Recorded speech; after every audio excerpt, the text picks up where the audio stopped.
before the SMX starts. Lots to get into tonight. We had a champion crowned at Unadilla. Got a champion coming this weekend as well at Budds Creek in the 250 class. 702-586-PULP. Give us a call, 702-586-7857. If you want to chat about Unadilla, SMX, MXDN, some bike testing with our co-host, whatever it is, give us a call, man. Give us a ring, and we can try to work it out and help you out. Jett Lawrence will be on the show tonight. Speaking of national champions, the Jett clinched his second 450 motocross title. He's going to call in a little bit here to talk about that and more. Parker Ross, he's been really, really good this year. Rookie year for the kid from Bar X Yamaha. He rode for SLR Honda in Supercross. He's been solid, man. He's going right into the SMX ahead of some big factory names. So I thought we'd take Parker Ross on the show tonight to talk to him. Also, Eddie Ray, old co-host. Eddie's been in studio 3 or 4 times, I think, not for a while, but for years ago. And a little bit of controversy with Eddie and Jessica Patterson, his wife from Loretta's. Eddie thought he would call in and talk about it. And since we talked about it on this show, I figured we owed Eddie, he's a friend of mine, and we owed him a phone call. So Eddie Ray will call in as well. Jason Thomas should be on in a little while. Keefer After Dark is making its return as well. I asked for questions on Instagram and email. I got a bunch of them. And we're going to give away some foot peg mounts for Yamahas from Works Connection guys. So, yeah, man, thanks again for watching and listening and using the codes. Codes on PulpMXShow.com. PulpMX.com gets you there as well. Don't forget, we got the PulpMX Gives Back Foundation helping injured riders, and we're giving away Jerry Robbins' race bike.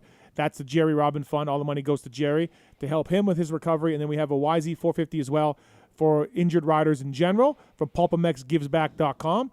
Buy a ticket, help an injured rider. It's a 501c, so you can write it off. It's charity. We're going to give away to some injured riders on a nonprofit that we're doing here as well. So thank you for supporting that, the people who have.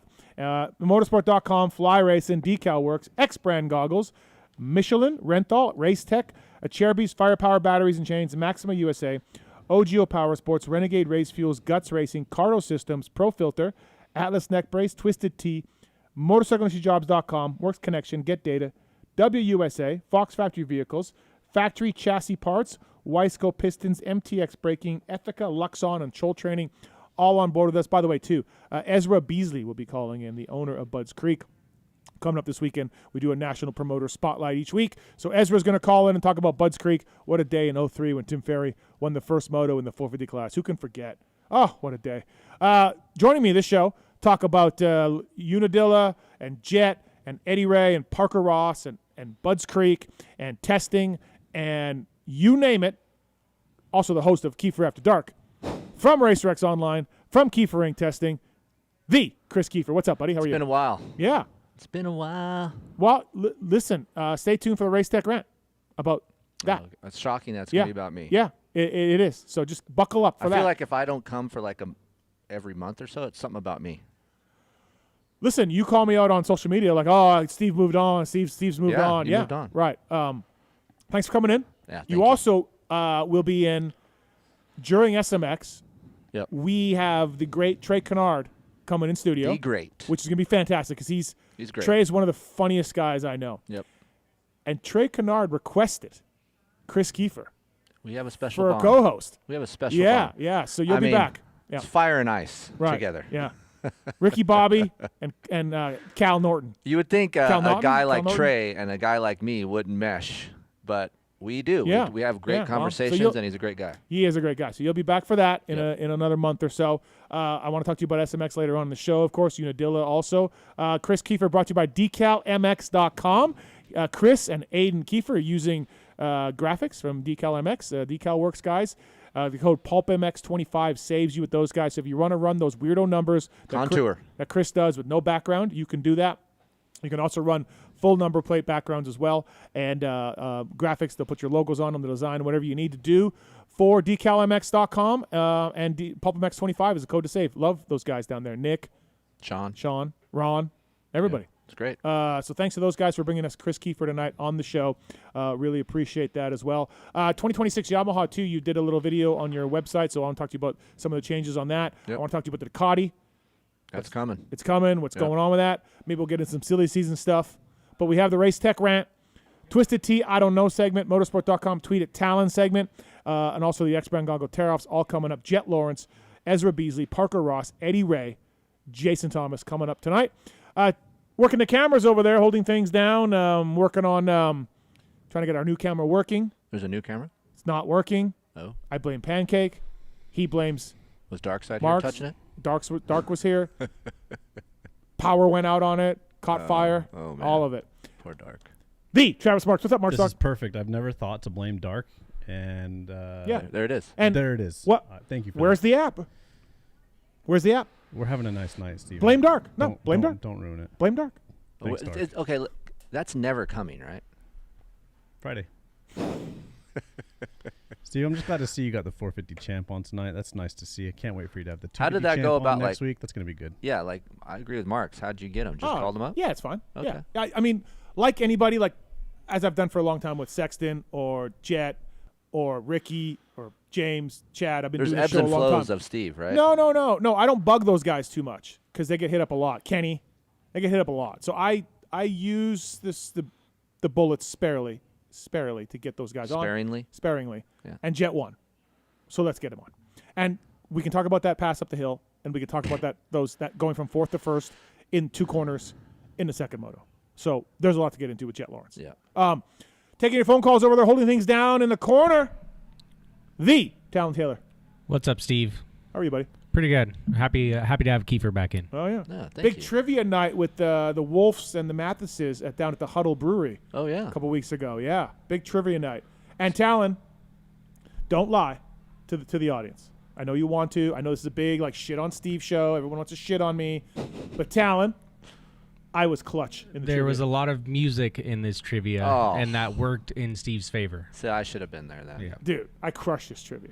So was it like, what do you mean was- trivia It game? was Like, just some dude that did trivia, and we were eating barbecue. so he did it, drinking the guy beers? played the game? So there's a company that goes around, and the bars can hire the company, and they'll come host an event at Huddle. I think Huddle, they do it every Wednesday. I don't know. That but was it's just Tallon. Tallon, company every that they hire. question. So I don't know. there's different categories. Yeah. Yeah, there was got it. history. It was all over the place. Myself and Yar were so clutch. So clutch. Yar knows music. Yeah. Well, it wasn't just music; it was everything. I'm just saying, she music, does know movies, music. all of it. So. So won? Talon was a piece of shit is what you're saying. Who won? Me and Pookie just drank some Huddle beers. Okay. Well, thanks, Alan. Yep. Oh, okay. 702-586-PULP. We got some lines open. Jett Lawrence coming on here in a little bit. Oh, speaking of the Huddle Brewery, we did this last year for Phil. What? I saw this, and I Yeah. think it's funny. So You're we just did- doing retirement parties. Yeah, we're doing another retirement party for Chiz. Yeah. Because Chiz is a legend. The Grill Your Ass Off guys are helping us out. The Huddle Brewery is helping us out. This is Saturday night after Vegas SMX. You get a glass.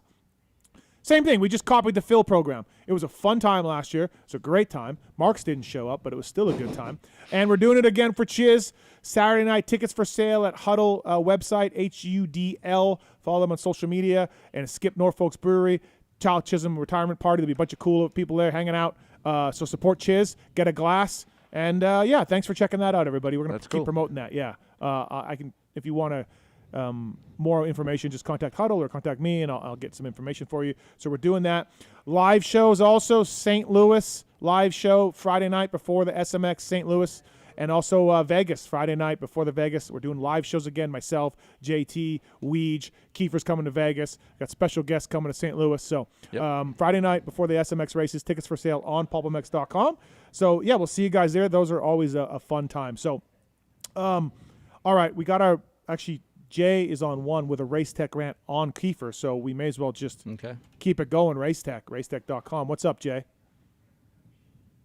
Jay? Hey guys, how's it going? What's up, Jay? So,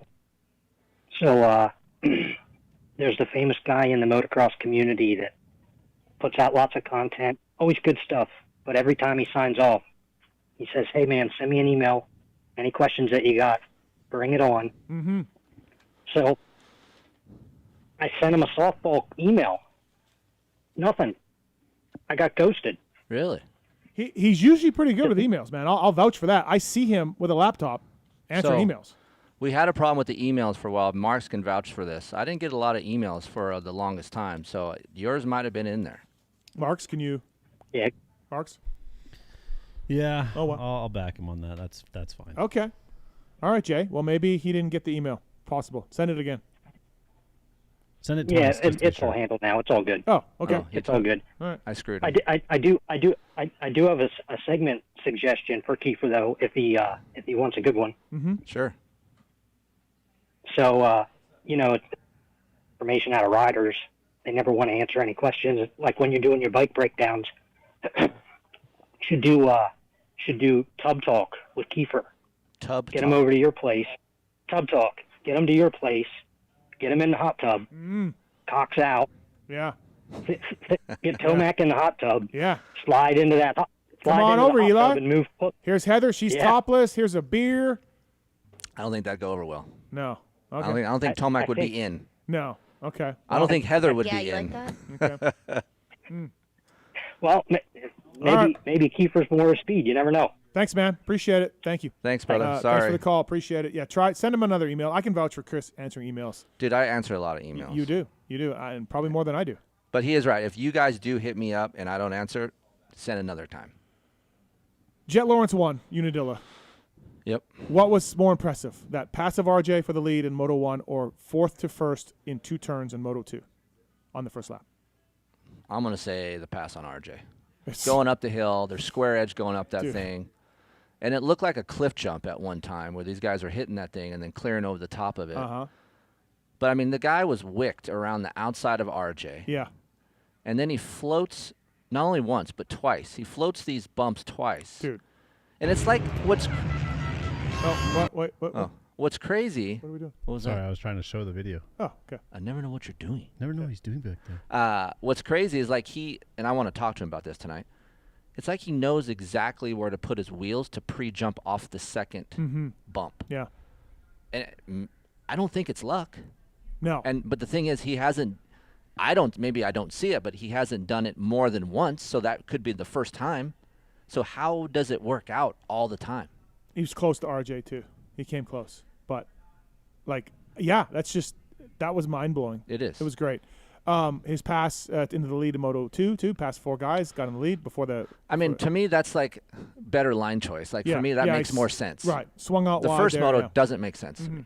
Like, and there's a lot of things, and I have we're going to get him on the phone. I Yeah. have a top 5 things that I say when I watch Yeah. Jett ride. Right. It just these weird, crazy things as a rider when you watch, you're like, I don't understand it. Yeah. It's nuts. Props to Hunter. Give him a little bit of battle in Moto 2. He sent it 2 laps. He did. He really did. He was like, all right, little brother. Yeah. I'm going to do this. And then just pulled away. Yeah, he sent it 2 laps. I thought he was going to get him Yeah. at one point. Yep. And then you can kind of tell, like, I'm giving it 100 right now, and I feel like I'm on the edge, so I'm going to back it down a little I'm bit. at 100. This dude's at 80. Right, And I'm matching him. right. Right. RJ leading laps. This has been a really cool story, man. I can't believe he's. I mean, I guess I say I can't believe it because he is smoother on the 450, and I guess you kind of expect that going up to a big bike, it's going to slap you down if you're not smooth. But I feel like he is right. RJ is better on a 450, and I honestly never saw that coming. No, he's been good. He's been having a little bit of an issue with his forks, with oil heating up and getting bouncy. Which Forks or shock? fork? Okay. I've heard that in shock a lot, fading. Never heard of fork a lot. He got a new fork. He loves it. I wonder Working what good. they would have done to prevent that besides like oil or I don't know, or right? maybe there's a chamber. there's something different. It's from the MXGP guys on that side of things, and RJ got it and he's loving it. So I've never really heard of a fork fade before. I've worked with a lot of riders. I've done a lot of suspension testing. I've never heard of fork fade, but RJ was getting it, and then his bike working better. So I mean, you think about suspension in general. Anything that gets hot and moves a lot, it's going to fade. yeah, for sure, yeah. But he got on podium last week, and now he leading laps, and he is firmly in that J Coupe, AP, Tomac era. Yeah. Area. Like he, I think if AP was out there, he'd be right with those guys. Yeah. And think about how far back he was at Paula and Hangtown and all that. Right. Obviously coming off a wrist problem, but RJ's been great. He's been really good. Husqvarna's got to be stoked, Right? because Mookie's kind of back, Yeah. So Yep. No, looks for good sure. for the bike for sure. Yeah. No, I agree. Talk a little bit about Prado later on with JT maybe, but that's not good. Wasn't good at Unadilla. Ironman was okay, Yeah, Ironman was fine. but it's just like you don't know what you're going to get. Can you imagine being Cowie? Imagine being Oscar. No. Right. Oscar's got to be on, wit's end. Tough. Yeah. And Chad's working over there. So, Chad is telling Jorge, hey, man, Oscar's smart, which he is. Oscar knows what he's talking about. But I don't know. yeah, I don't know. I don't know what to say. Like, I understand he's not happy with the bike. I think he's just at a point where he's just frustrated enough, and it doesn't. But, dude, he's giving up. I know. That's what's unbelievable. Right. Like, I get it. Not happy with the bike. Can't push as hard as you want. Because lap times early on were good. Right. But, dude, you can't give up. That's what he's doing. Yeah, it's tough. It is. So we'll talk more about that later on. Jorge Prado corner again as well. Chase to Cowie. We'll maybe cover that a little bit with Keefer, the Ducati stuff with Ferrandis and Barsha. We'll get into that as well. 702-586-7857. We do have Jett Lawrence coming up, but we got AJ on 3 with another Race Tech rant. Race Tech getting their money's worth today. Wow. What's up, AJ? Hey, how you doing, guys? Good. So, bear with me here. These guys whining, complaining about extra long season. It's too many races, whatever. I'm 52. I'm old. But when I was younger, I worked a 40-hour week. I wasn't fast enough to go compete, but I rode 3 days a week. I was in the gym 3 days a week. I mean, I spent like all day Saturday running motos. I never burned out. I never got tired. I understand I wasn't racing, and there's a difference there. But, I mean, I did that for years and years and years. And these guys, why are they complaining about such a long season? They're not putting in as much time as what I was back then and what weekend warriors are now. Well, I mean, I disagree a lot with what you're saying, especially when you add in the travel, right? Add in the plane flights, add in hotels, early mornings, all of that shit that comes with traveling that these guys got to do. And, like, they're on the bike for 2 hours, 3 times a week, and then they got the travel, then they got the bicycle. That's 2 to 3 times. That's another 3 hours. Then they got gym work, an hour of gym work 2 or 3 times a week. Like, it starts to add up, man. I mean, look, AJ, all you can say, and I get what you're saying, because I got some of this with the Alden Baker stuff we posted up last week. All you can say, though, is look at how many guys are out that can't finish the season. Like, they're not all faking it. It's legitimate reasons, right? It's a real dangerous sport, as you know. It wears you down. It grinds you out. And to be on the level that you need to be on, you got to train that hard, and these guys can't seem to last. So, like, I would just look at the evidence, AJ, of being like, look how hard this is. No one stays healthy. Okay, well, I have a possible fix for these guys as well. Yep. So, and I know that Zacho kind of brought it up, but what if we actually make the season longer with bigger breaks in between the races? So let's say we start Supercross in like November and have some breaks built in there, and we limit the guys to like, okay, you can be on the bike 3 days a week. That's or 2 days a week. That's what you can be on the monitor bike. that. I know Zacho was saying that. You just can't monitor that. Plus, like, the Supercross has always been in January because NFL stadiums are available in January, right? They're not available in November. So you need stadiums and venues to put the races in, and January, February works out great, right? So yeah, I got you. All of that doesn't really work for availability for Supercross, because you got to figure Supercross is pretty far down as far as getting a venue. But I don't know, man. I think these guys are doing it's not going to change. Feld and MX Sports are making too much money from all of these races to take some away. But we got a problem, man. Like, we got no one able to race every race. It's insane. Yeah, there's something going on for sure. Because, I mean, a couple of guys can make it through, but not the whole field. No. One quick question for Keeper. Yeah. Keefer, Beta, 300 2-stroke versus 450 4-stroke. I sent you an email, but you haven't gotten back with me yet. I can get both of them for smoking good deal. What do you think? Depends what type of rider you are. If you're more a moto guy, I'd go 450. If you're more hybrid guy. I've got a Beta 390 for my off-road work. I want a moto specific, and again, I'm 52. Yep. I was a fast C, slow B guy when I was younger. I'm not nearly that fast now. A 2-stroke sounds kind of fun, but should I stick with the 4-stroke, do the 450? Honestly, again, the deal on both is phenomenal. Honestly, a 450 Beta is pretty damn good. I wasn't expecting that much when I rode mine, and there'll be an article up this week about it. And for me, easy to ride. Has good comfort in the chassis, which is kind of rare these days because all these manufacturers are going to rigid chassis. So At your age, you want to be a little bit lazy, you want to do motos, I would say go 450. That's what I would do. Or, hey, AJ, send Osborne a DM. He's got them both. He works for Beta, but he's got both of them in his garage. He rides them both. Ask him what he thinks. Oh, I didn't even think about Osborne. Yeah, send him That's a DM. awesome. Thanks. He'll probably get back to you. Appreciate it, Tell him the Steve. Pulp Show Yeah. told you to do it. Awesome. Thanks, guys. Thank you. Appreciate it. Also, another thing that this guy didn't think about, too, for the racers is the stress. Yeah, all of it, right? The stress level of showing up every day, having to go measure up. You're on the clock every single day, okay? And then you have to go perform at the race. Us guys that do it for fun, sure, we might do a 30-minute moto, but we can relax in that moto if we want to. These guys can't do that. Yeah. So. No, I cringe when I see the comments about I work 40 hours a week, and it's like, dude, that's cool. Like, good for you. No one's saying you're a pussy. Right. So maybe back off on the racers. Like it's obvious. The evidence is there. This year was really bad. Just Justin Cooper's race. Right. But normally we only have 3 or 4 Right. that make it. And That's tough. dude, if you're these factory teams shelling out these checks, your guys aren't even showing up. I mean, Like- I ride a lot, and I'm not good. You know, I ride a lot. Health-wise. Yeah, Like, yeah. I get jacked up, so I Right. can imagine what these guys would be like. No, for sure. Jett Lawrence coming up here on the show. Maxima, by the way. Pulp 20 is the code to save with Maxima and Pro Filter. Thank you to those guys. Great stuff. I just used the Maxima grease today. Fantastic. The assembly lube. Nice. Working on my project bike in the garage a little bit with my Maxima assembly lube. Pro Filter as well. Pre-oiled, ready-to-use air and oil filters for street bikes, dirt bikes, side-by-sides, all of that. Pulp 20, code to save with Maxima and Pro Filter. So thank you guys for doing that. And let's get to our next caller here. He's familiar to us on the show here. He's a friend of the show. What's up, buddy? How are you?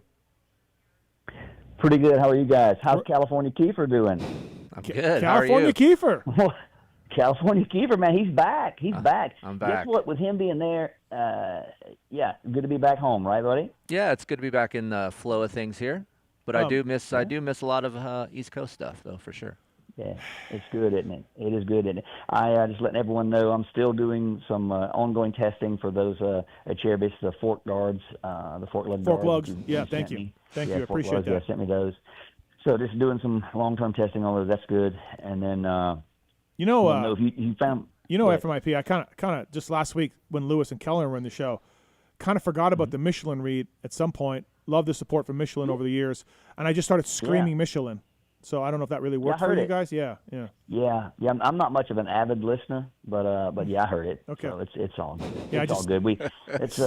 I startled I've done Lewis. much for you in the past, so it's good. By the way, Michelin mountain bike tires are the new E-Wild series are phenomenal. So I've got them on my bike. Yeah. I rode with it the I other should day. probably send you some. I didn't want to bring that up again, but I don't know where my road bike tires are. I don't know where the mountain bike tires are. I don't know what's going on. So, yeah. Yeah, I tell you what, just I don't know. I've been checking with management, and I've been given just a clear signal. We can't do any of that until live swap happens. So, Okay, well, so Kris, true or false, Kris? Yes. Life swap talk a couple weeks ago in the group text. Kris? Love this guy right here. Kris, true or false? Unfortunately, true. Yeah, true. Because we were What do you mean, talking. unfortunately. Unfortunately, it is true. I was hoping it would quietly go away, but then this caller keeps calling in or No. tweeting in or No. something in. This is happening. It's going down. It's going down. It's going down. Yeah. It's the all ins and outs. We got guys in Georgia, guys in California, guys traveling for the series. We got a lot of things going on, but it's happening. Yeah. Okay. All right. Well, I look forward to. Now, I'll keep listening to the show. I'm definitely going to stay up late enough to hear Jett and Eddie Ray, because I'm excited to hear those two for sure. Well, they're coming right up, Probably, buddy. you know me. I'll fall asleep at some point, and I'll probably wake back up around Race Tech Rant. I may call back and get pissed again about the whole live swap. You know how I am. No, it's happening. I'm It's happening. relentless. It's going on. No, hey, relentless. Think about how bad you guys have had it on Dark Side for all those years, and then times 10. So that's where it's going to stay till it happens. But I have faith in you guys for sure. Yeah. So. No, listen, Keep the faith. Yeah, keep the faith, buddy. Yep. Billy Keep Joel. the faith. We've Yeah, been keeping the yeah. faith. Billy Joel it. Yeah. We've George- been keeping the George faith. Michael. Or Bon Jovi. Yeah. Keep the faith. Yeah. I don't like that one. You didn't like that one? No. That's true. That's a good one. And then quickly, Kiefer, for me to be, now I'm in a position to where you, not someone who's a man of your word, but yet I have to be a man of your word, because you said I'm coming to your Kiefer vet race, right? Yep. You How can you back come out up? though. It's okay. It's Oh, fine. now I you don't mean, you want me to can come to teach it. us a Wow. lesson. Like, we didn't do live swap, By so not- you can Yeah, teach us a lesson. I can teach you a lesson by not coming crashing at your house and making you find me a two-stroke and all that stuff. Yeah. Two-stroke. When is this race happening? October 4th and 5th. Okay. Same weekend as I'm in Destinations. MXO. Yeah. Okay. Where's it at? Mhm. Sandy Also, Valley. It'd be a great time to do a live swap. Sandy Look Valley. at the Steve Sandy Matthes Valley. Invitational. Why are you going to Sandy Valley? I didn't choose it, Okay. so I was going to try to go to Mesquite, but it didn't work out. What's up with Mesquite? Why? Don't know. It's up to the actual Over the Hill gang guys. So I'm just okay. kind of helping them Oh, okay. when they have that race there. So Okay. All right, FMIP. Thanks for the call, buddy. All right. Yeah. You guys take care, and Travis, get the app fixed, and but go ahead and fix that word twisted. That it says twised IDK. Oh. Man. I don't know why you got that misspelled. Just looking at the banner, but try to get that fixed. And once you get that done, get that app going, buddy. All right. Okay. Thanks, Randy. Later, everybody. See ya. Bye. Thanks. Thanks to Michelin, by the way, and for coming on board. Starcross 6s, of course. Listen, I use the Starcross 6 to go 6-6 at the regional. I use Starcross 6 front. almost What? Almost Almost what? got in. I would have got in if Chicken would have stayed home. He did. I know, but from the regional. Also, Ethica, PulpMX 20 code to save at Ethica. Love these guys. Great sweatshirts and underwear and socks. Their socks are phenomenal. Their underwear is great. Kids, ladies, men's, all of it. PulpMX 20 at Ethica. Use that code and save. Thank you for that. Appreciate that. All right, got a Jett Lawrence question on one. We'll get to Nate here, and then we'll get to right to Jett. Nate, what's going on, man? What's your question about Jett? Yeah, hey guys, how's it going? Good. About the mythical Jett Lawrence. Keefer, Yeah. the bike setup.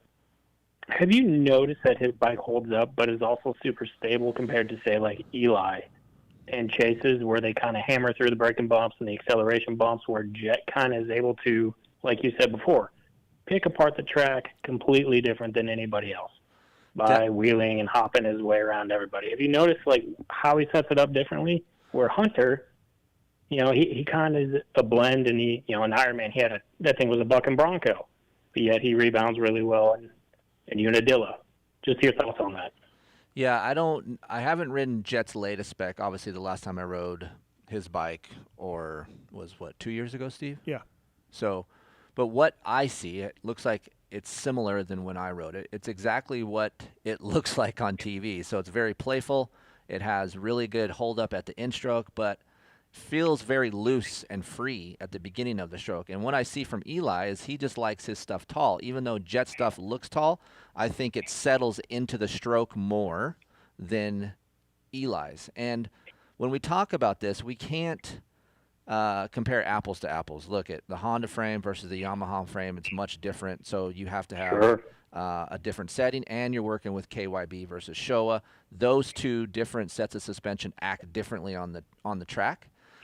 So what's really impressive about Jett's setup is the Showa stuff normally is more of a dead feeling, more performance-based suspension, and then to get it that lively and fun and free is really, really tough to do. So when I got to ride it with Steve, that's the first thing I noticed. Man, I could just be really playful with the suspension, and then if I, overshot something, which I did, kind of landed flat ground, I was like, oh shit, I don't feel much of anything. So that's the key thing for me. Look, you have to have the setup that the rider prefers, and he prefers a playful, more, I don't want to say it's soft, but it definitely does move more in the stroke.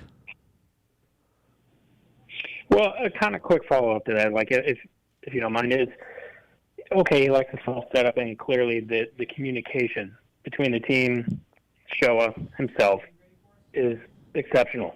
They got the bike there within the window pretty quickly. I think we all can agree within the summer. How much is this, say, their father leaning on them, saying, "Hey, we need a bike that's pretty neutral," or is this all technique? As we see the technique start to evolve a little bit with, say, Cole Davies coming through, and a lot of the feet on the pegs, core, it hits unlocked, all that fun stuff. Is this dad coming through and leaning with some guidance, or is this all Jett learning through his experience, with time? I'll tell you one thing from what I know is they can ride each other's bikes, so they can try two different setups, two different ways of doing things, and jump on each other's bikes. and Nate go out there and try it right away and get instant feedback, without which is super helpful. super obviously. helpful. And I can tell you that Darren's a big part of the program. He's a really smart guy when it comes to looking at a bike and seeing what it needs to do. So it's really all three of them. I think it's the Lawrence family that can get these bikes dialed in so well, all of it. So thanks for the call, Nate. Appreciate it. Thank you. Yeah. Thank you, guys. All right, See you, thanks. Nate. All right, speaking of that, the gentleman on the line right now just wrapped up his second 450 motocross title this past weekend at Unadilla, 1 round early. Brought to you by the folks at Renthal, renthal.com. Check them out, whether it's 7/8 bar, fat bar, or the twin wall bar. Whatever it is, Renthal's got you covered. Sprockets change as well. Factory Honda using them. And let's bring him in, the two-time 450 motocross champ, Jett Lawrence. What's up, Jetson? How are you, buddy? Good, thanks. Yourself? We're good. Thank you for the time tonight. Appreciate it. I know you're a busy guy. Congrats on the title. Yeah, congrats. That's awesome. It's cool to do the race early, right? Yeah, thank you. Yeah, it is. It's nice for sure. It's when you can take them early, you take them 1,000%. Yeah. So we were just talking at the beginning of the show. Your pass on RJ was something else, and then your move to first right out of the gate in Moto 2 was also something else. Which one was more impressive for you? Did you watch either of those back? Gosh, I'd have to say Moto 2 I think is the best for me because I wasn't fully ready for the start. I saw that. I'd say Moto 2. Yeah, what were you doing off the start? You were banging your helmet and going through your pre-start ritual while the card was sideways. Let's just say I didn't fully know where I was at the time. Okay. All right, fair enough. I was daydreaming so bad. Dude, it was pretty gnarly for sure to watch. But yeah, dude, the pass on RJ was super sweet. That was awesome. Unbelievable. Thank you. Were you setting that up for a while? Were you looking at it? Like, what was that? I kind of had that line already a few laps before with Jorge, so I kind of knew that was the line. And it kind of happened naturally. I was just there at the right moment. Yeah, just grab some gears and go. Hey, how about Hunter? He was pretty aggressive there. He really wanted that for you, second moto. Yeah, I started questioning, normally we ride clean and stuff like that, and yeah, he came down in hard on that inside in that near screw you, and it made me second guess it. Dude, honestly, yeah. It made me second guess it. Yeah, I was trying to think hey, wait, do we race clean? But he checked up just in time. Yeah, you're like, hey, bro, what are we doing here? What are we doing? Are we racing clean or what's going on? Yeah. But yeah, he was going for it. I'd love to see it. It was great to watch. Obviously, he was riding so well. Obviously, this title, like we said, you didn't sweep him like you did last time. But really, like coming in with the ACL, you still were winning, still doing really well. But I felt like after High Point, the break, Southwick, you were at a new level. Do you agree? Yeah, I would agree. I kind of for me, the biggest thing is I kind of was being a little inconsistent with my lap times. Like the ones before, I'd kind of get into first and then relax straight away. Mm-hmm. And over the break, obviously my dad and I went over that and said, dude, we're being pretty terrible with our lap times. I'm going, I think at High Point, lap time was 2:06 and 5s. Mm-hmm. And they were fast and good. And then I got into first and I did a few laps at a 6 and a 5, and then I dropped back to a 7-8, what everyone else was doing. And we're just Dad's if you can hold it there, you'll get a lot bigger gap because it kind of got shrunk. It stayed at 3 seconds. So Dad's and I obviously spoke about it, and then we worked on that over the over the break a little bit, and then honestly, the best way to put it is keep on trying, which sounds arrogant and a bit cocky, but it literally is basically that. It's just trying to keep trying and trying to hold those lap times. Mm-hmm. To me, it was. So yeah, I think that was the biggest thing that really made that jump for me going into Southwick. Sure.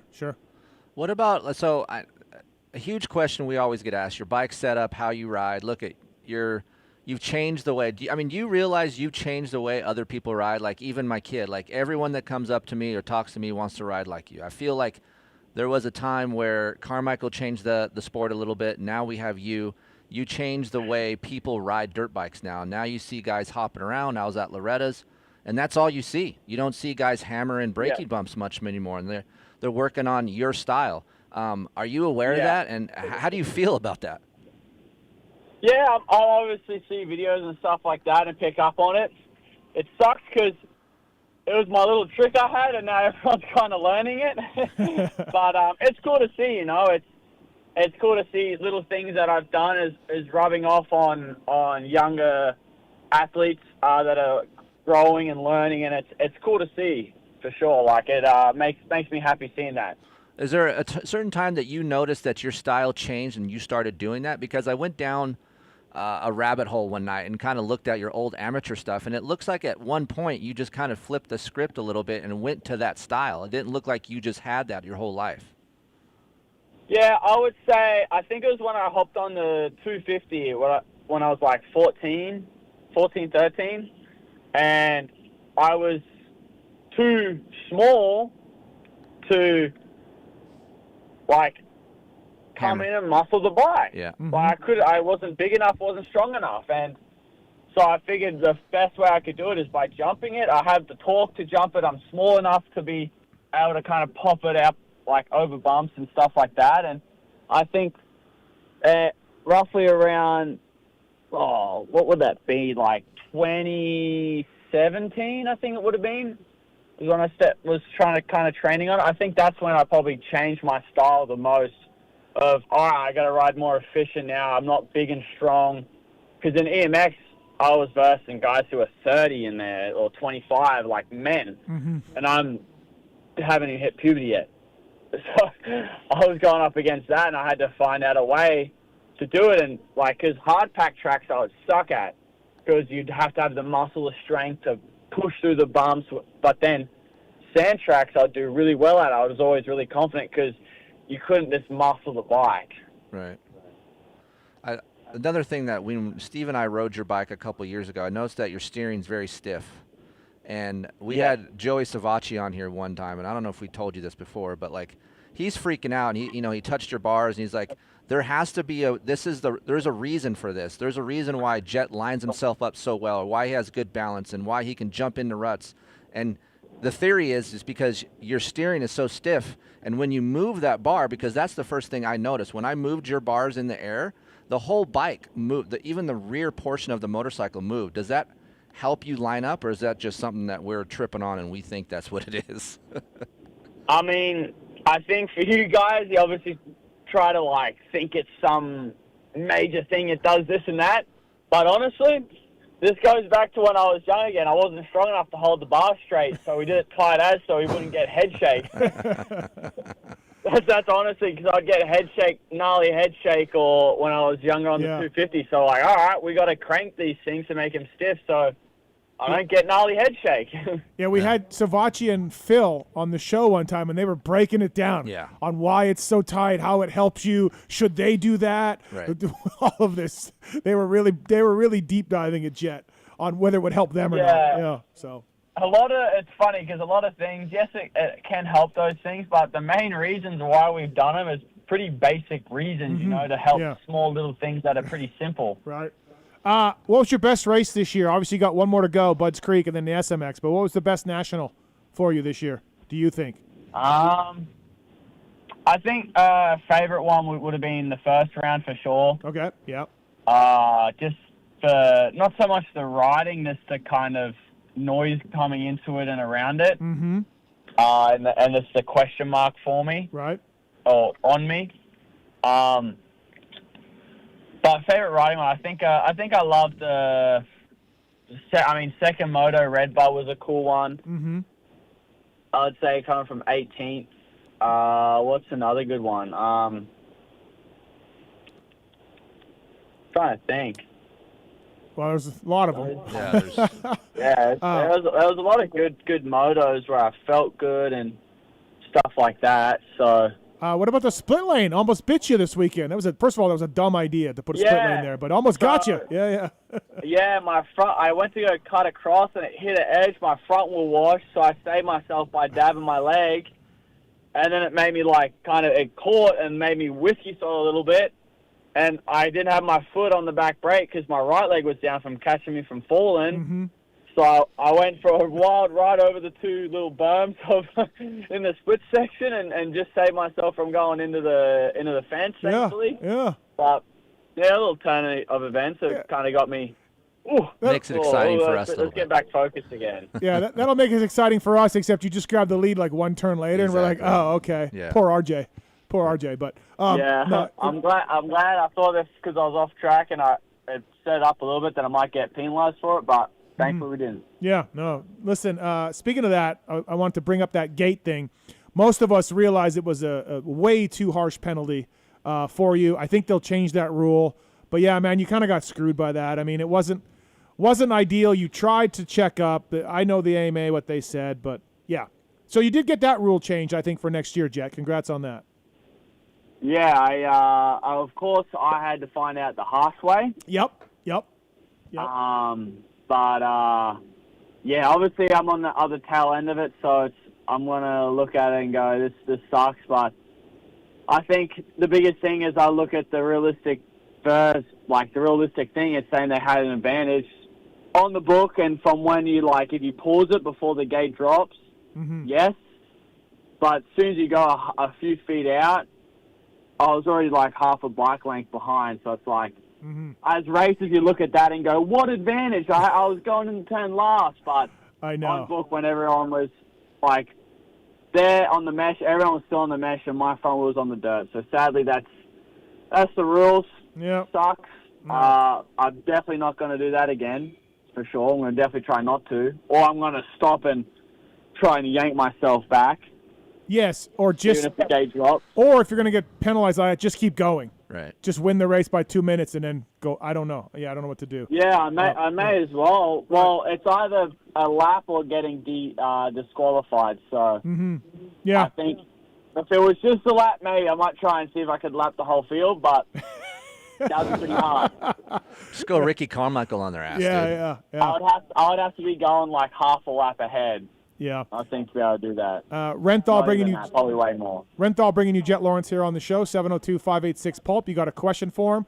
All right, Jett. So another championship, a bunch of money won. You're climbing the ranks. I'm going to ask you what the best thing about being Jett Lawrence is, and what's the worst thing about being Jett Lawrence? What? Tell us what you think. I mean, you're a young guy.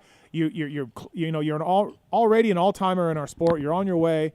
Bunch of money, bunch of titles, but. What's the best and worst thing about being you? I think the best thing I would have to say is the best thing is having the ability to give me and my family the best life and living that we could ever dream of. Worst thing is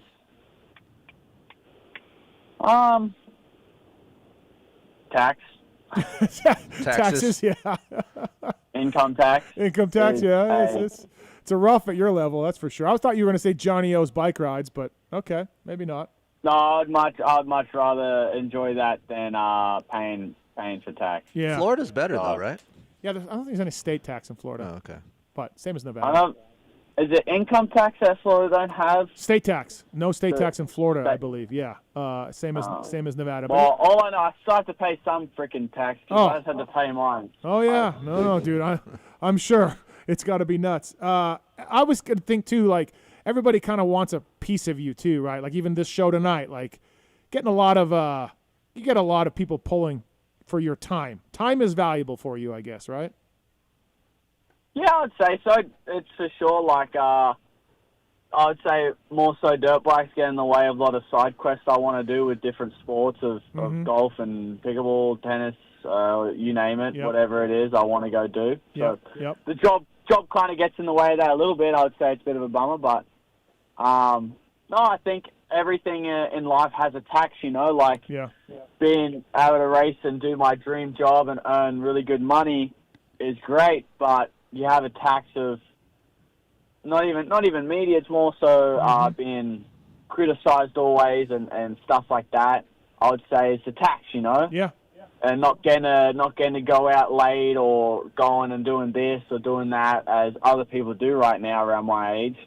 That's a tax. Mm-hmm. But it's only a small tax for until I'm 29, 30, and then I'm off doing whatever I want after then, you know, or if I still want to be in a sport or go into something else, if I want to do a different sport, there's still always a tax for getting paid to do something, you know. There's always going to be or always going to have something like that. Yeah, no, absolutely, man. I've been around guys at your level, and it's a lot. But like you said, there's the flip side is, you know, you put all this work in, you put all this effort in, you pay the tax, as you say, and then you can relax, you know, in a while. You know, work now, play later. Right. Yeah. All right, we got some phone calls for you, Jett, here on the PulpMX show, brought to you by Rental. It's Jett Lawrence. First up, it's Briggs. Briggs, welcome to the show. What's your question for Jett Lawrence? Hey, Jett, two things really quick. One, well, I guess I just want to say, like, it's awesome to have you part of the sport as a longtime American. Don't listen to the haters, man. We're lucky to watch the greatness of not only you and your brother, but also your dad and what you guys are doing. The first thing I want to ask about is how much I know people question, like, your ability on a bike. I've heard a lot of interviews about your dancing and stuff early on, and I know how important, like, core strength and body control is. How much would you say that plays into your riding, your balance, and things of that nature? I think I honestly think it helps a lot with timing because, and I feel like it shows more in Supercross when I was on 250 when there's those harder 3-ins. If you'd watch, you could probably go back. If you'd watch on getting a 3-in, if there was a difficult 3-in, I could always get it clean, but then someone else who's hitting the same 3-in might be clipping it as much, like just a little bit. And that's just that little bit better timing. I'd say that kind of helped from dancing. I'd say balance and course from riding mountain bikes. Like when I was younger in Europe, I was like, Hunter hated cycling with me, so dads would just make me do wheelies, stoppies, and muck around on the mountain bike just out in front of the workshop of, I think, 114 it was at the time. And I would just do that for like 2 hours out in the front in France. And I kind of got really good at being balanced and kind of almost like trails, like riding around, but not, it's more so wheelies and stoppies. So I'd say that's kind of helped me a lot with being like with core and figuring out what angles help, what movement helps the bike do this and do that on a mountain bike, I would say. Cool. Thanks, Briggs. Thanks for the call, man. Can I ask one more question? Sure. Jett, the other thing I want to do is I go back to the penalty. Super frustrating to watch. Have you guys worked with Cardo systems, and do you think something like that would help in these penalty-type phases where an official could get on and be like, hey, Jett, you got to pull over into wherever, you got a 3 to 5 second penalty, and then you can go again? I guess talk about what you think, like, maybe could be done technology-wise to help, you get in a ridiculous penalty after the thing. And I'll let you guys answer that, and thank you so much for coming on the show and just being part of our sport. Thanks, Briggs. Appreciate it. What do you think, Cardo? I think I would be sick for sure. I think only hard thing is I'm a bit hot-headed sometimes when people talk to me right after a motor. So if someone tells me I got to pull in for 5 seconds, I might be yelling, what the F for? Yeah.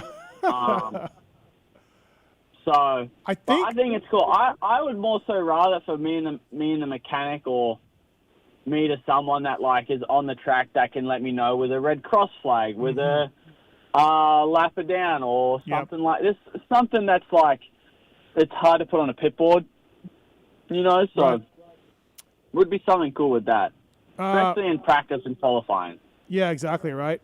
So Paris Supercross, Australian Supercross, MXDN, all lined up for you, right, this off-season? So you'll be a busy guy again. Yeah, we got a fun off-season. Looking forward to obviously running the 1, 2, and 3 for Australia at the MX of Nations. Looking forward to that, having the same team again with Kyle Webster, HJ, and myself. So I'm looking forward to it. And then Paris and Oz are always a super fun one as well. So I'm excited. Yeah, Paris is always, like, you guys put on quite a show. It's fun to watch you and your brother there. I've been there the last couple of years. So it's awesome because it's a lighthearted weekend, right? Like, you obviously you want to win, you want to do well, but have some fun at the same time. Paris. Yeah, I mean, my fun is going and spending money on shopping stuff, on clothes and different things and friends. Everything's a little bit cheaper because it's made probably in Paris or somewhere close in Italy. Mm-hmm. So that's my kind of fun. So I go always shopping with either my mom and my brother's wife, Cynthia, because they love shopping. Yeah. I'm not as much. But yeah, no, it's always a fun weekend for sure. It's fun. Get to race dirt bikes in a different place, in a different country. Mm-hmm. So it's really cool. Mike's on 3. Mike, welcome to the show. What's your question for Jett? Hey, Jett. Yeah, being that you're working with Johnny and he's a little more, was one of the old school guys that did maybe more riding than gym training back then. I was curious how much riding you're doing in a week or on a day. Like, do you do 2 motos, 3 motos, stuff like that, like versus, in the past what guys used to do?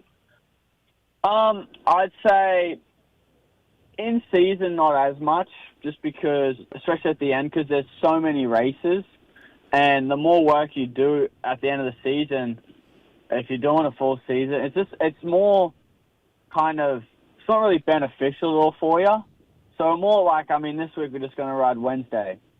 So we get an extra day off, kind of get the body to recover more, and because we've already done so many damn laps this year already during practice on the race that we kind of already know what the bike does, what we need to do. Our fitness ain't going to get any crazy better from the previous weekend, and if you're trying to get any better, it's going to be like kind of throwing matches out. Really, is because it takes a toll on your body after a few weekends of trying to push it.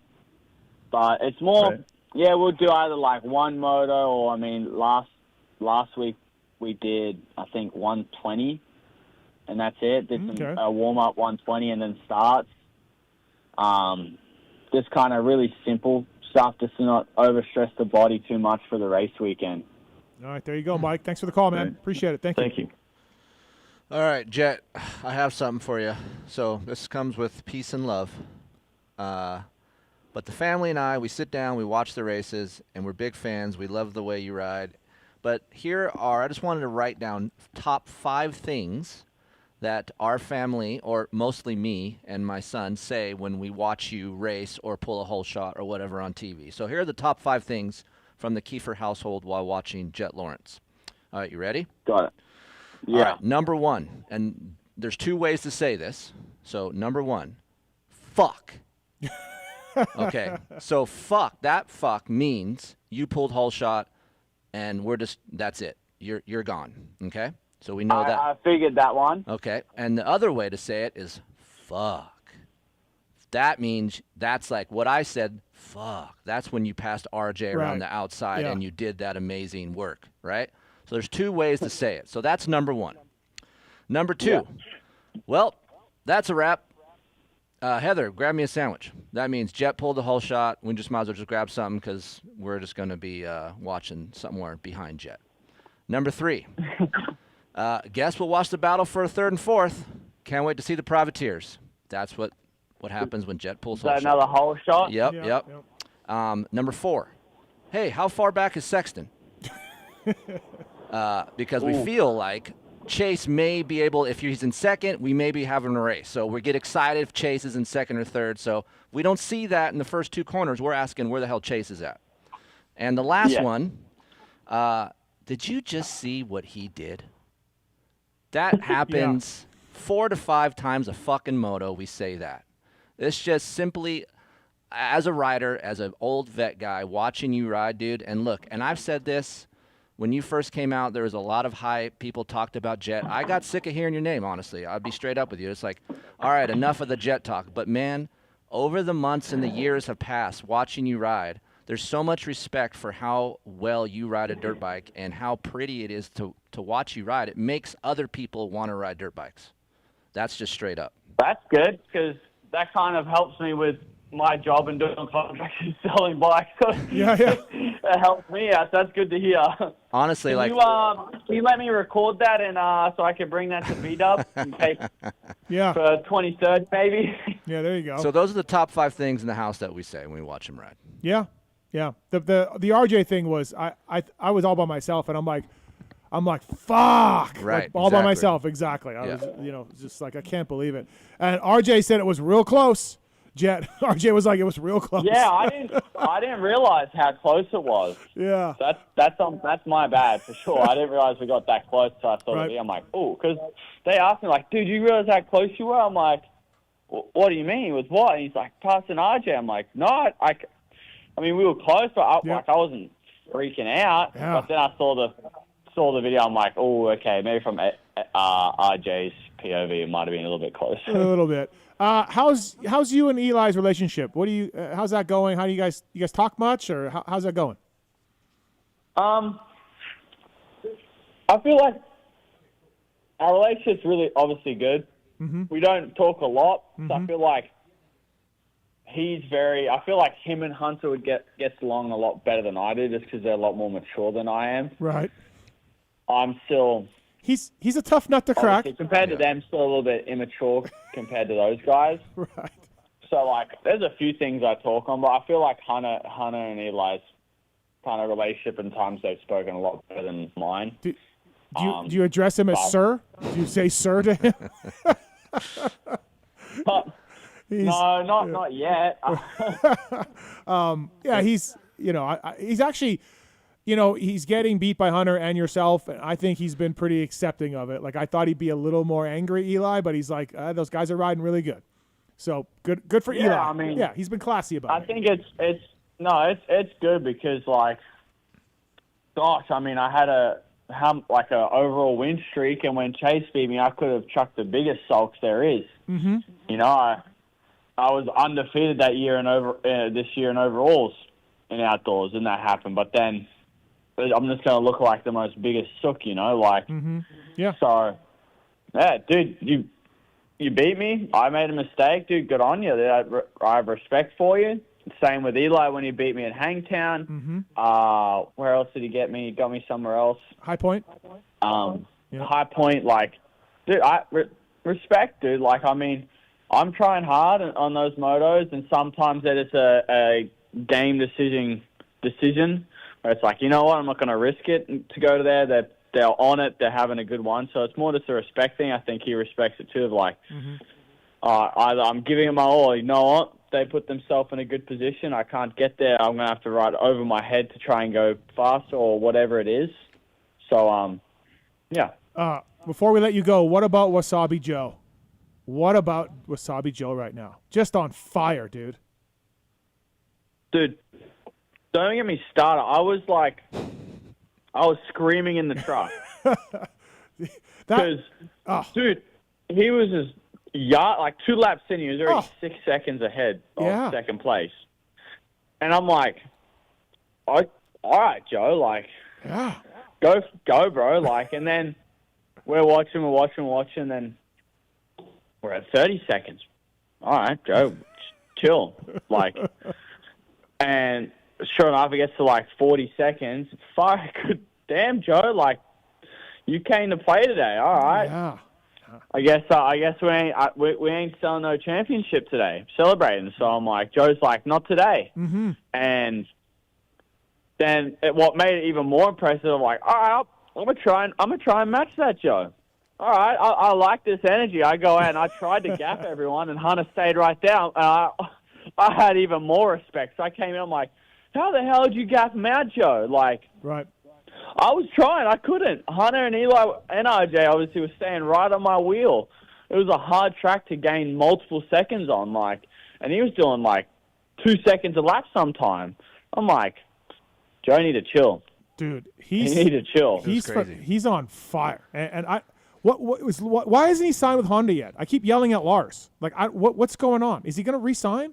Is he going to go somewhere else? Do we know? What's happening? I don't know. Dude. I hope not. Right? He better, he got to stay there. Yeah, we love Joe. Yeah. Joe's fun. He's a funny kid, obviously really nice. Mm-hmm. And when Joe's really confident on a bike, he does really well. He rides the bike good. He's fast as obviously seen this weekend. Mm-hmm. So, I hope he stays. Fingers crossed. I know. Yeah, dude. He's on it. Now Last question for Jett. now the title's wrapped up. Let's just one bench race talk, because I know I'm going to get shit if we don't ask this. Are we looking forward to next 450 outdoor season when the Deegs shows up? Like, are we looking forward to it, or I just feel like I feel like you would, as a competitor, you'd be frothing at the mouth at that for next year, because we know he's coming, and a guy like you loves competition, and I would feel like you'd just be ready to rock for this. Yeah, I mean, I'm always excited for new competition, and especially if they think it's going to be really strong competition, I feel like I always rise above, and especially when it's high-pressure moments, like, that's why I love SMX, you know. Last round, you have to win, you know. So I think that pressure, for me, I love it. What makes me enjoy racing and enjoy my job. So I think, and if he has it, dude, we'll be doing it every weekend. I'll be showing up every weekend in outdoors ready to fight. But if not, I mean, I'm still going to do what I need to do. Awesome. Hey, thanks for the time, Jett. Appreciate it. Congrats on the title. Yeah, congrats. We'll see you this weekend at Budds Creek, and then we got the SMX, MXDN, all of that. Thank you, Jett. Appreciate it, man. No, thank you, guys. Thanks for having me on. You guys have a good night. All right, you too. Thank you, man. That's Jett Lawrence, brought to you by Renthal, renthal.com for more information. Factory Honda using Renthal products. And, yeah, always a good interview. You had to go there with Deegs. You just had to. Is that a bad thing? No, it's just like.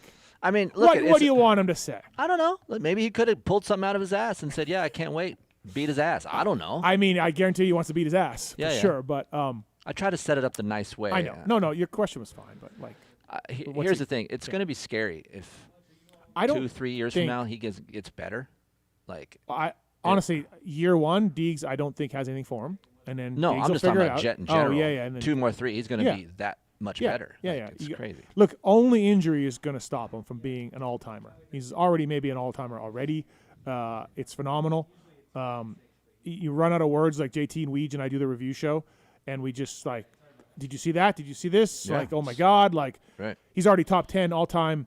He's raced 2.5 years. He's already top 10 all-time. He already he beat James on overalls right now on outdoors? No, I don't think so. Or he was tied or something. They put that stat up at the show on Saturday. So I was like, God, already? Yeah. There's no way. Yeah, it's pretty impressive, man. So, interesting. I thought the most interesting thing for me was talking about round one was his best race with all the noise coming in, and we know all that stuff that was released and all of that. And, you know, he offered an apology on the press conference, and I know from talking to other people, it really bothered him. You know, he did call some people about it, and it was really. Oh, we're talking about earlier what happened. At Paula, before Paula. Yeah, we had the bodyguard. Yeah, all of that. Right. That really bothered him and upset him, and then he's coming off the ACL with limited time to prepare, all the emotions. He's a younger kid, and then like he came through, right? Yeah. Oh, great. So interesting to think that he thought round one was the best, you know, his best race because of all of that going on. Acknowledging the that time off is what puts doubt in your brain, right? Sure, yeah, for sure. I mean, as much as you do the work on and off the bike Still and everything wonder. else, yeah, you still don't know, right? Yep. I mean, us people were like, hey, top 3, he'll be fine, and he just went 1-1. You know. But even when we talked to Weege and Stu's around, he even said, man, as much as he won, he doubted himself too. Yeah. And we just like, what? You doubted yourself? Huh? No, I know, right? It's a really delicate thing that these ultra elite guys are on. Yeah. I remember talking to Ross Peterson, multi-time Canadian champion, and he was like, he won 42 championships. He used to race three classes in one day, whatever, mid-'80s, late 80s, early 90s. And Ross was like, I mean, he was the man, right? He was the one. He said, like, he could let his competition beat him once. It was fine. Can't let it happen twice. Right. You know, definitely can't happen 3 times in a row or whatever. Like, you can't let these get any sort of teeth into your confidence or give these guys any hope that they can do something. Because it is still like talking about the stress. You talked with AJ earlier about the stress that these guys get put through. Like, that's part of it. Yeah. You know? Because they know how quick it could be pulled from them. Yeah. You know? Absolutely. No, for sure. So thanks to Jett Lawrence for coming on. Still got Parker Ross coming up. I don't know Parker at all, but I've been so impressed with him. A little bit. Yeah. I'm just like, hey, you got to come on the show. Like, Dude, he's in good shape. He digs deep. He's a gritty guy. Yeah, and I saw him at Loretta's last year when I went to the Loretta's for a day and a half last year with you. I remember saw watching there. him back when he was on the Stan Benson team in amateur B class. And I don't even know what you just said. It's amateur stuff. Okay. Joe Schmoda, though. Touched on Joe. Dude. I wrote this in my column that's coming out this week. And tell me, he's got, Jett's got a great riding style. Yeah. Joe might be a perfect riding style, though. Joe's very similar. Dude, Joe, when have you ever seen Joe get out of shape? I mean, you have. I know, but I understand. The form on the bike doesn't look like he's going to get out of shape. No. Right. And right now, the way he's riding, the way he is, he's like perfect. I'm going to raise that up. What? When is the last time, ever, have you seen a Japanese rider that smooth? Oh, you've never seen him? Never seen it. You've never seen it? No. They're always a little, as Irv Braun used to say, kamikaze pilots. Yes. Because they are wild. You've never seen a hop, skip, at a jump Japanese rider. He came here to America early, so, he didn't spend a lot of time like a lot of the other guys that came over. But still, Joe Schmoda right now, I think Deegs was like, hey, I'd love to win. I didn't get the start. Go. Yeah. I don't want to chase you down. You know what I mean? Yeah. But so you look at Joe won Washougal, okay? Joe won Unadilla. Joe should have won Millville. Yep. Joe won Redbud. Mm-hmm. Dude. Where's the Shimoda realist? Oh, yeah. I mean, this is right up his alley. Because that's what he says. He's like, he's going to win. He's going to do these things, but he's not going to win a championship. Yeah. I mean, it's pretty impressive right now. He's got to be the favorite for next year. He's got to be. Right. Has to be. Yeah. Yes. I agree. Eddie Ray coming up here right away on the show, by the way. Hey, MTX Braking, PulpMX code. When you buy direct, they got over 200 stores, 2,000 stores selling MTX braking brake pads. Power modulation and science for your mountain or road bike.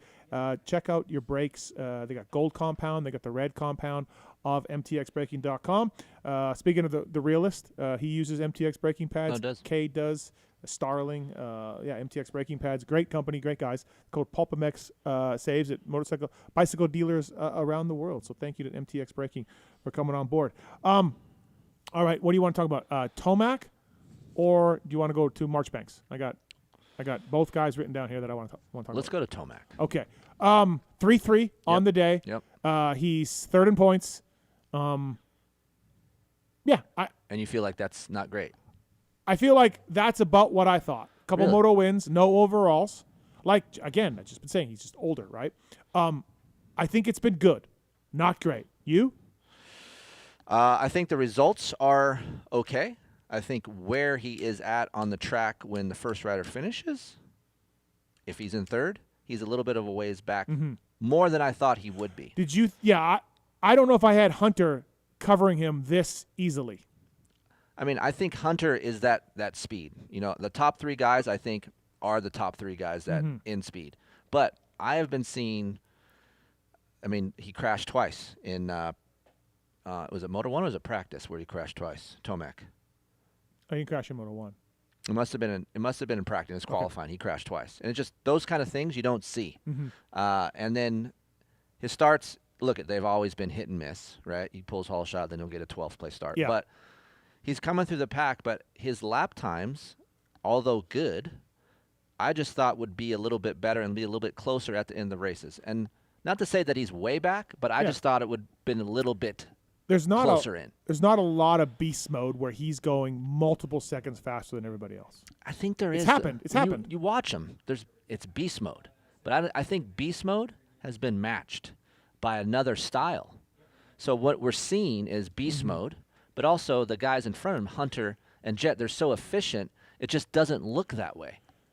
Do you think any of his I don't think so, but do you think him and Ricky Gilmore separating after all those years of success? No, because anything to do with it? Look, Gilly's great. We've always said that. No, Gilly, Webb has come on this show and talked about Gilly multiple times. JY is really good at KYB. So I think he's with JY, Johnny Armada. Yep. And he's really good. So I don't think it's that, because I do know that Gilly's still involved somewhat. I mean, he's out there watching. They're sharing notes. Exactly. Yeah, so I don't think it's any of that. I just think this is me speculating. I don't know this, but this is me speculating. I just don't think he likes the new chassis. I don't think he's ever had a spec where he's like, this is it. And he may have had it during a week or two, but then that chassis lends to change a little bit as the series goes on. Unlike his 2022 chassis, where that thing was just the track toughness, you could have a setting, and it was good all the way through the whole series. I think you have to do running changes on this chassis more than he would like. That's my thing, and I think that's all it is. He could probably go faster. He's like, nah, this is where I feel like I can go on this chassis. Do you think he gets better on a KTM? Oh, I don't see it. Personally, look, I don't know what the factory bike is like, but I don't think the KTM's going to have as much power delivery or torque or RPM response like the Yamaha. And we see how he rides, right? Right. I could be wrong, but I mean, I feel like you can build that, though. Can't you build that? Yeah, of course. Yeah. Like, look, I was in Indiana, and I watched Chase go by me, and the sound of his bike, it sounds real good, real throaty. But we're talking about Tomac. Yeah. The KTM frame, although they've made some revisions, is actually probably stiffer than the Yamaha frame? It's tough to say. Honestly, it is. I mean, I would say in production form, feeling-wise, yes. Okay. Stiffer feeling. Now, schematically, I don't know. Yeah, putting them on a stress test. Yeah, I don't know. Okay. But feeling-wise, when I ride them both back-to-back, yes, the chassis I had a on the suspension guy KTM tell me feels that the steel frame KTM, the newer gen, they stiffen the shit out of it. They did. And it's stiffer than aluminum Japanese frame. It could be. Yeah. It feels stiff. And I was like, wait, what? Like, but it's they steel did back versus that, aluminum, They right? backed it down the last 2 years. Okay. There's an updated Yeah. frame. Okay, so maybe this was a little while ago. So, 2 years ago, right. yeah. So, you think of steel and aluminum, you think, obviously the steel is going to be spongier and stretch. This guy was telling me no, not KTM. What's going to be crazy for me is he's going to be on suspension. Dude, maybe he's going to be a Red Bull rider. Well, he's going to be on WP. Well, no, I think he'll. I mean, we're going to get in trouble saying this. He somehow is going to be on KYB. He'll have the inserts. Somehow, I feel like that's where no, we're going to go. I think doesn't AP have them? No, AP's on PSF1. He's on stock PSF1, and they go back and forth. So I don't fucking know, dude. Sometimes they're on PSF1. Sometimes they're on inserts. I felt like someone at KTM was also using the KYB drop-in insert kit other than Chase, which would cause a controversy last year. And they were like, cool, man, do it. Like Vial or Julian. Julian's on PSF1. Okay, all right. So I think from last time I heard, Julian and AP are on production forks, valves or whatever they have for PSF1. Yeah. I'm sorry, not PSF1. You keep saying PSF1. That is my fault. Right. Not PSF1. That's KYB. Right. They're on AER. Got it. WP AER. Yeah. My bad. Okay. You kept saying PSF1. Yeah, I'm like, why didn't you interrupt me the first time? Well, I was like, I was working through my mind. I'm like, wait, what's he talking about? I was talking about KYB. I was thinking, what are you talking about? Because they are on the LSF and PSF is a KYB term. WP AER, that's what they're on. They're on the WP version of Air. I swear someone at KTM besides Chase was using the KYB stuff. And so I was like, really? And KTM was just like, fuck it. But maybe not. Chase is on KYB inserts for sure. Yeah, no, I know, but I thought it was somebody else. All right, Eddie Ray's coming up here. Loretta Lynn's controversy, PW class controversy. But we do have Seth on one. What's up, Seth? Seth, you there? Hello. All right, we have Matt on three. What's up, Matt? Howdy. What's happening? Keefer, when are we getting a Stark? We had one for a while. It's just tough to get one for long term. Oh yeah. Have you ridden one, Matt? I just got one, and it's my best bike over road. Dude, they're fun. They are fun, and the new version has more battery life, same weight as the old version.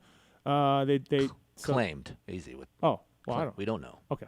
Claimed. Okay, they claim they got the same weight with 20% more battery, which they needed. I rode the thing at Glen Helen for 26 minutes. I was down to 30%, and I'm not a good rider. So they needed more of that. But, dude, Matt, fun bike. It is fun. Yep. Great bike. Is that your sole bike, Matt?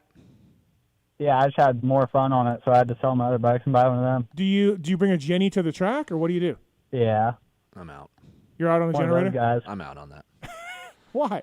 I'm just out right now in my life. I just don't want to do that. I don't want to bring a generator and then ride for 25 minutes and then I'm just out. I want to ride when I want to ride. Okay. Don't tell me when I can ride. Okay. Wow. Okay. So, Matt, you got to, like wait and charge it up, right? Well, in Washington, they do motos anyway, just separate the classes, so. Do they split practices up? Yeah. Yeah, so there you go. That's not bad then. They don't do that in California. You're out there with 60s, quads. It's free for all, dude. But Matt, no, fun bike. I'd like to get on one again, Keefer, if we could. But yeah, Our friend here, the president or the owner, he was here. Anton Was here, and he said we could have one. We just haven't asked him. I know. Yeah. All right, Matt. Thanks, buddy. Appreciate it. Thank you. Thank you. All right. PSF1. Brandon's on 2. Deegan versus Jett. Brandon, Deegan versus Jett. I said it. Yeah. I said it. So I'd say that everybody's hyping this Jett versus Deegan thing up, and I'll let you know right now, I'm a very big Deegan fan. But I just don't see any way that Deegan can run with Jett unless he can at least fix his starts. Like, I feel like that's something that people aren't talking about, is he really doesn't get very good starts, and how are you supposed to beat Jett Lawrence if you can't get off the gate and see the guy on the opening lap? Okay. Yeah, Deegan's starts are a little more up and down, but they're not bad. They could change on a 450 too. They could change on a 450 a little bit. But I'm with you. They can't be up and down. They're not going to be up and down. They're not going to do the HRC bikes, as we've seen, are really good on starts. Some of us can't even hold shot. It's like production Hondas are good too. Production Hondas look good too. Yeah. Hey, I don't think Deegs' starts are as bad as Tomac's. No. So, like you said, Tomac can have some really good starts. Yeah. But mixed in You there, could be in they're 20th. Yeah, they're all over the place. Here's my thing. All I'm saying is it's going to be awesome to add another guy within what we're seeing right now, right? I think Deeg slots right in with Hunter and everybody else, Chase and everybody else. And I'm here for the shit talking that's going to happen, because it's going to happen. I'm here for it as a fan. Some of you guys don't like it. I don't like it. I think it's awesome. Yep. As a fan, let them talk shit. Get the other guys fired up. Let's get a little tiff going. That's all great for our sport. I like Barry Sanders. When he scored a touchdown, he went over to the ref and handed him the ball. No, I act like you've been there before. Correct. I've always liked that. Ricky used to give everyone props publicly and then go back to his truck and be like, I fucking hate everybody. I'm going to destroy them, which is cool. Look it. But publicly, I'm more of that guy. I'm more of the Barry Sanders type guy. Yeah. I like that. But I'm also, as a fan, why not have a little variety? We've been asking for it. Yeah. We needed something. I mean, yeah. We haven't had anything like this in quite a long time. Okay. All right. I will. Yeah. One more thing. As far as what happened at Washougal with the red flag and the restart, and how they've been doing it in that practice where they've been practicing it with John Starling, can you maybe run something by the AMA that maybe they should just do the staggered start, except you do 2 lines, like 1 through 20 in a line and then 20 through 40 in a line. That way he waves the first side and the last guy goes, and then he waves that second line. Okay, I'll pass that on. Do you think AMA is going to listen to Steve? Probably not. I mean, No. maybe. I mean, what do you think about that idea? Don't you think that'd be a lot safer? I don't know what was unsafe about the way they did it at Washougal. Well, how John Starling's running across the gate. Yeah, but I mean, I think he's fine, unless he would have tripped. Yeah, and I think. Yeah. I mean, look, it is a little weird. I would agree with him, but I don't think it was dangerous. Yeah, I don't know. I heard people saying this too. I'm like, I don't know, man. It's John Starling feels like he can do it. AMA feels like he can do it. Why are we? It was better than it used to be. I mean, it's dangerous being a spectator. It was better than it used to be where, it was better than we used to where we had full restarts. Like, that was dumb. So, all right. Thanks, buddy. Thanks for the call. Thanks for listening. Thank you. PulpMX Show. Use the codes to save. OGO Power Sports. Love these guys at OGO. Keefer loves the trucker I do. bag. There's a lot of truckers in Georgia right now. You got a lot of truckers? Mm-hmm. Pulp15 code to save at OGO Power Sports. 9800 trucker bag. What's the dozer? Yeah. 3-wheel dozer. Backpacks, carry-ons, all of it. Love the OGO name. Pulp15 code saves you with OGO. Bringing you our next guest on the show. This gentleman co-hosted the Pulp Show way back on the day a few times as well. It's nice to get him back on the air to talk a little bit about what happened at the ranch. It's the Eddie Ray. E-Ray, what's up, buddy? How are you? What's going on, boys? What's going on, Keefer? How are you, brother? Oh, hanging in there, just living life in the Carolinas. How is Travelers Rest? How's that going?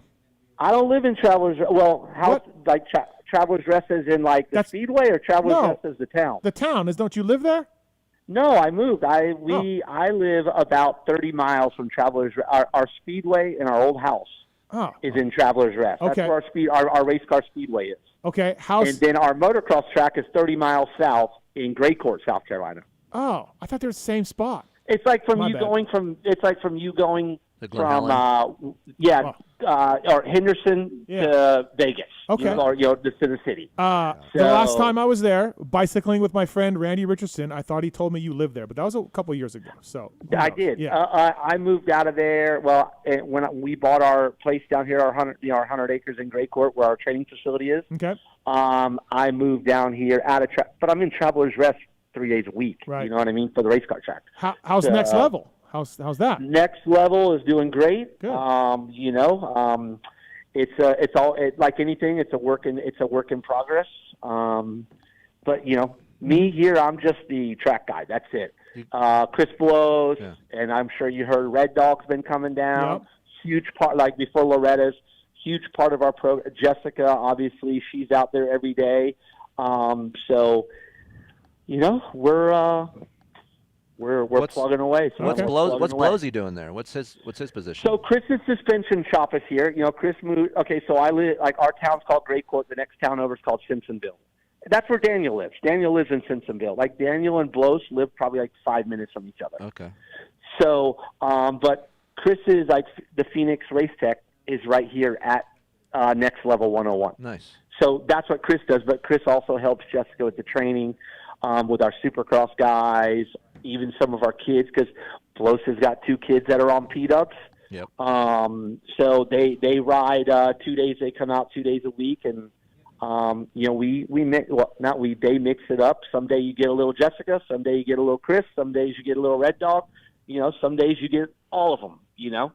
So it's a variety of coaches over here at Next Level 101. All right. So OGO Power Sports bringing you Eddie Ray. What the hell happened at Loretta's? We discussed this a few different ways. Obviously, we know the kid Knox. Your how old is he? I don't even know. How old is your kid? He's okay. AMA so, he's 5 years old. Okay. AMA 5. So races a 5-year-old. What happened?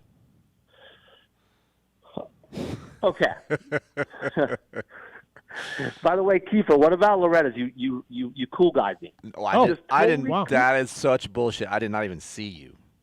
You were talking to Jamie Ellis on the golf cart, like the second to last day, and I pulled up on my bicycle. Yeah. And then you might not even know it was me. I would not cool. Didn't know. I know. It was weird because I was like, oh, but I mean, I pulled up to Ellis, and you had the whole family on board. So, but anyways, funny. The story goes like this. After Loretta's, all this is going down, and of course, I don't listen to, like, whenever I only used to listen to the show when I drive. Mm-hmm. But I don't ever do any driving anymore. So if I go across town, like, I'll be on the phone, so I never get to. I'll listen like 3 minutes, and somebody will call me. So I don't really get to listen. Well, after, of course, I heard like they were talking about you on the Pulp Show. I'm like, yeah. I mean, right now everybody's, not in a good way, but everybody's talking. And supposedly, like, they're like, Keefer said that you bought the bike like at a swap meet on the way to the track. And I'm like, well, no, Keefer said, I heard that you That's bought what it Keefer used. said. That's what I said. Okay, so the real truth is, I rode it. We rode a bike. It was not our motorcycle. That's the truth. It wasn't our motorcycle. But I'm not going to lie. Everything that was there, I knew about. Okay. So just to be straight, you know what I mean? Just to be straight. So, anyways, my guy, we live at a training facility. You can ask Daniel. He runs around here on his side-by-side. He's never wanted to be a dirt bike racer. He said, Daddy, I'm going to grow up. He told both of us, I want to be a race car driver because of the speedway. Run around, say he's in this car, that car. Well, in the end of 23, he decided one day, he's like, hey, I want to race. But he only did indoor races, like in the winter. That's all he ever did.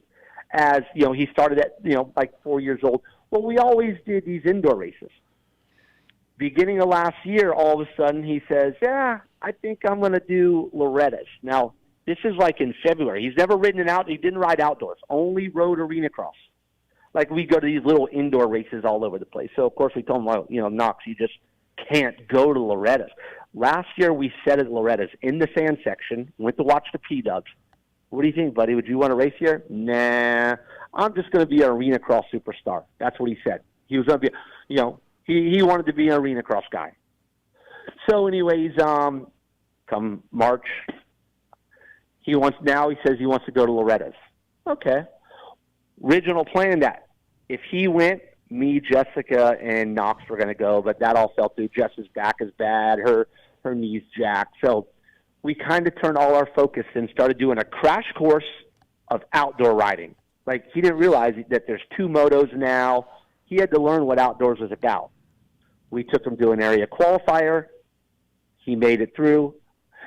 Funny, we went to our very first area qualifier. He did it Red Dog style. He went 3-4 for the overall. But nice. I mean, we didn't think he'd even make it. Like, this is a kid that's, like I said, he's on the young end of the class.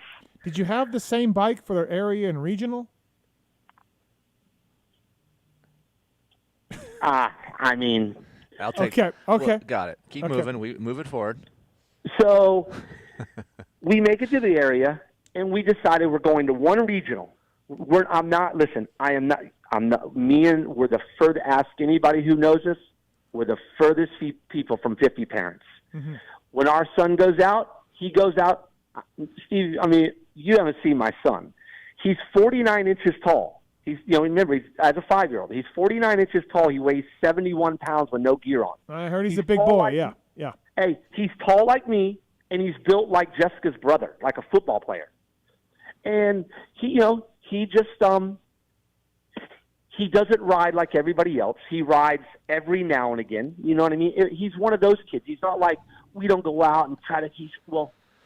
Long story short, we finally go to the 2 weeks before we're supposed to go to the regional we're going to. We take him to that track for a warm-up race.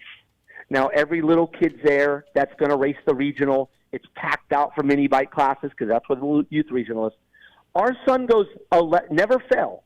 He goes 11-12 on the day at a local race. Okay? After that, coming home, we were like, listen, buddy, if you don't want to go back, we understand. Like, maybe you're just not ready. Nope, we're going to Loretta's. Okay, hey, if that's what you want to do. We even tried to bribe him with a vacation. We go back 2 weeks later for the regional. My kid goes 6'5", 12, and luckily somehow slips through for 6th overall. Wow, 6'5", 12 for 6th. 6'5", 12 for 6th overall. He got lucky, okay? Yeah. Driving home, of course, he's like, hey, Dad, did you really think I was going to make it? I'm like, no, son, I did not think you were going to make it. Well, I guess I showed you. Okay. So after that, we just start getting ready for Loretta's. But, we didn't do anything different. We didn't start riding more. It was just, me and Jess were over the moon. Like, I'll tell you this, Steve and Keefer. When I heard them announce that my son had got 6th place, I had to shimmy off a little. And I'm there with another kid that's winning the 85 class that trains here. His name's Cooper Johnson. He was at Loretta's. He won motos at Loretta's. I couldn't even go to the line because I was so, shook. I could not believe that my son made it. Like, I had, that tear moment. Like, oh, my God, I can't believe this just happened. Like, are you kidding me? Anyways, off we go. On to the next. We're going to go to Loretta's. We didn't change anything we did. Show up, we go to Loretta's. I'll tell you this. Going in, if you would have walked every dad out in front of the line and said, everybody put up $100, y'all, and you always know who the big hitters are. Now, remember, my kid's a 5-year-old. He's racing kids that are 7. My kid was not even on the radar to be a winner. Like, nobody knew, not even me. If they would have said, everybody put up $100, we're betting in Vegas, you have to pick the top 3.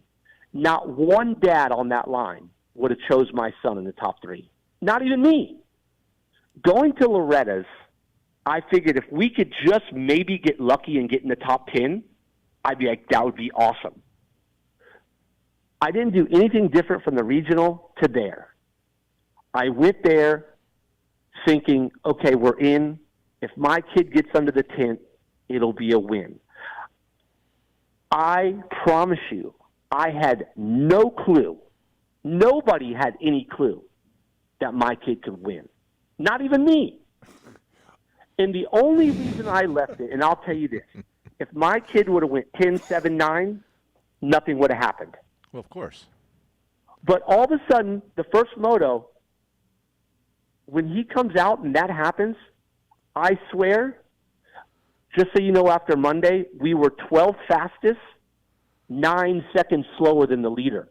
And everybody says, oh, we swapped bikes in. I'll put my right hand on the Bible. We rode the same bike all the way through.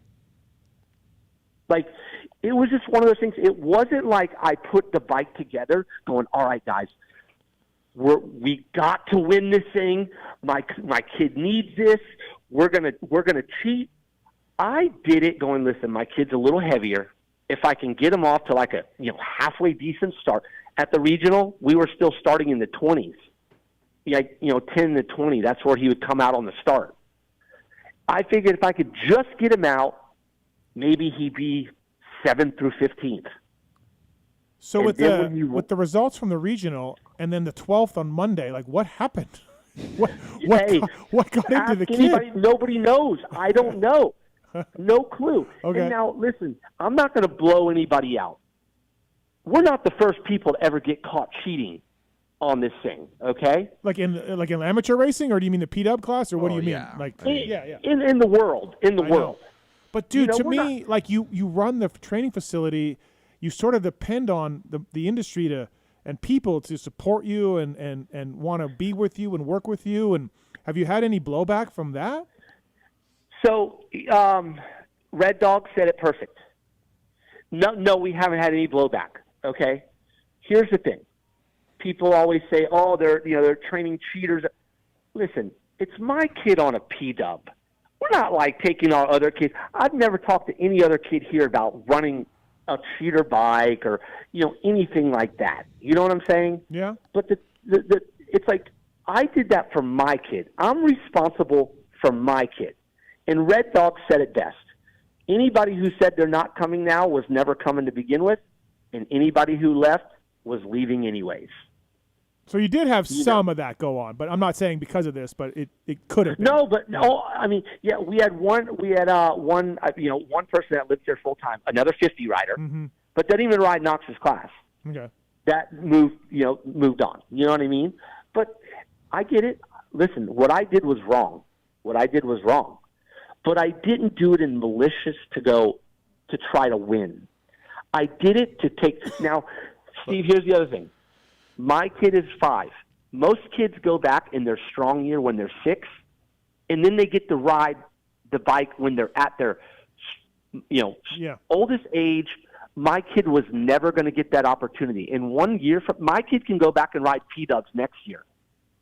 How big is he going to be in a year from now? Yeah. He could be 53 inches and weigh 90 pounds. Correct me if I'm wrong, Keefer or Eddie. From what I understand, almost always the winners of P-Dubs get torn down. No. Oh. Me and Weege had this conversation. Oh, okay. So no. Okay. And here's the other thing. Y'all probably seen this. There was a meme thing going around that said, there was a picture of me and Knox, and it said, "Son, you weren't supposed to win." They did it as funny, right? There's no truer. I was like, I didn't know he was gonna win. Okay, but let me. Eddie, let me ask you this. So he wins, right? At what point do you go, fuck? Oh shit! Like, are you stressing out? Because I saw a video of the start. You want to know the God's honest truth? Yeah. No, because I was so in shock that my kid just won a moto at Loretta. I don't think you do, but maybe like guys like Steve and Tim, they knew what Loretta's meant to me. I was never going to be a pro rider. Yeah. I was never going to win a Supercross. All I had in my life was like, if I won Loretta's, I felt like I met my ultimate goal in motocross. Yeah. I was more in shock. Like, no, I didn't even care when they told me. I didn't care. My kid just rode. He still had to ride the motorcycle. Yeah, right. Regardless. No, exactly. Still had to ride. That don't make it right. And I didn't do it maliciously to go, okay, instead of winning by 10 seconds, now we're going to win by 40 seconds. Right. You know what I mean? It was more or less like, hey, in my mind, I was justifying going there, trying to level the playing field. You got to remember, the kids that ride these bikes are 40 to 45, maybe 50 pounds, and these bikes have 2 horsepower.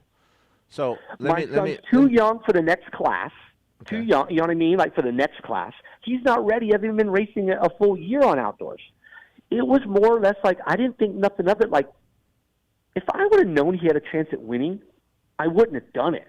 But I had no clue at all. Like it literally wasn't even in the cards. Like nothing.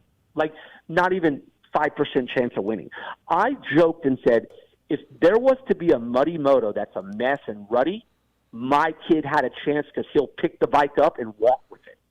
Like my kid's the one that runs over and helps the little kids up. Yeah, he's a fullback of the PW class. He's out, and that's exactly it. You know what I mean? And so going there was no ever thought in my mind that this kid ever had a chance of winning a moto. So when that happened, like your question to me was, what I said, nope, didn't even care, because at that point I was like, I can't believe that just happened. Well, I asked this because, I mean, look, no hate comms. I ran a big bore. I was wrong. And the first thing I went around the corner and did the triple from the inside. Right. I had 2 thoughts. I go, fuck yeah. And the next thought was like, oh boy. Let me, Keefer, and like I said, I'm not coming on here to blow anybody out. Okay? No, I mean, look, you did what you did. I know listening to the show in the past, listen to that. You always admitted that you ran a big bore, right? Yeah, absolutely. Did you run a big bore to make yourself win, or to get the playing field level to hope that you just might make a main? Okay, so this is a complex question because I live in the amateur world with Aiden. Look, like if he rode a limited class, and I'm just going to be real for everybody here, okay? If Aiden was in a limited class, there's not one fucking limited engine inside of that limited 250B limited class. There is. You're saying legal. Legal. Like okay. There's some touch up to the head. The ECUs have been fucked with. Like no one that's going to win has a completely stock motorcycle, okay? So if you're asking me, hey, if I'm in the limited class, am I cheating for Aiden? Most likely, probably would, because to be on the even playing field, okay? Well, so my thing is like, where I'm at with this, and I want you to explain this, is like, because just like you said, your kid could give 2 shits of riding dirt bikes, okay? So now he wins, and now the shitstorm starts to come over your way. At what point do you be like, you know what, fuck it, we're out? Like, yep, we cheated, I'm out, we're out. But why did it escalate to where it went? Okay, so after and let me just, I'm going to get to that. Just so you know, where we're at, we have a local engine guy that builds P-dubs, okay? The guy gave me the opportunity to have one of his his full legal motors. It's called 831 Motorsports, okay? The kid who got second, it was also an 831 kid. Well, they tore his bike down too. Just so we're clear, I chose this motorcycle. He gave me a bike that was legal, but the bike that won the race was a full legal 831, but the kid that rides is 45 pounds. Okay. You know? Yeah. So, just saying, like, it was my pick. But anyways, it was almost what I'm saying. Hold on, Eddie. So what I'm getting at is like you want it more than obviously the kid does, right? No, absolutely. I want him more not to race. Me and Jessica do not want him to race. Okay. This was never in the cards. We are not fit. I swear, when we race at our track, Knox goes down to the line by himself. We don't even go up because we're running the races. See you later. We're not See you later, 5-year-old. Have fun. Hey, ask anybody who's around here. Kris is there. Usually Kris goes down there because we are just like, yeah, good luck, Knox. Have fun out there. Right. Okay, here I go. There he goes. Yeah. No, we are not full into it, and I think the reason people are so upset is because they worked their whole life, and all they want is that illustrious Loretta's title. Listen, Jess has got some, I got some, I got one. It didn't mean that much to us. Like a 50 title, big deal. My kid just rode a bike to a win. I don't even care about not winning. I'm more in shock that he won the race. But you knew after the first moto, you're screwed. We knew. Yeah. We knew. And here's the thing. Just like any racing, the shit I was in the shit, right? No problem. I'm protesting. I could have taken my bike apart right then and been wrong. Or at that point, all they do is impound your bike and hold it and then take it apart after the third moto. Why not just go ahead and let my kid race now? Right. So what was his reaction to, hey, you didn't win, son? My kid looked me right in the face and said, Dad, I still won. Okay. Doesn't matter. We didn't lie to him. Said, buddy, listen. But now, once again, where I live, it is, let's just put it this way. Where I live, we have tons of P-dubs. We have more than 50, 60% of these bikes. We just all know we're not going to mess with them. We're not going to tell on each other. We're all illegal. We all got $50 Amazon big bore cylinders that we bought off Amazon. Okay. That's what it costs for a cylinder and a piston. So he's always been big. He's always rid them like this. So was it social media bull crap, or did you mail the medals home so you couldn't give them back? No. So after Friday, we got a text, and that next morning I walked them straight over. Okay. And what happened was, in our motorhome, we had a bunch of medals because we had one C rider that won. We had an 85 guy that won motos. All the medals were hanging together. Well, they got mixed up, so I couldn't find his first. So let's say 6:30 a.m. Saturday morning, I took 2 medals back, and at like 7:15, I found the last one and took it back. Okay, all right. I was joking at first, saying those things are halfway back to South Carolina. No, we took them right back. No one, when it was all over, said and done with, the only people that are mad are all these crazy 50 parents that are people are on there now, Keefer. People are on there now saying Jessica used to sneak out in the WMX on a 450 and win. Jesus. That's how freaking crazy they are. Wasn't there a fight with number 2 But rider? I don't think Jessica between was the mom? That Jessica had nothing wasn't to do with me. Okay, Right. yeah. That had nothing to do with me. That was a family, and those people lived down the street from me. They lived right down the road. I live in Lawrence County in South Carolina. They live in Lawrence County, the kid that won. Okay. That was something to do. I'm not sure. I can't speak of it. They're good people. I don't know what happened. Okay, all right. But I heard there was a that brawl. had Yeah. Nothing to do with my family. We were just happy. Like that happened. I don't even want to speak on it because if I say wrong, I don't want to speak on something that I don't know. I just know there was a fight, and then I know we got DQ'd, and then everything. Whatever it is, what it is. So in other words, in the end, the penalty would have been the same if I would have tore it down after Moto 1, or right. I already knew what the penalty was. Just let him go now. Everybody said, dude, just let him go. Let him race. So let me ask you this. this. And then all of a sudden he goes 2 and 3 after that. I don't know. He goes 1, 2, 3. I'm blown away. So, Eddie, they're tearing it down. You got a crowd. All right. Do you just tell the AMA guy, like, hey, man, it's fucked in there. I looked Cooley straight in the face. I said, God, and hey, Cooley handled it like a professional. Everything got handled perfectly. I said, boys, listen, you already know. That's why I didn't tear it down after the first moto, but I don't have to because you're not allowed to take the engine apart. So you have the option to keep it apart until after the third moto. And I said, if you want to save time, I'll tell you now it's wrong. Now listen, I could deny it and say no, you're not doing it, but Burkeen said, well, hey, here's the rule that you can get, Knox would be suspended for a year. And I'm like, okay, so great. My kid can't race. My feelings aren't going to really be hurt to that. I don't care. I don't really want him to race anyways. So, that was that. So standing there, I said, guys, it's wrong. They knew it was wrong, but I think they wanted to, the public, like the public, like we're going to stone you out in public. We're going to hang you in public. It's like they just wanted to see. And I said to them, I go, listen, in a murder trial, y'all got to come up with evidence to prove that I murdered somebody. But if I just put an admission to guilt, why do we got to go that far? Yeah. And it's the rule. They got a rule. It's just the rule. That's the rule. Let it. And I could have said no, taken the bike, but I said, you know what? It is what it is. I don't. It doesn't. I was wrong. Like, don't get me wrong. I'm not trying to talk. I was wrong, but I only did it. I was wrong. All right. In the best interest of my kid to try to maybe get him a top 10 finish. You know what I mean? Maybe a top 10 finish. We got a call for you. Kyle is on 4. Kyle, what's going on? You want to talk to Eddie? Yeah, just listening to you guys, and I'm kind of shaking my head at all this. It's like he's taken some responsibility on all this, but still, not necessarily upset or thinking of the kids that, dream of the one time that they ever do get to go to Loretta's might be the 50 class. There's guys racing pro today that the one championship they have was 50 class. To kind of not hear any, apology that, a kid that got 11th or 12th, he's not worried about that kid. It's just the kid that won, that's...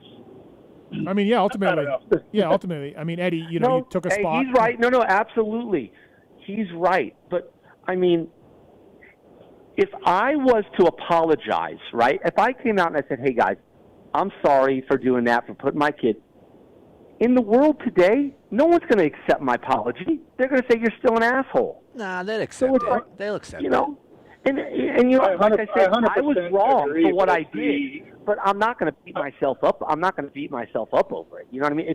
We didn't break we broke the rules, not the law. People want me put in prison for this deal. Yeah, well, yeah. I mean, obviously, yeah. People want me they want me under the jail. Yeah. But guys, there's no rule that says you can't break the rules. If you get caught breaking the rules, there's a penalty. I took a chance. I broke the rules, and I did what I did. But yes, am I sorry? I'm sorry. It's like I can't go to every kid on the line and say, "Hey man, I'm sorry. Hey man, I'm sorry. Hey man, I'm sorry."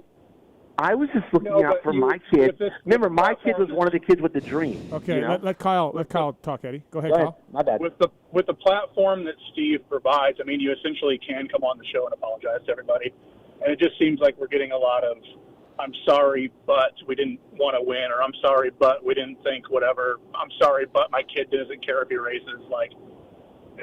I don't know. As soon as you say "but" after it kind of takes away the apology to me. That's all I've got, man. I appreciate everything you guys are doing. Eddie, you were good in your day, man. I appreciate it.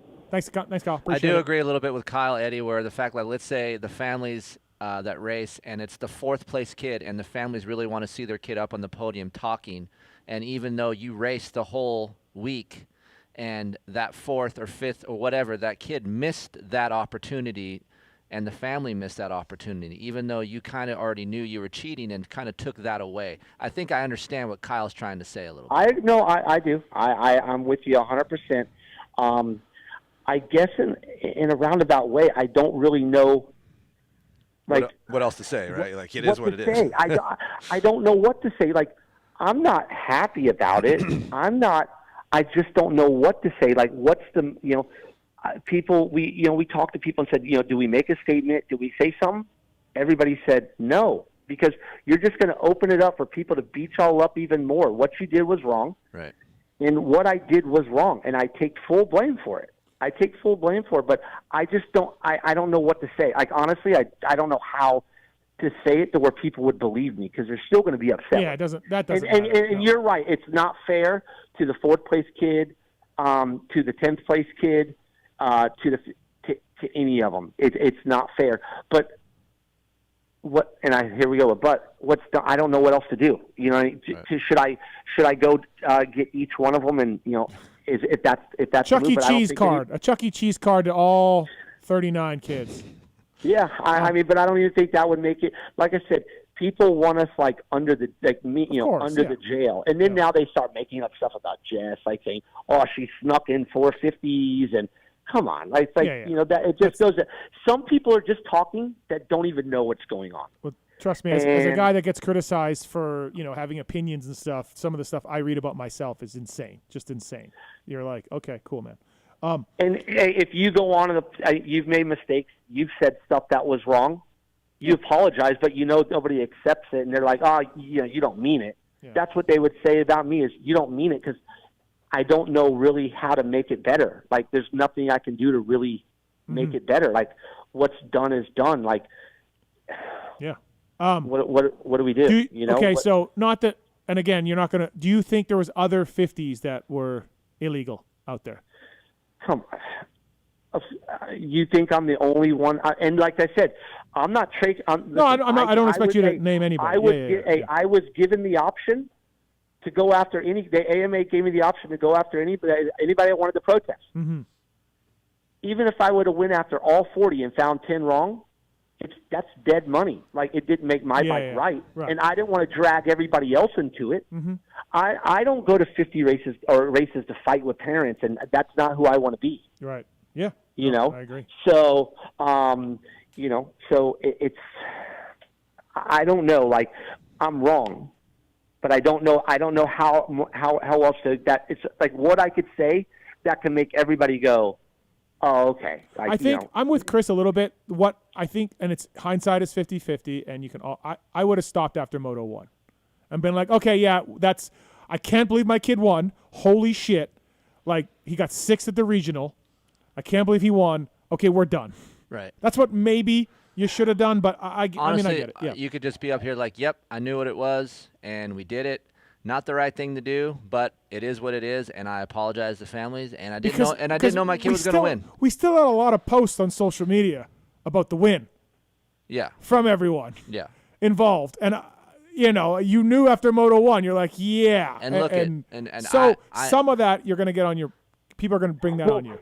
So first of all, people are talking about that post. We didn't make that post. No, I know. We know. Yeah. We didn't make that post, and I don't like people ask me, "Oh, take it down." I don't even know. I barely know how to use Instagram. I have Instagram, so I barely know how to use it. I wouldn't know how to take a post down. The post wasn't. I don't even know how it made it onto my Instagram.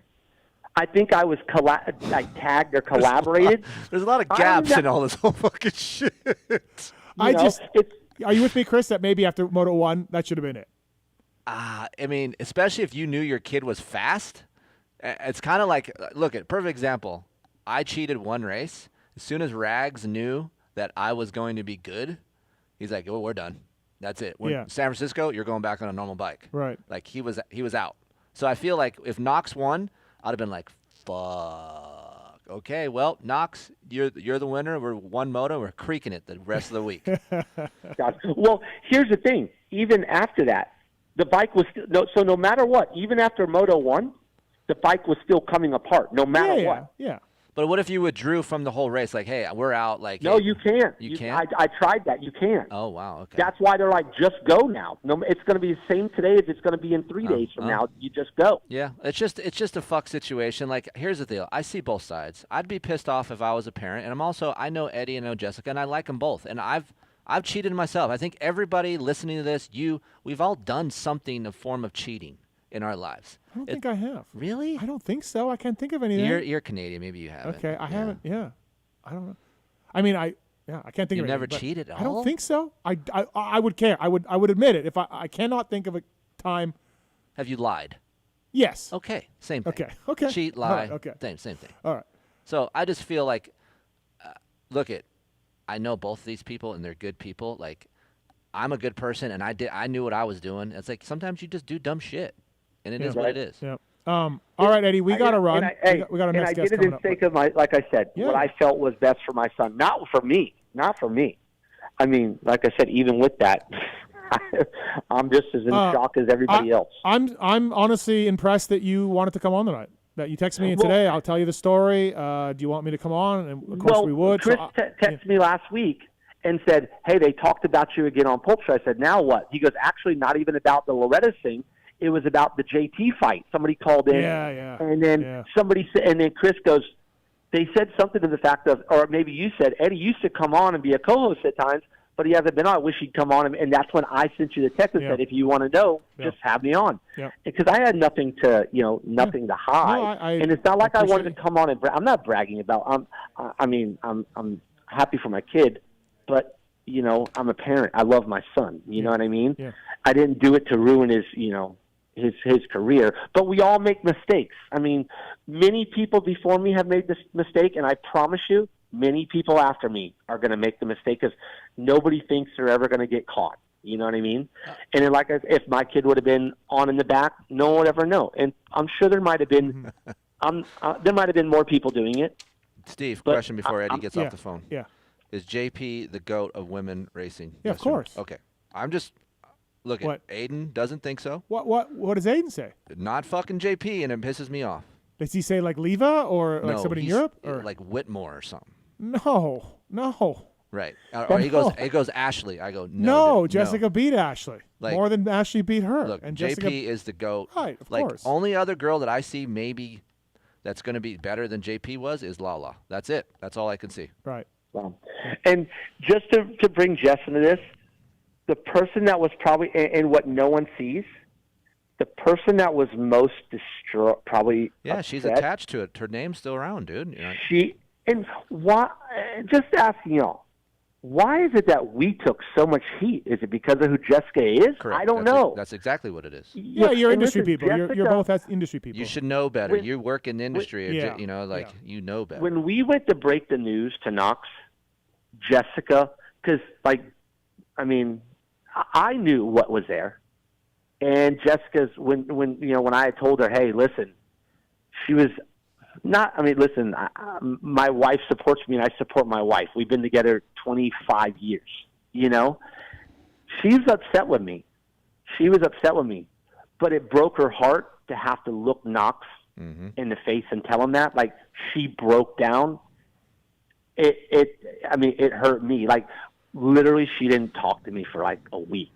You'll be we record. We didn't fight. Listen, we have a strong relationship. to me. Like, it didn't break us up. We're not getting divorced over it. We're all good now because you just got to accept what you did, and you got to move on. And if I knew that everyone would accept my apology, if they sent me everybody's number, I'd send it. But it's like, are they? They're going to be like, you're just doing it to Yeah. So all right, Eddie, I can we gotta only run. be so. We got to Thanks run. for coming on, Yes. though. Going on with Thank those you guys. for calling in. I appreciate it. Took Yep. balls. Yep. Hey, one more thing. Yep. Hey, so Keefer, I saw this thing you put up today about the baskets. That about people doing. You got to follow this guy. I don't know if you follow him now. You ever heard of Cartnarks? Yes, I do follow that guy. Okay, never mind. All right, boys. Hey, All right. See ya. good talking to y'all. We'll see you. Thanks, See Eddie. ya, Eddie. Appreciate it. OGO Power Sports bringing you Eddie Ray. Yeah, Cartnark guy. Those guys get mad at him, though, dude. Dude, that guy's ballsy. He goes down to Compton. He's going to get punched out. He's going to get punched He's out. going to get jacked. Yeah, he is. Look, you remember my old Cartnarks things I used to do? Yeah. All right, next guest on the show here, Budds Creek this weekend, the final round of the National Series. Going to see Hayden Deegan most likely clinch a 250 championship this weekend. Brought to you by Wiseco.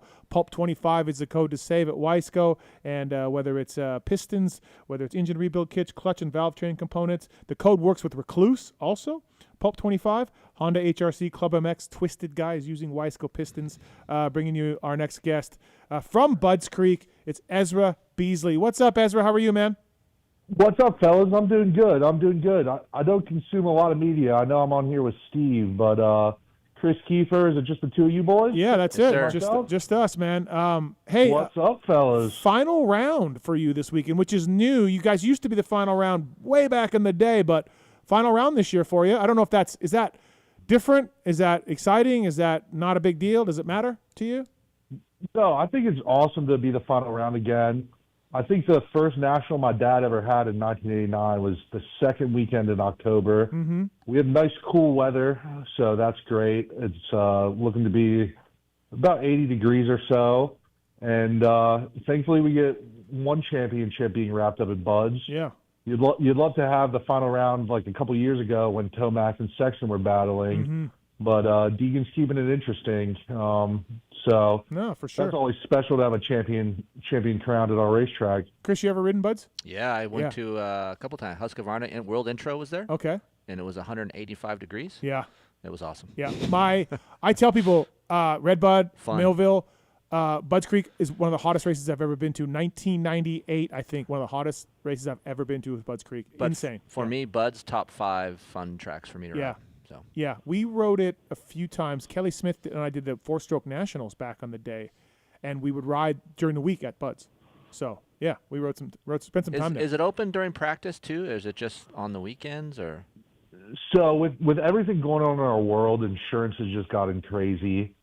I know with our policy, they have so many new requirements that it's hard for me to open up for a practice because I have to get in flaggers, ambulance.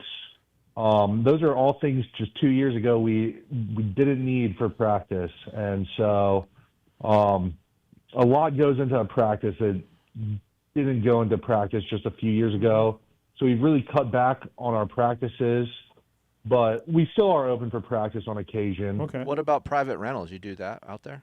Yes, we can do private rentals. Yeah, a lot of local pros have been taking advantage of that. We actually had a big group of them down, I think 2 Sundays ago. Nice. And they decided to do a moto for some bragging rights, so that was pretty cool. Oh, that's cool. Who's got more laps there, Rod Bell or Shock? Rod Bell by far. Rod okay. Bell's 40 minutes up the street. Yeah. Yeah, he's spun countless laps there. I'd say number one on laps spun has to be Tony Archer, though. Oh yeah, right. Archer would Archer would be there just about every day spinning laps when I was growing up. Right. Any changes on the track this year? Anything we doing? No. We always add some different humps inside the turns. Try to do some split lane stuff, and that's always a little bit different every year. The track guys, they do a great job with that stuff, but nothing Jurassic. Okay. VIP still available? Tickets? How's ticket sales? How's VIP stuff looking for you? So our VIP setup is really awesome. I think we have the best ticket in motocross. It's called the Presidential Club. I got this idea about 5 or 6 years ago at a motocross Grand Prix. I don't know if you guys have ever been to one of the ones in Europe, but their VIP hospitality is off the charts. Yeah, it's awesome. So I'm sitting there eating the best jumbo shrimp I've ever had, sipping on a glass of champagne, and I said that people love this kind of experience and hospitality in motorsports in our country with NASCAR, Formula One. I feel like we have a demand for this in motocross now. And so I took it upon myself to plan the best VIP area in the whole country. And we have just a great day planned for our Presidential Club members. I think we have only about 6 tickets left, but how it works is we park, you have a shuttle that picks you up. It'll take you anywhere you want to go. But it takes us up to the Presidential Club. Did you ever watch a race from up on the deck of the tower? Yeah, building, I have. Steve? I have been there. Yeah, it's awesome. Yep. Yeah, so we've repurposed our deck for this Presidential Club area. It's indoor, outdoor. We serve steak, shrimp, all you can drink beer. Oh yeah. Damn. The highlight of the day for me is that we take these guys out on the racetrack and they take pictures on the starting line, on the podium. They get to check out some of these ruts up close and personal. So that's just an incredible day. More on the luxury side of things. Sure. And then we also added the danger zone with Hayden Deegan, Brian Deegan, the whole family. Just another top-notch experience. You're going to get to go out on the racetrack with Brian Deegan and check out some of the lines, and he'll walk you through it. Hayden, he's going to come over and watch a moto in the tent and break down what he's seeing. And a little birdie told me that if Hayden wins the championship, he's going to bring his motorcycle over and do a burnout in the tent. Oh, there we go. That's some VIP That's right a there. danger zone, dude. Yeah. You're in the danger zone with burnt rubber and oil. And 5 rows deep's the danger zone. Yeah, exactly. Maybe some lucky person in the tent will be the first person to blow up a Star Yamaha bike. I've seen him after the National last year, and he was dumping water in that thing trying to get it to blow up. Yeah. It was indestructible. How's Pops doing? Oh, Pops is good. Okay. He's a historian now at this time. Yeah. He's writing a book about the Civil War, and his college girlfriend found him on Facebook, so he's in seventh heaven. Oh my gosh. Nice. They dated Good to about hear. 40 years ago, and Fuck yes. it's like they never missed a day. Oh, that's awesome. How many people have got divorced and together on Facebook? I mean, it's just Yeah. unbelievable. Yeah. Yeah, it's really. I think he's done that about 2 or 3 times. That's his dating site. Heck yeah, I love it. Yeah. Listen, Budds Creek's a great track. It's got a lot of It history, and a lot of guys love it there for sure. So get the VIP tickets, everybody. Go to the Danger Zone if you want. Also, Hold on. So I have a question for you guys. Yeah. So you guys have been to so many racetracks around the country, around the world. Which racetrack has the best spectator viewing? I'll start. Yeah. I think Unadilla is really good, honestly. Yeah, Unadilla is good. Buds is good. Buds is good too. Lakewood. Honestly, it's not in the schedule anymore. Glen Helen was really good too. Yeah. Yeah. Buds is up there though, Ezra, for sure. It's you got the rolling hills. The hills help, man. When you have a track with some hills, it really does help the viewing. Yeah. Because you can stand on the presidential thing, like you said, that deck, you can 95% of the track probably. You can't see in the back. Well, I love going to High Point. I think High Point's a good viewing track, but maybe I'm just a little bit partial. But I think with the natural amphitheater, just about anywhere you sit. Mm-hmm. So for the people out there that haven't been, Budds Creek's in a valley. Yep. And the track snakes around the entire valley. So just about anywhere you sit, you can see 90% of the racetrack. Also, Waldorf, underrated town. Had some good times in Waldorf over the years. I don't know about that. What were you getting into in Waldorf? Just like some bars, a couple of little stanky little bars. Beers you're talking about the Babes Boys Tavern. I don't know. Yeah, that sounds like it. I don't know exactly what it was called, but I went there a few Everyone's times. playing the Keno and eating wings. Yeah, it was beer, good times. Good times at Waldorf over the years. Hey, also coming in with the national. What else you got going on, Ezra? You got something else you're going to promote here? Yeah, so the Budds Creek Supercross was just such a long-standing tradition. We'd always do a Supercross race on our stock car track. Some guys just jump over there and start riding in the middle of the moto sometimes.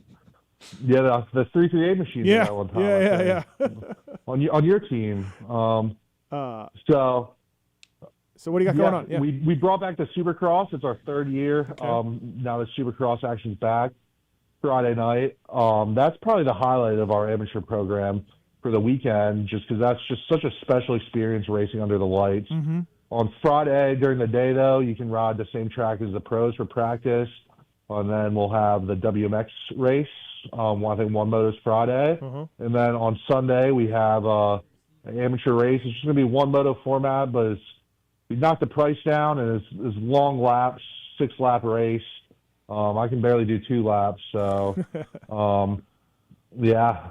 Okay. That's going to be a good one. And Monday we have the Moto Academy, but something super cool we're trying to work in there is we're trying to do a flat track demo over on our Supercross track around the outside of an actual bowl of the racetrack, and that's super special. A flat track demo.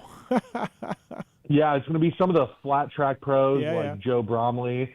I think he just won one of the classes this past weekend, and that's just so special because that's the first time we've had flat track motorcycles on our racetrack over there in over 20 plus years, and it's to announce our brand new festival, the Throttle Fest.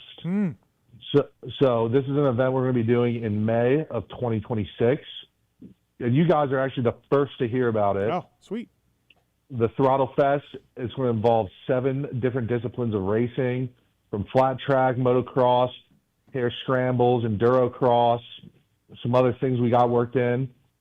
But the highlight of that weekend is going to be the American flat track. The best flat track racers in the world are going to be coming to Budds Creek. Oh, you got an AFT guys coming. Okay, awesome. Nice. Yes, sir. So we're doing this event in conjunction with the Daytona Motorsports Group and AMA Pro Racing. And they between us and them, it's like a super team. We have so many resources at our disposal, so many great connections. We're just excited to plan a great weekend. That's May 2026. Yes, sir. Okay, awesome. That's cool. A lot of stuff going on at Budds Creek, man. Yeah. Great facility, great time. Thanks for calling tonight, Ezra. Appreciate it, man. And Sweet. we Are will, you guys coming out? Yeah, I'll be there this weekend. Kiefer will not be, but I'll see you. Yeah, I'll see you Saturday. All right. I hope you have a great time tearing up Waldorf. Oh yeah, dude, we will. All right, thanks, buddy. Thanks for calling. All right. Bye-bye. Thank you. Brought to you by Weisco, Ezra Beasley, VIP tickets, real cool track. A lot of history there. Good track. Yeah, really good track. Fun to ride. Both directions too. Tough to ride too. I've ridden it in both directions. On the edges of your tires a lot. It's a little bit like Lakewood, Yep. where you're like, hey, I'm never quite straight. Right. You know. All right, got to go commercial break here. Jason Thomas coming up. Parker Ross, Kiefer After Dark. Ooh. Some testing talk. Yep. Maybe we'll recap Eddie Ray's phone call when we come back too. There's a lot there. Lot to get into there. So for Travis and Tallon and Chris and myself, that would be for the after show. We Okay. don't have that anymore. Yeah, we don't. That That gentleman, I mean, he's never approached me. He could have that again. He could. He's never approached me about it. Yep. Sad, because the fame's gotten to him. Yep. All right. We'll be right back after this commercial break, everybody. Thanks for listening. Stay on hold. I see you guys waiting there. We'll get to some of your calls when we come back. But stick around. Right back after this. Yeah, but they don't know shit. It's your turn to win the ride of a lifetime during the Ultimate Ride Sweepstakes. This summer, Motorsport.com and Yamaha are teaming up to make your next ride your best ride by giving away a 2025 Yamaha YZ450F. With weekly prizes from Fly Racing, FMF, Turner Performance Products, G-Brakes, Alpine Stars, OGO, HP Tools, Hinson, Muck-Off, Decal Works, Dunlop Tires, VP Racing, Nika Metals, ASV, Achurbis, Works Connection, and the grand prize, a 2025 Yamaha YZ450F prize package. Now's your chance to win the ultimate ride during the 2025 Motorsport Ultimate Ride Sweepstakes. Enter weekly at motorsport.com/win.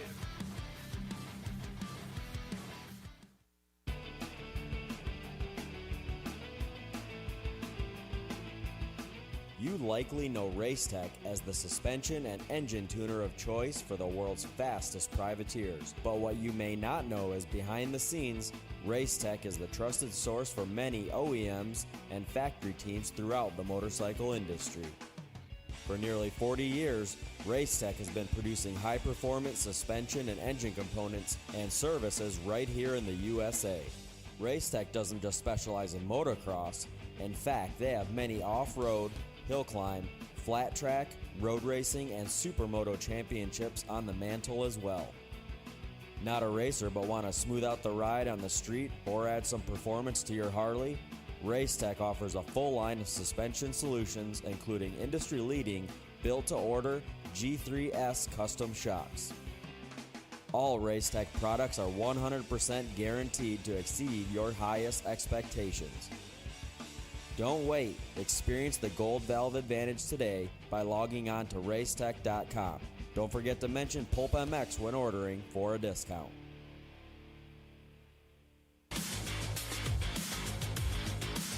Established in 1989, Eric Phipps had the idea to manufacture factory-styled products for the everyday rider. Working out of his garage, Eric quickly gained a reputation for producing quality products and having great customer service. In just a few short years, the factory team started calling looking for products as well, and as the saying goes, the rest is history. Fast forward to 2024, and they are on their 35th year of producing high-quality products while still providing exceptional customer service. While they are no longer working out of a small garage, they are still producing the finest products available. Teams like HRC Honda, Star Racing Yamaha, HEP Suzuki, Phoenix Honda, BarX Suzuki, AJE Motorsports, Solitaire Yamaha, and countless privateers still rely on the same quality products that are available to you too. Products like their Pro Launch start device, radiator braces, skid plates, clutch perches, and tons more continue to be a staple in the pro pits and amateur scene as well. Check all they have to offer for your ride at worksconnection.com. Use the code PulpMX20 to save 20% off your order.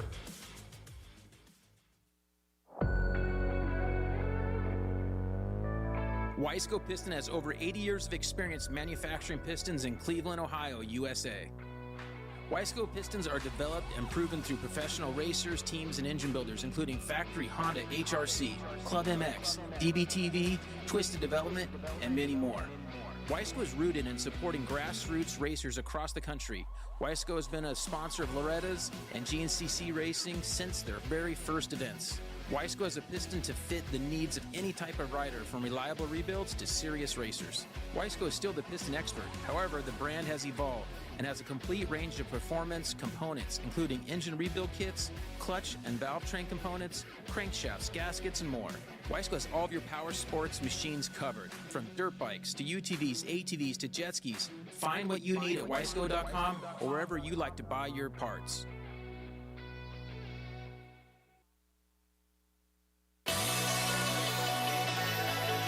Factory Chassis Parts was founded in 2018 with one goal in mind: to offer the highest quality works level upgrades to the average rider. With the success and popularity of FCP engine mounts, we're excited to announce our latest chassis item, the FCP Race Cups. Offset steering races have been used by top motorcycle professionals to adjust the geometry on race bikes for years. Now, Factory Chassis Parts offers an impressive way for you to experience the same improvements in handling and traction by changing the rake, trail, and wheelbase of your bike. Whether you ride the track or trail, these bolt-on parts drastically improve the comfort, cornering, and experience on your motorcycle. Check out fcpracing.com to view the entire product line and learn how to improve your bike today. PulpMX 25-chassis is the code to save. Maxima Racing Oils was created for world-class racers who challenge the limits of possibility. Their demands on equipment drive us to look beyond conventional ideas and to exceed industry standards. It's in our DNA to identify problems, formulate solutions, and execute at the highest levels of competition. Case in point, the championship-winning Factory Kawasaki race team, longtime Maxima partners who extensively use Maxima throughout the bike. Maxima's USA-made products exceed JSO requirements and can be used in all motorcycle brands: Kawasaki, Honda, Yamaha, Suzuki, KTM, Husqvarna, and more. Maxima Racing Oils. Experience the difference. Visit MaximaUSA.com for more information.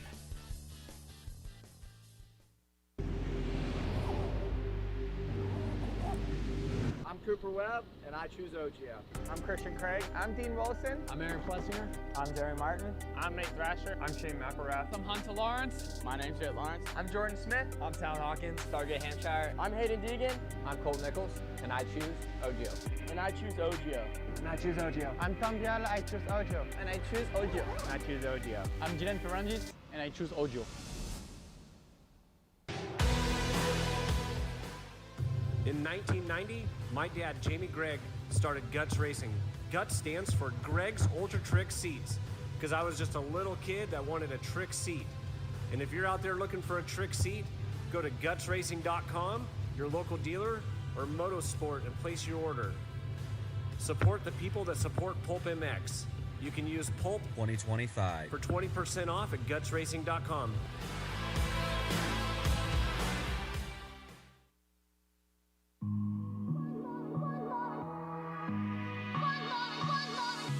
As a PulpMX show listener, you all know about the Michelin Starcross 6-tire range that are designed to win in a wide range of conditions and terrain. But do you know that Michelin makes tires for essentially every motorcycling and bicycling segment? In 2025, Michelin continues to expand their product offer to include the Michelin Road W GT tires for the Honda Goldwing. The Michelin Road W GT tires are designed to go the distance, are reliable in wet conditions, and provide easy handling on Honda Goldwing motorcycles. Michelin has multiple options for V-twin motorcycle riders, from the Michelin Scorcher range of Harley-Davidson original equipment tires that are co-developed and co-branded, to the Michelin Commander 3 Cruiser and touring tire lines that offer exceptional wet grip for cruiser bikes and class-leading mileage for touring bikes. For sport touring and sport bike riders, the Michelin Road 6 and Michelin Power 6 tires are the latest offers from Michelin, the inventors of radial motorcycle tires. If you're a bicycle rider who rides downhill, enduro, or cross-country mountain bikes, gravel or road bikes, BMX racing, or even city bikes for urban commuting, Michelin offers a wide range of tires to enhance your riding experience. To learn more about these and all other Michelin two-wheel products, check out MichelinMan.com, visit your local dealer or online retailer, and make sure to follow @Michelin Motorcycle and @Michelin Bicycle on Instagram. Having traction problems lately? The all-new traction boots from Atlas may be just what you need. Developed as a premium entry-level boot for the masses, they are super lightweight and durable, featuring a modern Velcro-free enclosure, molded sole, and plush memory foam around the ankles for maximum comfort. an incredible value at just $199 in the United States. Atlas traction boots are available in MX and Enduro sole versions to suit the needs of all riders, racers, and weekend warriors. The addition of boots to the Atlas product line is just the start. Head to social media and follow @AtlasBrace so you don't miss all the product announcements that are still to come. To shop now, visit atlasbrace.com. From beginners to seasoned vets, race teams, project builds, and magazine tests, Decal Works' mission is to cater to those who love to ride, upholding the true definition of quality, service, and knowledge.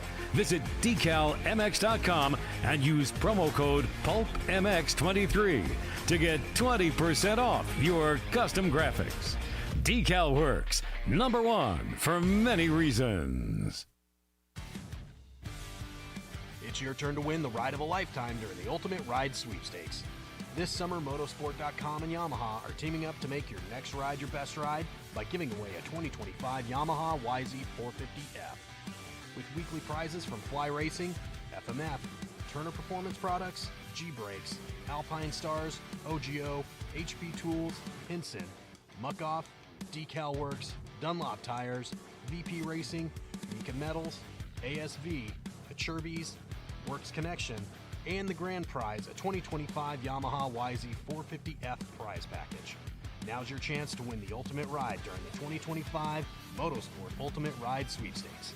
Enter weekly at motorsport.com/win.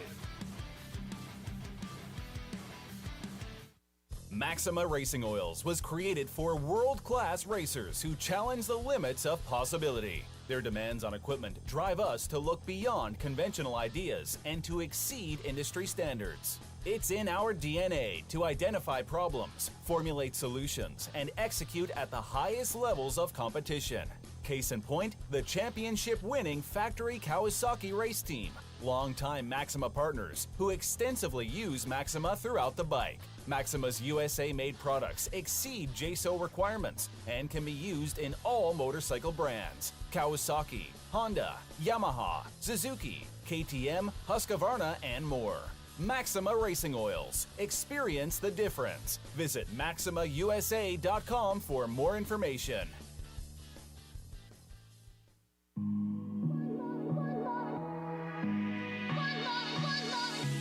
As a PulpMX show listener, you all know about the Michelin Starcross 6-tire range that are designed to win in a wide range of conditions and terrain. But do you know that Michelin makes tires for essentially every motorcycling and bicycling segment? In 2025, Michelin continues to expand their product offer to include the Michelin Road W GT tires for the Honda Goldwing. The Michelin Road W GT tires are designed to go the distance, are reliable in wet conditions, and provide easy handling on Honda Goldwing motorcycles. Michelin has multiple options for V-twin motorcycle riders, from the Michelin Scorcher range of Harley-Davidson original equipment tires that are co-developed and co-branded, to the Michelin Commander 3 Cruiser and touring tire lines that offer exceptional wet grip for cruiser bikes and class-leading mileage for touring bikes. For sport touring and sport bike riders, the Michelin Road 6 and Michelin Power 6 tires are the latest offers from Michelin, the inventors of radial motorcycle tires. If you're a bicycle rider who rides downhill, enduro, or cross-country mountain bikes, gravel or road bikes, BMX racing, or even city bikes for urban commuting, Michelin offers a wide range of tires to enhance your riding experience. To learn more about these and all other Michelin two-wheel products, check out MichelinMan.com, visit your local dealer or online retailer, and make sure to follow @Michelin Motorcycle and @Michelin Bicycle on Instagram.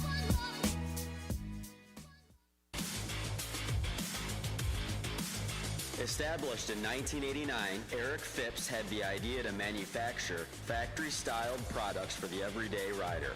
Working out of his garage, Eric quickly gained a reputation for producing quality products and having great customer service. In just a few short years, the factory team started calling looking for products as well, and as the saying goes, the rest is history. Fast forward to 2024, and they are on their 35th year of producing high-quality products while still providing exceptional customer service. While they are no longer working out of a small garage, they are still producing the finest products available. Teams like HRC Honda, Star Racing Yamaha, HEP Suzuki, Phoenix Honda, BarX Suzuki, AJE Motorsports, Solitaire Yamaha, and countless privateers still rely on the same quality products that are available to you too. Products like their Pro Launch Start Device, radiator braces, skid plates, clutch perches, and tons more continue to be a staple in the pro pits and amateur scene as well. Check all they have to offer for your ride at WorksConnection.com. Use the code PulpMX20 to save 20% off your order.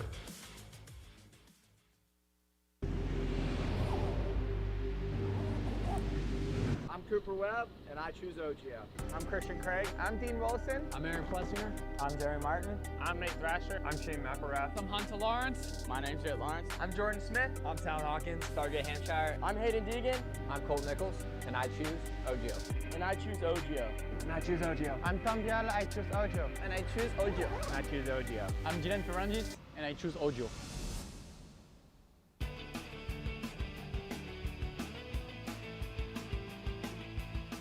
You likely know Racetech as the suspension and engine tuner of choice for the world's fastest privateers. But what you may not know is behind the scenes, Racetech is the trusted source for many OEMs and factory teams throughout the motorcycle industry. For nearly 40 years, Racetech has been producing high-performance suspension and engine components and services right here in the USA. Racetech doesn't just specialize in motocross. In fact, they have many off-road, hill climb, flat track, road racing, and supermoto championships on the mantle as well. Not a racer but want to smooth out the ride on the street or add some performance to your Harley? Racetech offers a full line of suspension solutions including industry-leading, built-to-order G3S custom shocks. All Racetech products are 100% guaranteed to exceed your highest expectations. Don't wait. Experience the Gold Valve Advantage today by logging on to racetech.com. Don't forget to mention PulpMX when ordering for a discount.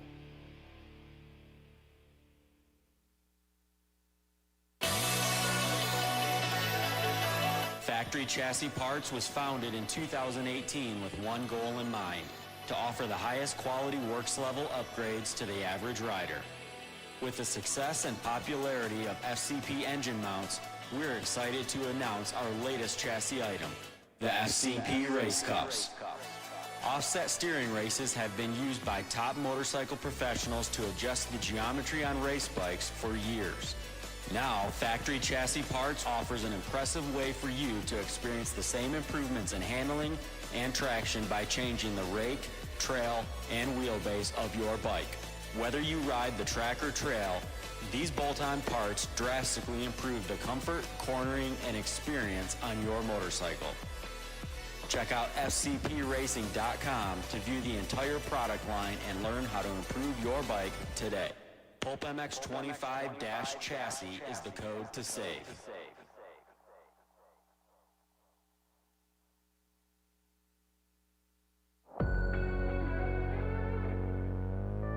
Wiseco Piston has over 80 years of experience manufacturing pistons in Cleveland, Ohio, USA. Wiseco pistons are developed and proven through professional racers, teams, and engine builders, including factory Honda HRC, Club MX, DBTV, Twisted Development, and many more. Wiseco is rooted in supporting grassroots racers across the country. Wiseco has been a sponsor of Loretta's and GNCC Racing since their very first events. Wiseco has a piston to fit the needs of any type of rider, from reliable rebuilds to serious racers. Wiseco is still the piston expert. However, the brand has evolved and has a complete range of performance components, including engine rebuild kits, clutch and valve train components, crankshafts, gaskets, and more.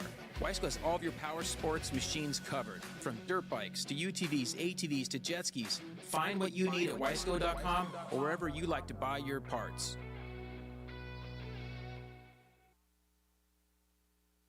From beginners to seasoned vets, race teams, project builds, and magazine tests, Decal Works' mission is to cater to those who love to ride, upholding the true definition of quality, service, and knowledge.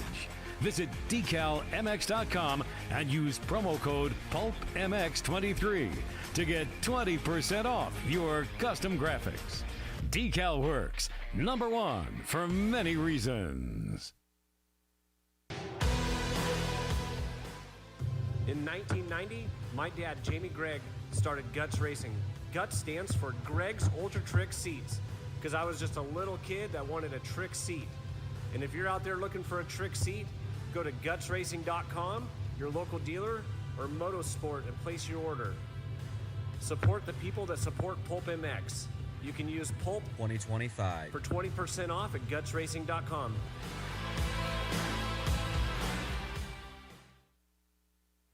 Having traction problems lately? The all-new traction boots from Atlas may be just what you need.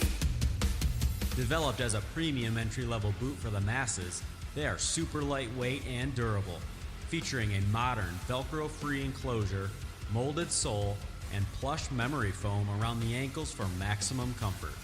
An incredible value at just $199 in the United States.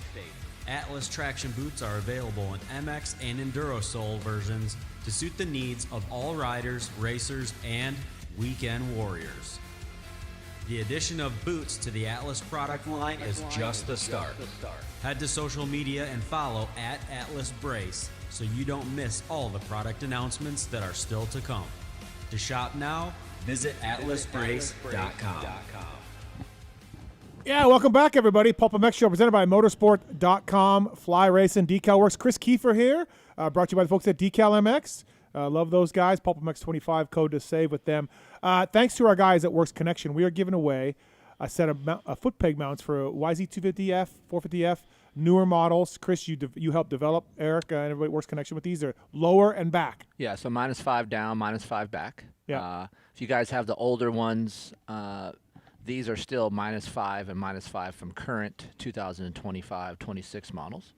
It was really nice, too, when Eric did these, they shaved down the tops of them because a lot of these guys are saying, hey, I'm riding on the foot peg mount itself with my boots. And in 2025, Yamaha did shave their mount down a little bit, so Works Connection did that as well. So it is a nice piece. It opens up the cockpit a little bit. Unlike what Steve was going to say, the Yamaha cockpit is not perfect, and it needs a little bit of room.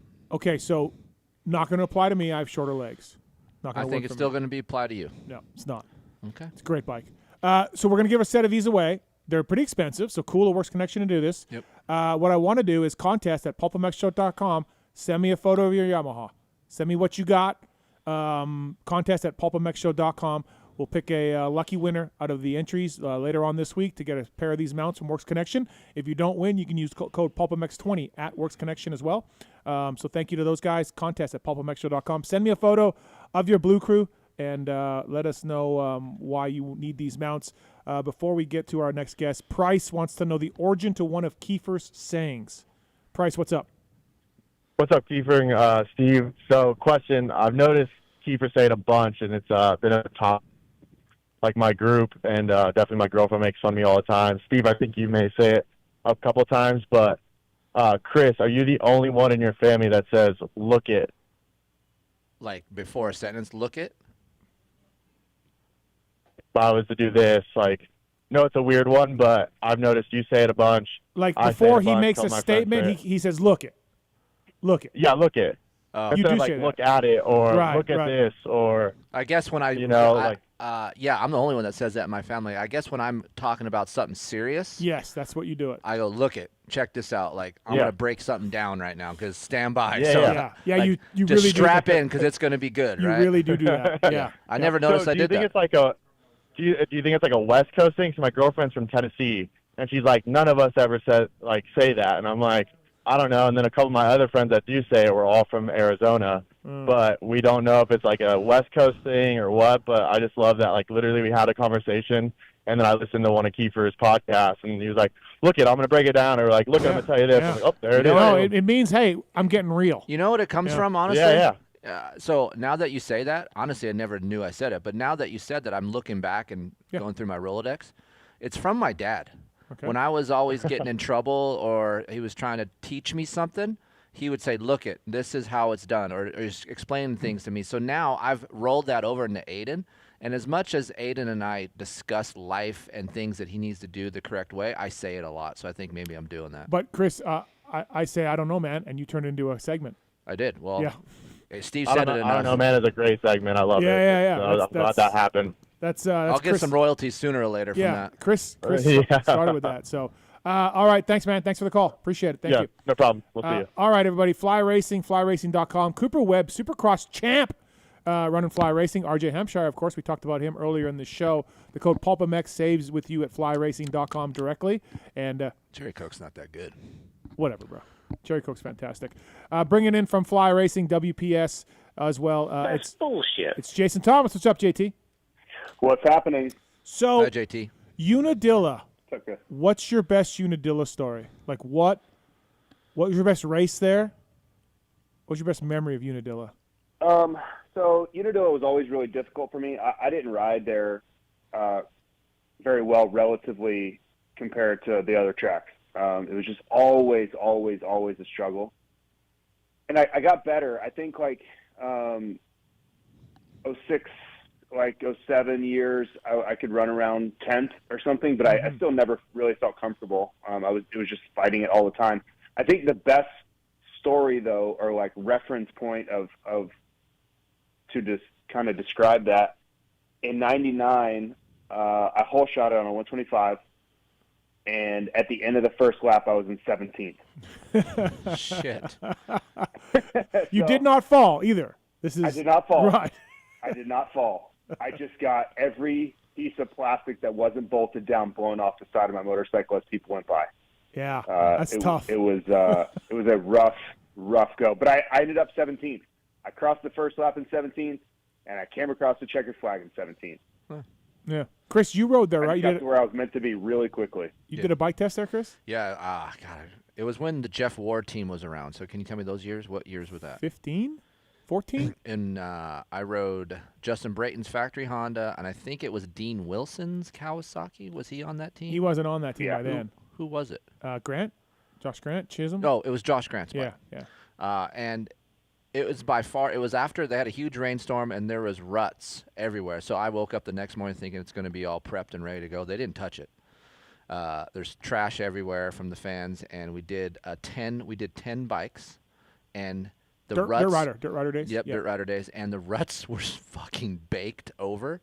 So it was so scary for me to ride because you're trying to line yourself up in these mile-long ruts that went around the track for days, and they didn't move.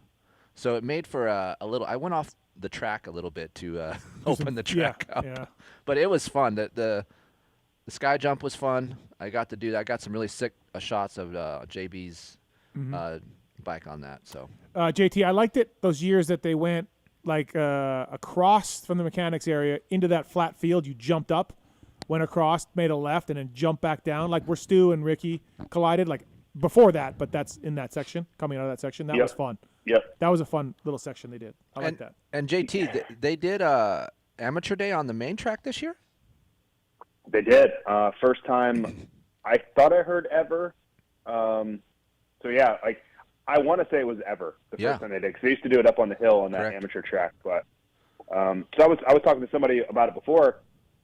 Like if you're a 40, 50 plus vet rider, that would get you out off the couch to go ride Unadilla. You know, even if you're like, man, I'm gonna be terrible, just the nostalgia of it and being able to do it, that would be pretty cool. Yeah, I did a GNCC there just because I'm like, I want to ride Unadilla. Turns out we literally rode about 20 seconds of the track, so it didn't matter, but I thought we'd be riding more, but that's literally why I went to a GNCC. I'm like, cool, man, we get to at least do, half a lap or something. Right. But no, we didn't. But that's really why I showed up. And then I pulled out of the GNCC. Jason Thomas here, Fly Racing. Use the code PulpMX when you save at flyracing.com on anything across the board. Fly Racing. Good times for Fly Racing right now with RJ Hampshire leading laps in 450s. Cooper Webb winning a championship. Hymas dominating Lakewood. The Coonan. JT, big blow to the fly racing 450 hopes. Coonan didn't quite have a weekend he needed. Febre won everything. He did not. He had a rough weekend to say the least. Did you? I think he lost. Did you ask 30 anybody? Did you ask anybody about it? Why? No, okay. I don't know exactly what went on yet. I was going to kind of let the dust clear Mm-hmm. before I reached out, but yeah, he went from right in it, 10 down to 30 down. Yeah. So that's going to leave a mark. It is good for his 250. It's good for his 250 Supercross eligibility, though. Oh yeah, good point. Never thought of that. Yeah, you're right. How about Isaac Gifting, dude? First of all, Malin was going to have a heart attack. I was having a heart attack in bed. I was watching it in bed. I couldn't believe what I was seeing. That was awesome. Gifting almost gives me a heart attack every time because I cheer for him, but he is so damn sketchy, man. Like week in and week out, he's just one of those guys that rides the edge. Like he's just gonna find the edge, and then he's gonna kind of lift his skirt up at it every single weekend. Like that's just his MO, man. And I was never that guy, so when I watch him, I'm like, dude, back it down. Like you are gonna kill yourself. Mm-hmm. And unfortunately, he wasn't a huge crash, No. but yeah, that was a bummer. But I just every time I watch him ride, I always think he's on the edge of crashing, and a lot of times he ends up crashing. But you got to give him a lot of credit for being willing to take those risks. That first moto, go for it. That first moto was on him. I feel like, right? It usually is. It usually is on him. He cut over. He wants it so damn bad. I applaud it, but he is his own worst enemy a lot of the time. Yeah, I didn't see it, but Geyser and him got together. So there was it was really ruddy and shitty up that tabletop, and Yeah. some guys weren't jumping it, and he kind of accelerated off of the top, and then wanted to go to the right to block Geyser, but he did that as he jumped off of it, and Geyser jumped the whole thing, and it kind of landed on him a little bit. Damn. Yeah. Okay. He's one of those guys, Steve, we've talked about this, where if you are side by side with him and you're expecting him to let off, you are going to be wrong. He is just not that guy. So you have to kind of approach him that way. And Hamaker's got a little bit of that in him sometimes. There are just certain guys where you're like, this guy doesn't have a lot of care for his own personal safety. Mm-hmm. So I have to keep that in mind because he's not going to back out of this for anything, no matter what. You know what I like about Paul? Well, I love Paul as far as an announcer. Yeah. I think he's one of the best ones. He said NFG. Oh, he did? Did you hear that, JT?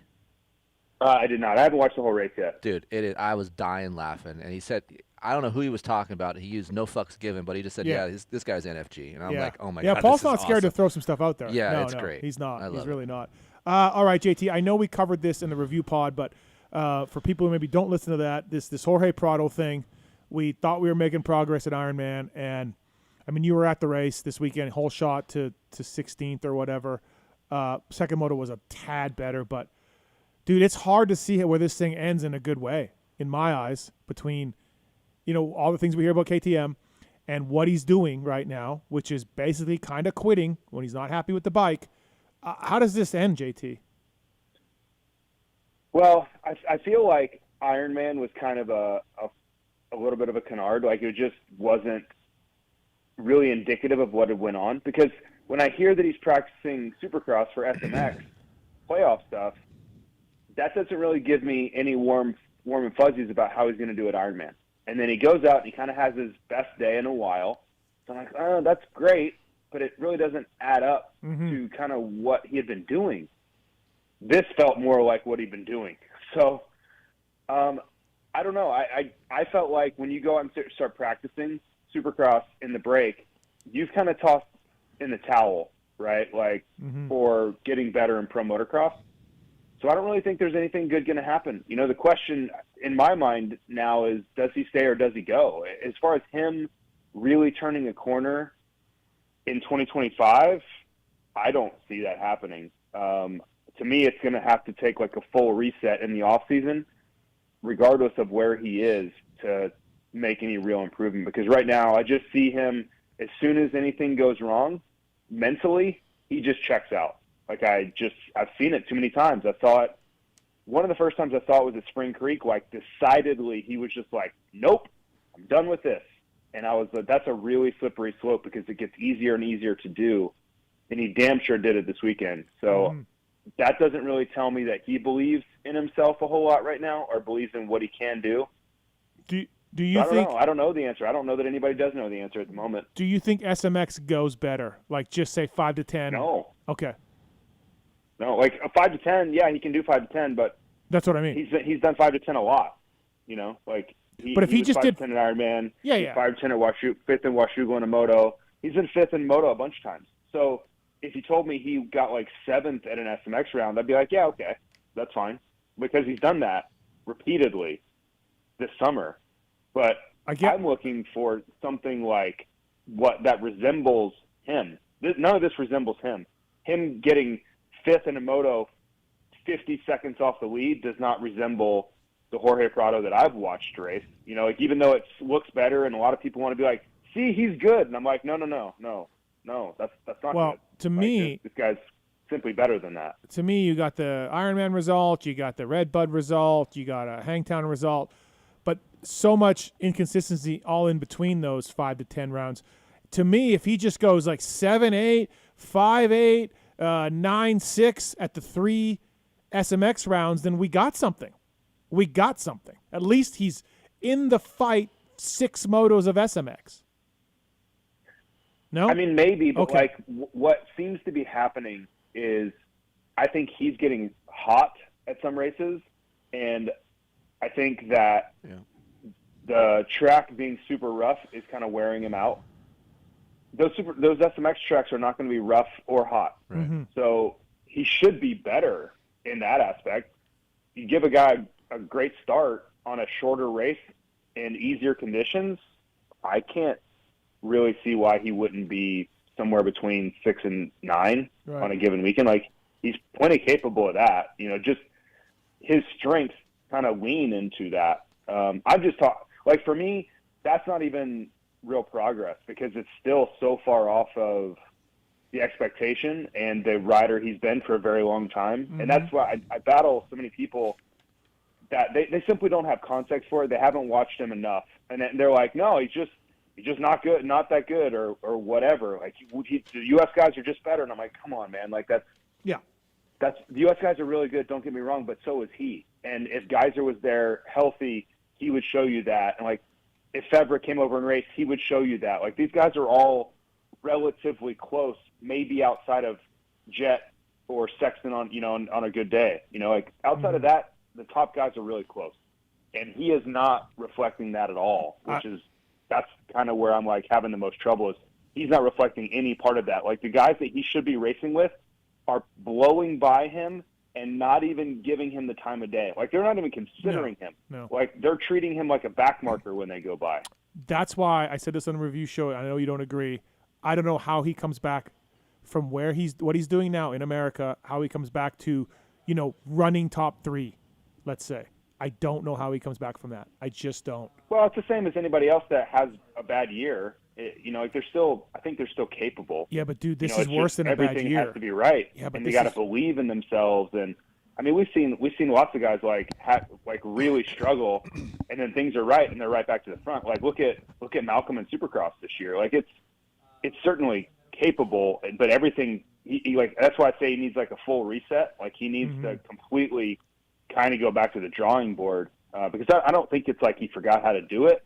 But right now, he's really far from where he needs to be. The difference, really the difference to me is like he's quitting, and that for sure. Barsha, when Barsha was on RMZ 450 and he hated JGR and he hated that bike and he was getting worked, the dude didn't quit. He just didn't do very well. I think you guys need to be careful when you say quitting. You got to be careful, dude. Well, no. How do we know? How do we know he's quitting? Well, you look at the lap times. I'm watching it. Look at the lap times. You'll never talk me out of it, Chris. He's standing up. Never in a million years talk me out of it. You don't think something's wrong physically inside? No. No? Okay. No. All right. No, I don't. No, I think he gets really frustrated. He gets really frustrated that guys are passing him, and he just basically says, F this. All right. Like, I'm gonna ride around and bring it home. Like, when you sit up and you start jacking with your goggles and you're not even charging anymore and you change your whole riding, like your body position, everything, and you can see it. Like, I just like, and I'm happy if someone disagrees with that, but it's going to be my opinion to the end of the earth because you're never talking me out of what my eyes are telling me in that scenario. I've seen him do it multiple times now. You're there. You would know. I think he's frustrated with the bike. He's like, this thing's, of course, you know. yeah, and it has to be per week, right? Like 1 week he's like, oh, it's not bad, and I'm going to try. And then another week's like, no, it sucks. I'm not going to try. No, and it's the same scenario. It's when he gets passed by multiple people and guys that he knows he should be beating, he can't stay with. He just basically, like in his mind, just goes, F it. Sure, he's just like, F it. Like, and I think what he's saying is, if the bike's not any better than this, I'm not going to just kill myself to overcome it. So this is just what it's going to be. I'm not saying I agree with that, but I think that's what's happening in his mind. But if you're Dan Fahey, Bruce Sternstrom, and Oscar, you're like, really, guy? Really? Honestly. Oh, dude, if you're paying me that much money, I will just keep hammering the thing until. Yeah, or like I said on the review pod, James hated that Yamaha, and with good reason. By the way, you go watch some of those old races, dude. That bike was insane. Partly due to James's setup, but at least James would try his balls off before he ate shit. You know, like I told you in that first moto, he was doing 10 seconds a lap slower. Yeah, like everybody else, it wasn't like the track got really terrible and everybody dropped off. Jett and Hunter were doing the same lap times. They were still 2:19, and Jorge went from 2:22 to 2:32. Like the last 5 laps. That's what I mean when he's like, I'm done, like, F it. 10 seconds is a lot, man. Not, like, I understand the track gets slow, everybody drops off. That's not what was happening. The track was basically the same. And even if he'd gone from, like, 2:22 to 2:26, all right, I can kind of see that. Right. But 2:32, come on, man. Yeah. Well, and 17th place, 16th place, right? All right, we got X-Brand Goggle Tear-Offs coming up. We do have some callers as well for Jason Thomas. By the way, I want to talk about Firepower as well, a WPS company. Firepower's got some big things coming down the road. PulpMX using it now. By the way, lithium batteries, chains, stands, loading ramps, firepowerparts.com, fly racing as well. We got Jen on 4. What's going on, Jennifer? How are you? Hey, how are you going, everybody? Good. What's happening? Right on. I am actually the one that called in last week that brought up the Eddie Ray sticking up for JT and Frank's story. It was a great story. Yeah, the Dallas Arena Cross. Fantastic. Yes. So I like to listen to vintage Pulp stuff. So let's go back to episode 97. It was 2012, and that was JT on the phone stating that was his last outdoor Fudge Creek race. That was it. He was calling it for the year. And then we fast forward to episode 105, which is in September, and that was the last Lake Elsinore race. And Kenny Watson asks JT if he would ever consider being a replacement rider, and JT's like, everything and every aspect of my life would have to completely fall apart before I would even consider being a replacement rider. It was so good. It was so good. But then you asked JT about the best Unadilla story, and I guess I assume it's the same year, but I could be wrong. But JT got accused of cutting the track. Oh yeah, this is a good one. Oh, the Weimer one. Yeah. I'll just stop there. Man. You guys tell the story. You guys have a killer night. Thank you. Take care. Thanks, Jennifer. See ya. Yeah, this is a great story. JT. Yeah, so this was 2012, my last year at Unadilla, and maybe it was 11. I think it was 12. No, it was 12 because I didn't race in 11. I didn't do very well. Like that whole 12 summer, I was terrible anyway, so it kind of didn't matter. There were sections of the track that, like, you know, the track markers don't do a lot. You can go around them, you can go over them. You know, Hayden's constantly flirting with them all the time.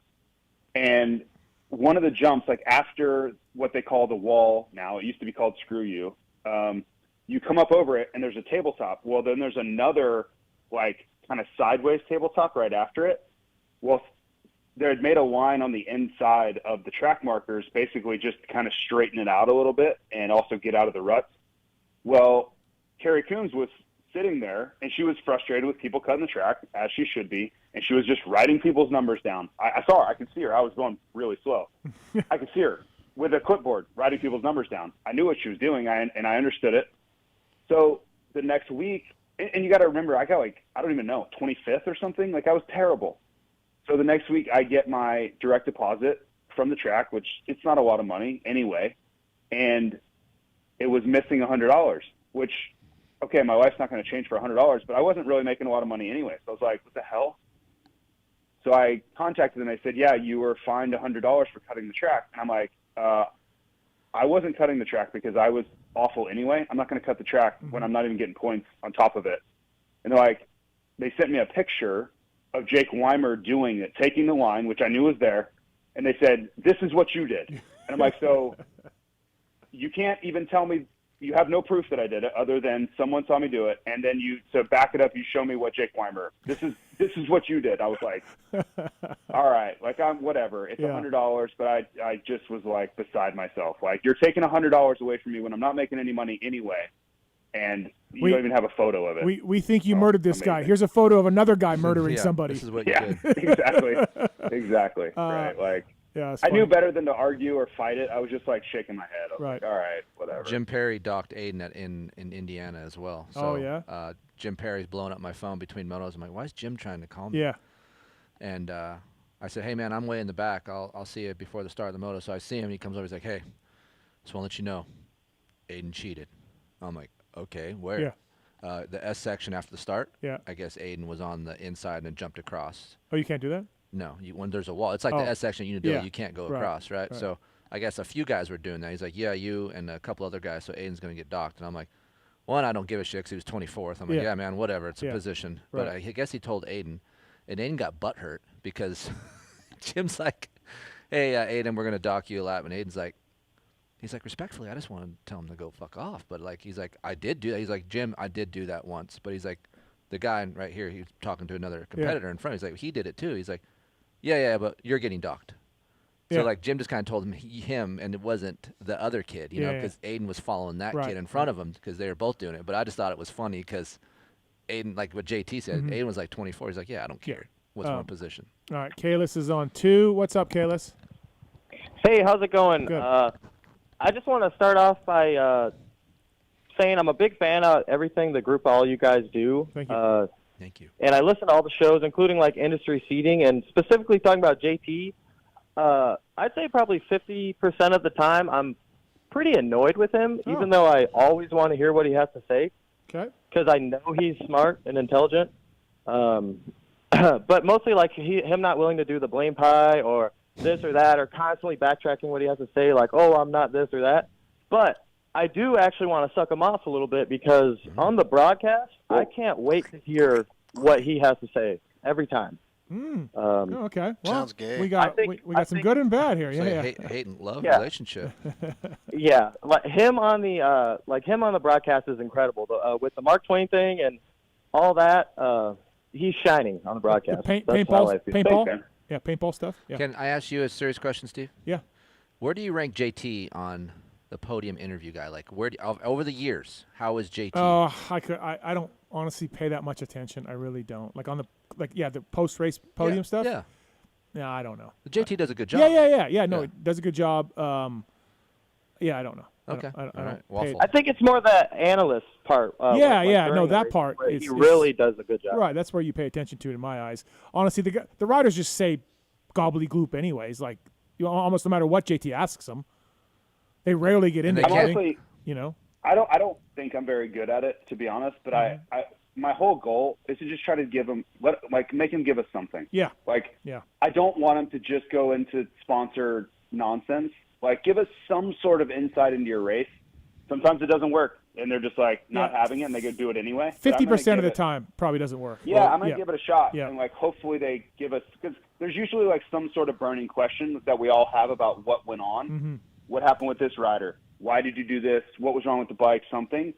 Sometimes, yeah, you're right. 50% of the time they're gonna give us some sort of answer. Sometimes they're not, but I feel like it's my job to at least try to ask the right question anyway. Yeah. Doesn't always happen. Yep. All right, Kalis, anything else? Yes, one quick thing, basically about your conversation with Zacho, and I know JT's been heated about it too, about keeping people in the season and racing. People like Justin Cooper and Malcolm Stewart, as far as I know, they've been throughout the whole season, right? Malcolm here and racing. Malcolm missed a little bit. Okay, well, definitely Justin Cooper, and he's the number 1 seed for SMX, right? Right. But, you know, obviously nobody thinks that matters really for Justin Cooper. Maybe for him to get a little bit better in like a 4th in the SMX championship or something. But do you think that if it was more rewarded in the points standing at the end, like a bigger gap for people like Justin Cooper or Malcolm, that some riders like Chase or, the other guy, AP, all them, do you think that we'd have more people racing more and maybe even not pushing as hard during the other seasons. So you want a bigger on gap, a small scale? You want a bigger gap of points between first, second, third, and all that? Maybe. Oh. Just would that keep people, I think in the whole season the whole time? No, because injuries are injuries. It's not like these guys are going out just saying, "Oh, I got an injury and I don't." Like, let's just take for example AP. Some people might think, "Oh, he's just tired." Well, he's probably pretty fucking sick for AP not to be out there and doing it, So instead of digging yourself a hole, these guys need a little, 2, 3, 4 weeks of rest. But I don't think what you're saying is going to help that situation particularly, just because these guys are actually hurt. Now, maybe have some of these guys that don't do motocross, they're just like supercross only, maybe that will entice those guys, those Roxon types, to come out and race more outdoors for sure. Yeah. Thanks, Kalis. Yeah, thanks for the call. I think if Chase wasn't switching teams, he would be racing more. Oh, you think just a little bit of it is like, I'm just over this? I'm over? Yeah, very much so. I do, yeah. All right, everybody, X Brown Goggle tear-off segment. It's that time. Let's do it. It's the X Brand Tear-Off segment. 15-second rapid-fire Rapid fire. X Brown Goggles, Choice of Champions. Jessica Patterson won WMX titles. Speaking of Eddie Ray earlier. Goat. Wearing X Brand Goggles.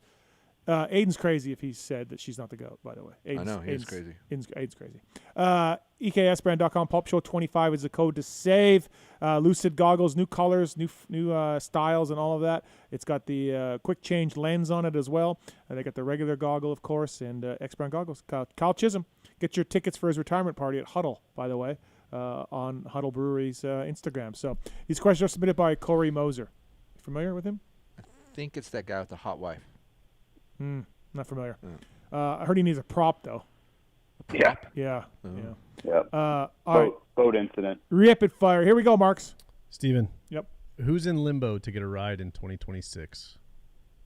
Who's in limbo? Who's in limbo? I think Anderson. Anderson's deal's not done, but I think he goes to HEP. Mumford. Mumphy. I don't know what he's doing. Don't know. Yeah. JT, when can we say that Hampshire is a better 450 racer than 250? Now. Well, better is not the right word. I think the 450 allows him to be a better rider. How about that? Yeah, he doesn't have really any sketchy moments. He's not cartwheeling. He's not doing any of those things. Good job, RJ. No, he's much more suited to riding that bike than the 250. He commented on my Twitter when I talked about sketchiness from gifting. Did you see what he said? No. He's like, yeah, because no one ever said that about me. Oh, okay. All right. Keefer, what do you think Sexton is going to like and dislike on the Cowie compared to his KTM besides the lack of motor? I think he's going to like how it corners. I would assume that. Dislike, I still think there's going to be problems with him wanting some more engine, some power. All right. Steve, wife swap may never happen, but what advice do you have for Aiden's moto career? What's our next step or plan? Well, I know Chris and Heather probably haven't ever told him this, but he's got to get in better shape. We've never told him that? I know, I'm kidding. Oh, okay. I'm kidding. He can go fast. He can, like at Paula area, regional, he was what, a month on the bike? No, not 2 weeks. That's it? Yeah. And going the same speed as Vince Way and Aiden Zing, for 4 or 5 laps. Yeah. And then got tired. Loretta's was about, 5 laps. Yeah. He had the fastest time of the week for a day and a half. Yeah. So speed's there. He just needs to be on the bike more and work harder. Yeah. Yeah. It's funny, though, and you're going to start working with Tickle? He's going to start working with Brock. Yeah. I don't know what he was doing before, but it's always a classic kid or a classic young rider. They think they're working hard. Trust me. They think they're working hard. Yeah, man, I'm bicycling. Look at Strava. And then it's like, no. Here's how you really work. Let me start this. Look it. You look it. Yeah. This is what I tell them. Yeah. So I just say, look it, man. Yeah. You think what you're doing is good? It's good. Yeah. But it's not going to make you the best. No. So. JT, what's something behind the scenes of the broadcast the average fan would be surprised about? This is actually a good question. Probably how much like prep and meetings that we have, like rehearsals, meetings, conversations, and I don't know. There's just a lot more that goes on to produce the show than I would have ever guessed. I thought it would be like, bikes on the track, let's talk about them. It's far from that. All right. Actually, a good question. Shocking. Keefer, if Steve had been, at Loretta's to take the alternate spot, how would he have placed? In what class? Either one. Pick Whatever. Plus 50. 28th. Okay. That hurts, man. That's facts, though. That hurts. That's true, right? The guy that don't think I didn't look. The guy that kind of whooped my ass at the regional was like 20th. Okay, you're 28th. So, yeah. You're probably right. Yeah. Steve. How would you do in the heat? You been okay? Yeah. Tough as nails, bro. Yep. Steve, I've lost track of what Prado doesn't like about the Cowie. What's the current complaint? The last thing I heard was he said the bike bottoms so hard it rips his shoulder out of his socket. Something like that. That's the last thing I heard. Did you talk about the engine? The engine's third gear? better now, I guess. So they went to a different transmission or something? Well, I was in Indiana. Yeah. Randomly heard Mm-hmm. that he likes to ride third gear. Mm-hmm. And the team tries to accommodate that, but obviously there's data on everything, right? Right.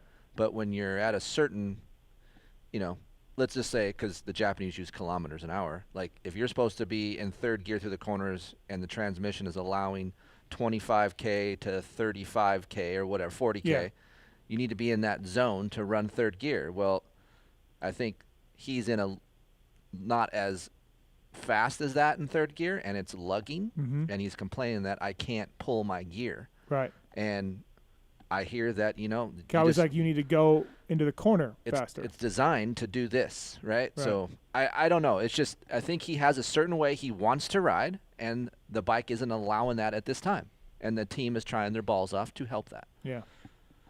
I heard the motor was okay a few weeks ago. Well, starts are good. Yeah, starts have been good. So you can't hide that. You can't hide your engine when you're going down a soft tilt up straightaway. Yeah. If you're top 5, I mean, ask Phil. He knows better than anybody. Like, you got to have a good engine. Yeah.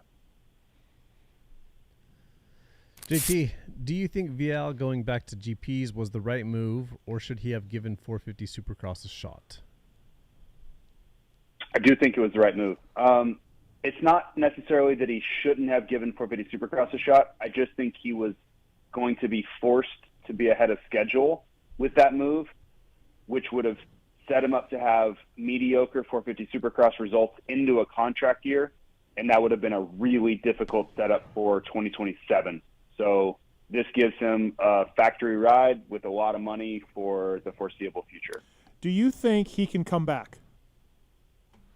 I do. Yeah. I do. He needs to be really opportunistic when the window's open, because I don't think it would have gone well, and then he would have gone into a really tough spot where there's no openings with mediocre results, and that's no one's going to take that. Right. So go over there, do well in MXGP. There's going to be in a couple years, there's going to be rides open. A lot of guys are going to age out. Roxons, Tomacs, Andersons, Barcias, all these guys are leaving. So you got to be ready when that time comes, because they're going to need talent. All right. Last one, Keefer. What was the last part you tested that was a huge miss or fail? Huge miss or fail? This is going to take me a second. So you got time. It's fine. All right. Huge miss or fail. I will say, I'm not going to name the name of the brand. I had a linkage on a certain bike, and it really didn't do anything. So I tried another version of it, and it made the bike worse. And I actually was kind of upset, and I called the guy and said, if you're going to waste my time, then you might want to try just having someone else help you. Because when you hear something that it's so good and that's all you hear, I would expect to be somewhat okay. So if you come and say, hey, I have 3 linkages for you, and don't say shit to me. I'll test them, give you feedback. But it's all you hear is pump, pump, pump, pump, and it's no good, then I'm a little bummed out. All right. X-Men goggles. Thanks, JT. Appreciate you staying up late, too. We know. No worries. So All good. flyracing.com. Use the code PulpMX to save. Budds Creek this weekend. So. JT, before you leave, how's the training going? What are we doing? You looking a little bit bulkier. We staying on the program? Yeah. I wish I was leaner. The biggest problem is for me to get leaner, I have to do a lot of cardio, and I need to be on my bicycle. But it's so damn hot here that I haven't been on my bicycle. So I'm going to try to get a little leaner. What are you weighing in? Some. I don't know. Probably 175, 180. Okay. Yeah, you look good. Listen, like I'm on the bike at 6:30, 7 o'clock. I'm at the office at 6:30, Steve. I'm sorry. Can you run or no? Your knees don't allow it? Yeah, I can run. What I need to be doing is more Stairmaster. But honestly, man, I work too damn much. Is the problem. That's half my problem. Are you? I need to go. So I work out in the morning. Okay. Like cardio. Then I work out in the afternoon, weights and cardio, and I need to go do Stairmaster after work. But I just am over it by then. So you're doing fucking 3 a day? Transparent. I'm doing 2 right now, but I need to do more cardio after work. If I want to get leaner, that's what it's going to take. I just know what it takes, and it's like rock hard. Yeah. I don't know. Okay. All right. You ever tell your friend he looks whatever. good? No, man. I just work all day, and then I don't want to go do Stairmaster after work after I've worked out twice. Like that's really what it is. What it comes down to. Don't know why. Yeah, I have no idea why. How's your eating? You eating strict? What's your plan there? Yeah, I mean, for me, I feel like it's not crazy strict, but then people I'm around think I'm like some sort of psychopath. So I don't know. I guess it's relative. I just think because you travel a lot, I thought it would be pretty hard. You know? Oh, he's a lot at restaurants. Yeah. He's a lot. I just eat salads all the time. I eat salads all the time. Yeah, but then he's like, take that off, add that, take this, add that. Like here's what I look at. Like JT was a racer, he was competitive, and then when you lose that or you stop that, something replaces that, right? At some point, because you see a lot of guys, they blow up or they get fat after they're done riding, and then they shrink back down. Like look at James. Yeah, I did look that. how fucking skinny James is. Yeah, and Ricky too. And then JT is like he blew up a little bit, and now he's back in shape. So I just think it's cool. Yeah, I think you just need a minute to kind of just like not care. Yeah. And then you're like, that's really not who you are, though. It's just years and years and years and years of not being allowed to do anything you really wanted. Right. And then once you get that out of your system, you're just like, all right, yeah, time to get my life together here a little bit. Yeah. Awesome. Thanks for the time. We'll see you this weekend. All right. See you, buddy. See you, JT. Cool. See you guys. Fly Racing's Jason Thomas, brought to you by the folks at Fly Racing, by the way. Luxon MX clamps. Pulp 2025 is a code to save. Club MX using these guys, the International Supercross race team. They make the best parts you can buy out there. Advanced engineering techniques to develop products that are unlike the rest. Lighter and stronger with optimized stiffness to improve your riding comfort and handling. LuxonMX.com. Great clamps. They can customize them for you as well. Pulp 2025 is the code to save with Luxon. Bringing you our next guest of the night from BarX Yamaha. He's had a nice Supercross season and then taking it to another level outdoors this year in his rookie year. It's Parker Ross. What's up, Parker? How are you, man? I'm doing good, guys. How are you guys doing? Good. Thank you for the time tonight. Appreciate it. Thank you. Yeah, thanks for having me on. Okay, so Unadilla First Moto. Bike or crash or what happened First Moto? I never got it from anybody from in the group text on what happened. Well, I kind of ran out of talent like 15 feet out of the start gate and crashed. Okay. All right, so that was it. Yeah. It was a bit of a shit show, that moto. Yeah. Did you lock bars with someone? Well, I crashed and because I don't know what was going on with the tractor motors, but they decided not to water the start. So when I crashed, I got a bunch of dirt in my goggles and sand. And then I tried riding, and then I ended up crashing again because I couldn't see. And then I had to pull off side of the track and take my goggles off. So then I was 30 seconds behind last place at that point. Yeah. Oh, damn. So shitty gate pick Moto 2 16th though. So yeah. Yep. Yeah, not bad, but honestly, just kind of struggled all day. It was just not my day, and it's just kind of how it went. First time at Unadilla for you? No, I was there last year, but honestly, the track conditions last year were so much different because we had it was almost a mud race because we had so much rain before, and then this year it was no rain, so it was just almost a dust bowl. Good year this year, man. You've been really impressing. I switched the Bar X guys for outdoors and putting in great results. You're strong at the end of the motos. Have you been happy with how things are going? Yeah, I've been really happy. I've been super grateful for the team and everybody I have around me. It's been awesome, and I've honestly just been having a lot of fun and learning and kind of just learning the bike each weekend, learning the team, learning the schedule, obviously, and I've just been busting my butt, honestly, and it's been a lot of fun being able to beat some of these factory boys. Yeah, man, it's got to be good. And, too, like, getting these guys at the end of the motos, too, like, you're in great shape, man. I don't know what you do off the bike or who you train with or anything, but you're getting some of these guys late in the motos, they're probably like, what the hell? Who the hell is this kid? You know, it's got to feel good.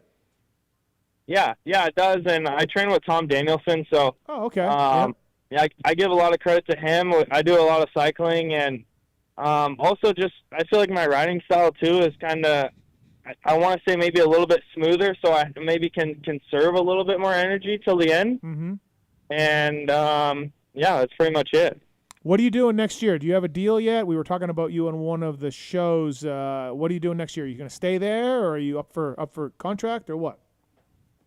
Yeah, no, I actually signed a contract with Bar X, a 2-year contract for 26 and 27. So, okay, awesome. Pretty excited about that. Yeah, that's good. Good team and everything else. And how do you like the Yamaha compared to the Honda? It's super good. I feel like it has a little bit more. I feel like the window to set the bike up is a little bit better.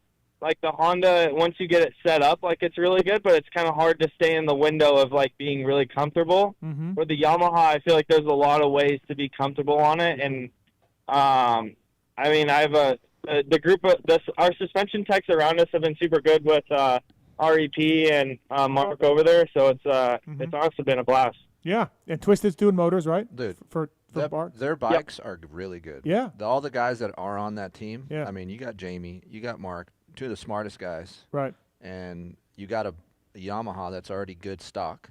He's coming off a Honda, and it probably wasn't bad, but I imagine you jumped on that Yamaha and kind of went, holy shit, how much bottom end you have, you know?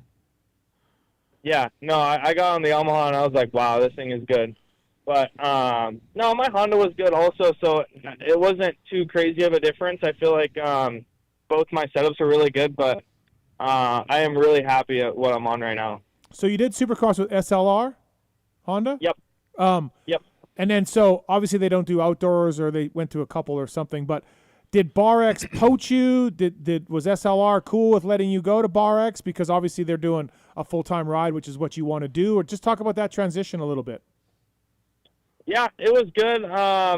They honestly hit me up. I just got a text from Paul Smith, one of the owners, and he was just like, hey, do you want to ride for us? And it was like a Monday. And I was like, well, I kind of need more context than that. But, yeah, no, it was good. And SLR, I don't know if they were happy about me leaving, but I think they understood, like, they couldn't provide everything that Bar X could. And we left on good terms, and I'm super appreciative of the opportunity that SLR gave me to be able to show myself to get this ride on Bar X. And I think that was the whole goal in the first place, just to be able to hand me off to one of these teams. Yeah, for sure. I heard, and I don't know if this is true or not, but I heard that this deal came about over some beers at Glen Helen at a local race with Villo, Myron, and some guys were talking about you, and they're just basically like, hey, we need to get Parker Ross on the team, and I guess, they called you that next Monday. But that's kind of what I heard. Like, it was just a bunch of dudes talking, and your name came up, and they're like, yeah, and Villo, I think, had your back a little bit. Yeah, pretty much. That's not exactly how it went down. It was more like the team was talking about me, and then I wasn't really sure if I wanted to do it. And then Myron was like, hey, come out to Glen Helen, and we could talk about it a little bit some more. And then I kind of got ambushed by Myron and Villo, and I think Jamie Ellis was in there, and they were like, dude, you have to do it. And I was like, all right, I'll do it. When Villo Prado tells you to do something, you kind of have to do it, right? Yeah. You can picture this, Steve. Villo, evening time, Glen Helen, he's got some beers in him. Yeah. What the fuck you doing? You don't be a fucking pussy. You get on this team. You could just see him doing that. Yeah, pretty much. Oh, literally. Yeah. Yeah, just yelling at you, just yelling at Parker. Like, yeah, exactly. Yeah. Dude, and between you and Schwartz, You guys are diggers, man. You guys are passing dudes late in the race. Schwartz is also the same way like you. He worse starter than you, I think. I think he's a worse starter if that's possible. Dylan Schwartz is horrific sometimes off the start. But, dude, you guys are in shape, both of you. You get along well with him? Yeah, I'm good buddies with Dylan. I didn't know how it was going to go being on the team with him because he's kind of, once you get to know him, he's like a really funny guy, but he's like a little bit of like, I don't know, he's shy. So you don't really, unless you really know him, he doesn't really open up to you. So I didn't know how it was going to go. Mm-hmm. But no, we have good banter back and forth during the motos. And like this weekend, he was like, dude, how was your moto? And I was like, bro, I crashed 15 feet out of third straight, and we just go start cracking up. Like, it's like we're there just to have fun and race, and we're racing dirt bikes. Like I said, we don't take it too seriously, I feel like. But I think we both train hard. I know I do. I know he does. So, it's a privilege being on a team with him, and just being able to battle with him during the weekdays, and even Pull Timbo. He hasn't really shown it in pros, but he rips and he's super fast during the weekdays. A lot of the times he's kicking me and Dylan's butts, but it's nice being on a team with those guys and kind of having someone to chase during practice days. I haven't really had that before, so it's been really awesome having that. You're a NorCal guy, right? Yes, From sir. up there? Yeah, okay. That's what I heard. Yeah, with Dylan, I've interviewed him a few times, and you're right. There's not a lot. You're not getting a lot of words out of him when you talk to him. No. It's not a thrilling interview. Nice kid. Don't get me wrong. And like I said, I admire him because, dude, late in the moto, he's on it. So I like that about him. But yeah, he's not going to tell you a whole lot. Dylan Schwartz. Parker's been this way. I mean, I've watched him just because Aiden and him raced the same races growing up, and even when you were on, the Stan Benson Kawasaki team back in the day at B, and you'd see him, race against Juju, and those two guys would be just digging in, and Parker would come, out of nowhere really late. Mm-hmm. And I just feel like that's kind of been your MO since the amateur days, Parker. Yeah, I don't know why that is. It's something I've worked on. I mean, I feel like I've worked my whole career on sprints, and then somehow I'm good at the end of the motos. I don't know. I don't know how that works out, but I just think it goes back to, I just want it. I think maybe a little bit more than those guys at the end of the motos. I don't know. I grew up, I don't know, my dad was pretty hard on me. Maybe that was it growing up. We used to chop wood and just do some redneck stuff growing up, so maybe that helped. I don't know. It's just, I don't know. It's just how I've been, I guess. And it's cool, too. Like, he doesn't come, and you can tell me if I'm wrong or not, but I feel like you don't come from a rich family. He didn't get everything given to him. Like, I feel like that part of it, that coming from behind attitude and that what you're doing now is just how you were raised pretty much. You guys had to work for your shit. No, for sure. That's how it was. We definitely didn't come from money. We're holding the bike together with bale and wire and just kind of making it race by race. And it definitely makes me appreciate the stuff I have now. And I'm super grateful for the position I'm in and what they've done for me throughout my career. And Steve. Okay. Because he doesn't know much about you, Parker. Steve doesn't. Yeah, no. I watched him at Loretta's last year, though. Yeah. I was like, oh, shit. That's another time. He dug in, too. Yeah. His lap times are good. It was great. His home life is better. And just maybe coincidence that his home life recently changed in the past year and a half or so, and his results started changing. Oh, okay. So, I don't know. Maybe it could be something about his home life, Got a nice girl now. His life is stable. He's got a bike. All the puzzle pieces are coming once together. Once you get a Yamaha, that helps. Your life is complete. Yeah. But the home life theory is real. The home life theory is very real. Who's Parker dating? What's going? Go ahead, Parker. You can talk all about that. I'll let you say that. So I am Moto KK's boyfriend. Oh, okay. That's what I go by at the track. I feel like it's might be a little awkward at the track. She signs more autographs than I do. I don't blame anybody. She's a lot cuter than I am. So it's been nice dating her and just being around her and we kind of. She also trains with Tom Danielson, and we train together, and that's cool. She busts my balls all the time, and it's good. We have good banter, and just the home life is really good right now, and like I said, I'm just happy. I'm happy with everything, and I feel like that is also showing at the races, and it's been good. She ripped starts at Unadilla.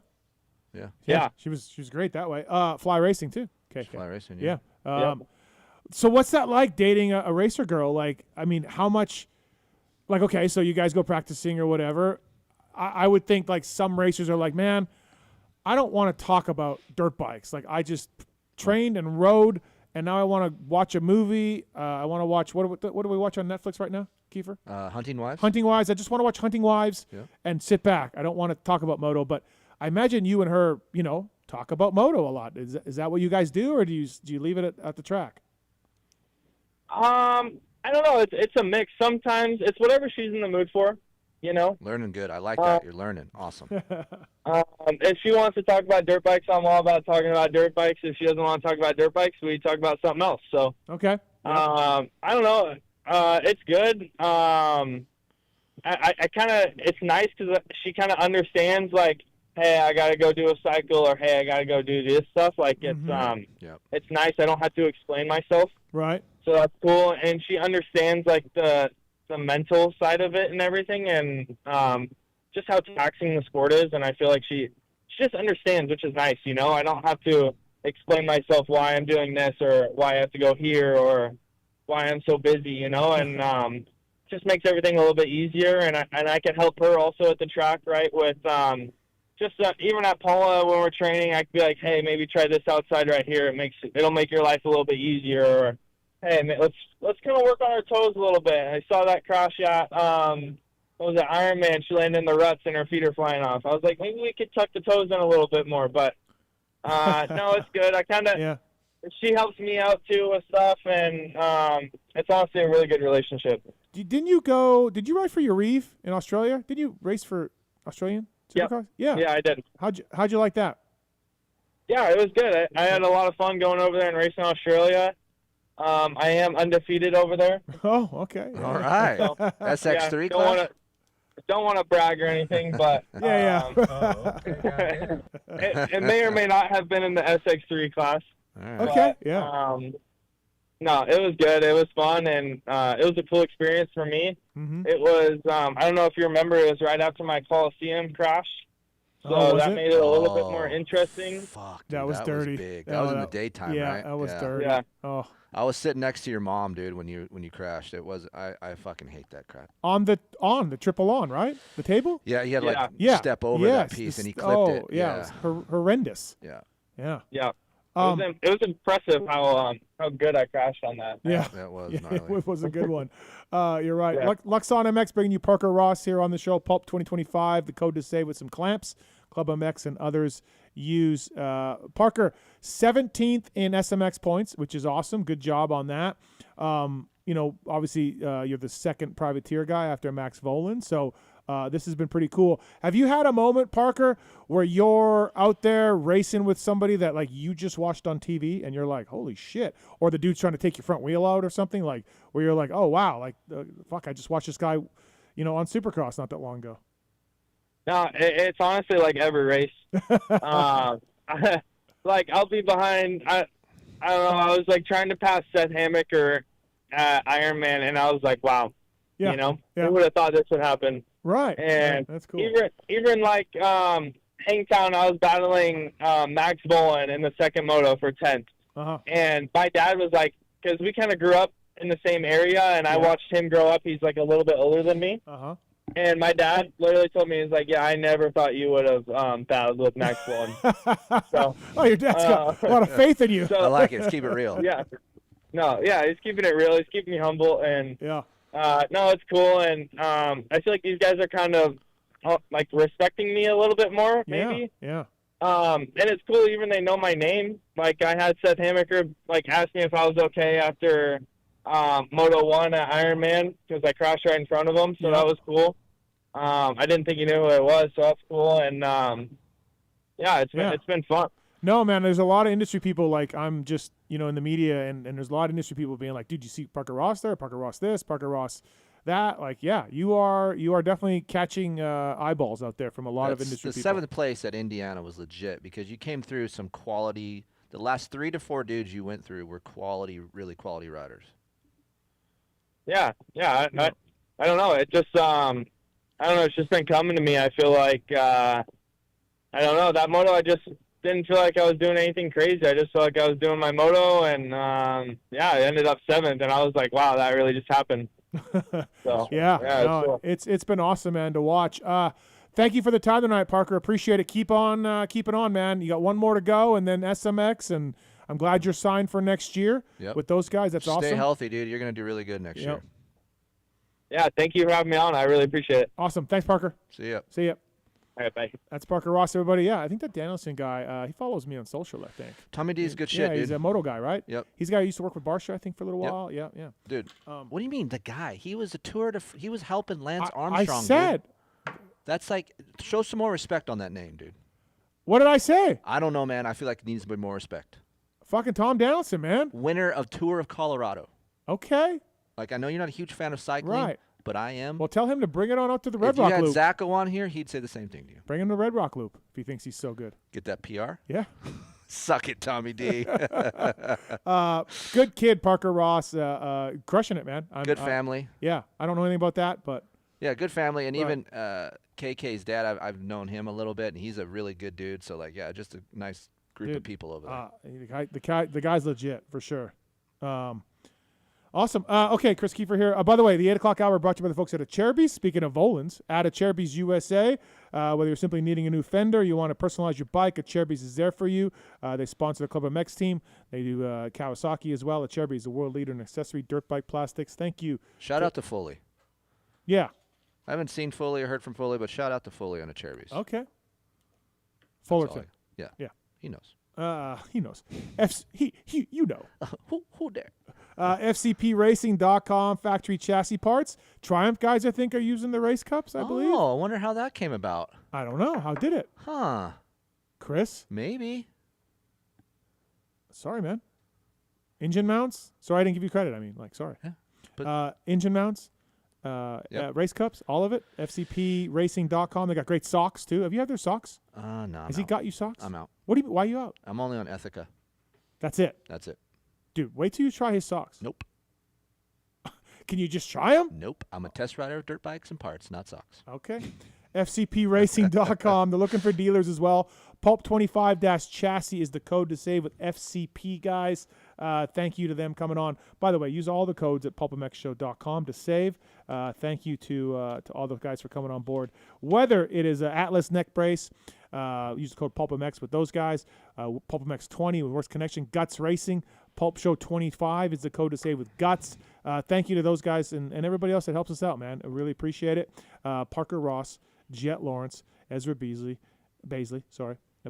and Eddie Ray on the show tonight. So lots to get into still. Let's do the Twisted Tea. I don't know, man.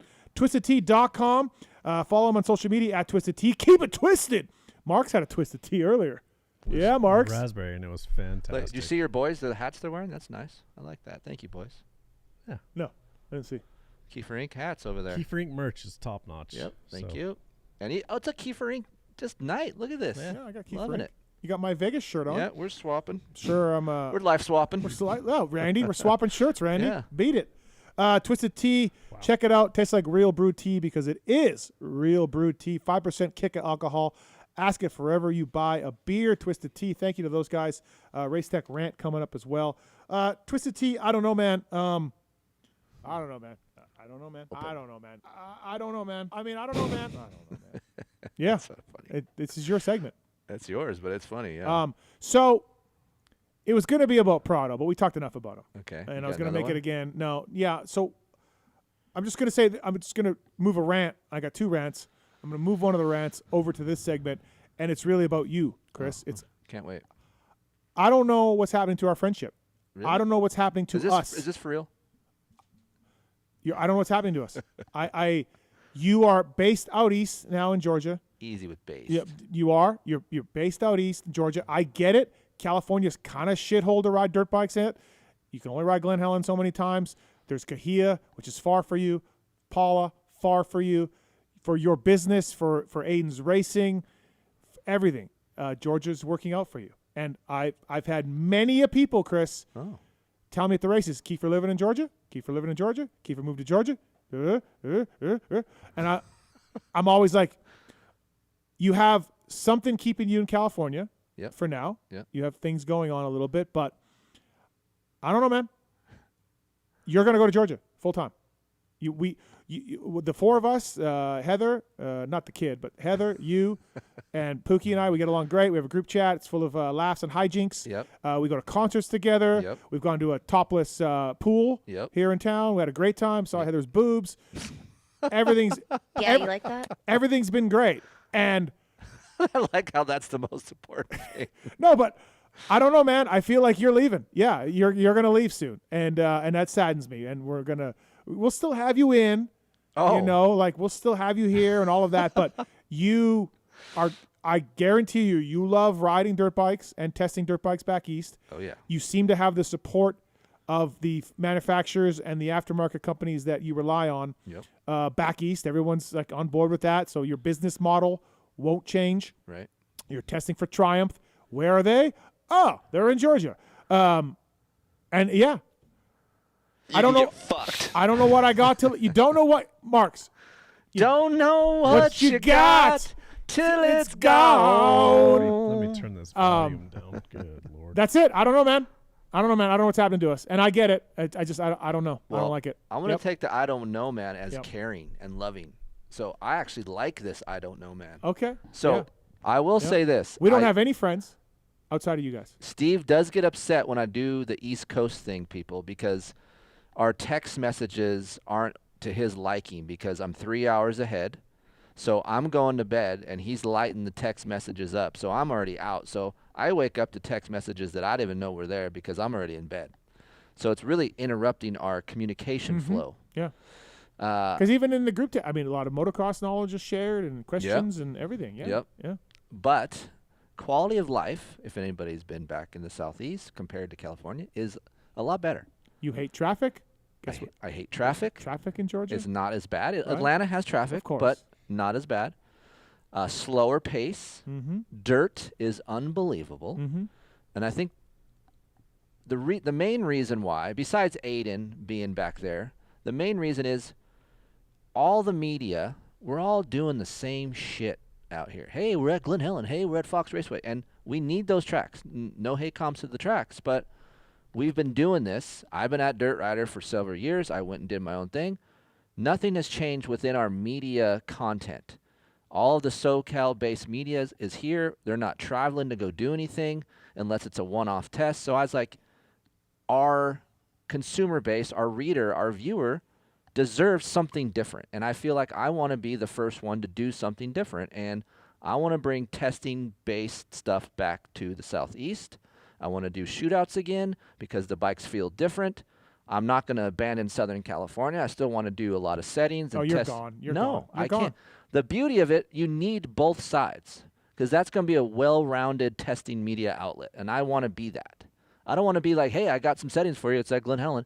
Sure, that might work, but it doesn't work when I've got 4 foot of fucking rut and I'm in the Southeast. It's totally different. I am not a huge fan of the Honda CRF 450 out here. I go back east. I'm like, this bike is great. A little bit of a stiffer suspension setting, and the bike is wonderful. So just a different way of riding and setting up. And I feel like that piece of our industry has been missing for a while. And I don't give a shit about any of this. But I want to be the guy to help that along. You're gone. Here's your theme song. Here's your song. You've been gone so long. You're gone. Know. I will never. Gone. Here's the deal. This is Chilliwack. Like the Canadian Chilliwack? Yeah. I'm not gone. Dude, you're gone. I would never leave you. I can't quit you. You feel all alone. I can't quit you. You're gone. And I get it. And I get it. I'm not even mad. No, you're sad. Sad. Sad. It makes sense why you're doing this. Yes. Dumb kid's racing career. And let's calm down the career thing. And the career. Well, we got to get a little better. Let's relax on that. Okay? We got to get a little better. There's no career there. Heather, all the time in the group text. Heather is way more in than I am. I know. If it was up to Heather, I know. We're out. I'm aware, bro. I'm aware. But I can't fully remove myself. I mean, not yet, but hold the on. time is coming. When I was back there I was back there over a month. I feel like a piece. I need to be here attached somehow. I feel like I'm missing something if I'm not here at least a little That'll bit. get easier and easier as you go. Maybe. But nonetheless, I feel like the viewer, the reader, they all need something different from us. And None of the media is doing anything different. We're all Dude, doing the I same don't care. shit. Stop talking about this. I get it. You don't have to tell me about it. I get it, and it makes sense. Am I Eddie Raying you right now? It makes sense. You don't got to explain it. Doesn't mean I have to like it. Well, all I can say is. I don't know, man. All I can say is. Yeah. I will not leave you. You're fucked. No. I'll not leave you. We'll always have each Fly other. the girls in from L.A., boy. Let's think of it. I wish I could remember the first time I was on the show. I wish I would know what show number I was on. I wish we could research that. And why? I don't know. I feel like there's ways to do that. I know. Chris. I feel like there's a I guy know out it's there. crazy. Like I wish there would be a way that we would keep track of Is there shows. any fucking way and to guess, Marks? Could you imagine? Is there any way, Marks, of keeping track of guests and shows? I'm gonna guess. Give me a second. Oh my gosh. But I've been here a long time, and it would be a very sad day for me and if it's I was over. just no. And it's over. It's never. Nothing's over. Nothing's over. It's just okay. But it is different. You're gonna have to adapt. I don't want to. I don't want to adapt. I don't like adapting. It's stupid and whatever. But that's my I don't know, man. And it's sad. I have an I don't know, man. Okay, yeah, go ahead. Twisted Tea. My I don't know, man. Is it don't know or don't know? I don't know, man. I don't know, man. Look it. I've said these things in the past couple weeks of Racerhead, and this isn't a hate com. This isn't. I'm just generally like I'm a little bit concerned, but I wonder. I am traveling from Georgia to drive to Indiana when I just left Hell's Kitchen, which was Loretta Lynn's week. Very hot, humid. I drive back to Georgia, and then we're on the road on Wednesday morning to go to the Combine. And this is the amateur world, right? Like, and I'm sure people would travel baseball and volleyball. They go all through the similar things. But, like, look, I'm embarking on this journey with my kid, and I've been in the industry for a very long time. But I seriously do not know. And I talked to Davey about this, and me and Davey had a talk. This is just me wondering, what do people do for work? And how do people afford one thing? Like, how do they afford to get their kids through this amateur thing? And then, two, the time. That's what I'm most blown away with. Okay, money, understood. Like, you got to have money. But the time. Yeah. So those two things don't coincide with one another. Usually you're working to make the money. Correct. So I'm driving on a Wednesday. Actually, Eddie, thank God Eddie came with me and helped Aiden. I'm in the backseat with Heather, and I'm thinking, it's a fucking Wednesday, and we're driving to a track for our kid to go race. I feel guilty. I should be working. I should be doing something, right? And I'm just like, how do these people that chase this amateur dream for their kid do it? Do all of them have to be rich? Dude, and there's a lot of them. Do all of them have to be rich? Yes. And the people say, you know what, Keefer? Because I put it up on Twitter. Keefer, it's not all about that. You know, if you're good, they'll find you. Not going to debate that. Of course, you're right. But how are you going to get found if you can't make it to these races where you're supposed to be found? If you have a job and you can't have 2 weeks holiday. It's not about the bike. Sure, you can have a piece of shit and still go fast. Understood. Mm-hmm. But how, if you're a local fast son of a bitch, how are you supposed to travel and get to these races where you're supposed to be looked at? Yeah. And then the road map to be looked at is kind of blurry as well now these days because it was Loretta Lynn's, and it still is. That is the national championship, and I stand behind that. There hasn't been any professional, I'm going to say any, most of all the professionals have gone through the Loretta Lynn's ranch to become a professional. Maybe not all of them have done good, but they all race there. Look I'm a living proof. My mom was disabled. My dad was blue-collar mechanic. We never could go to Loretta's. I didn't go till I was 40 years old when I had my own money. But is our sport an elitist sport if you want to become a professional? And I understand our sport can just be fun and just go race local, Keefer. Understood. I get all of that. But what if you're trying to chase the amateur thing? Yeah, you got to be rich and have time. That's what I'm wondering. Of course.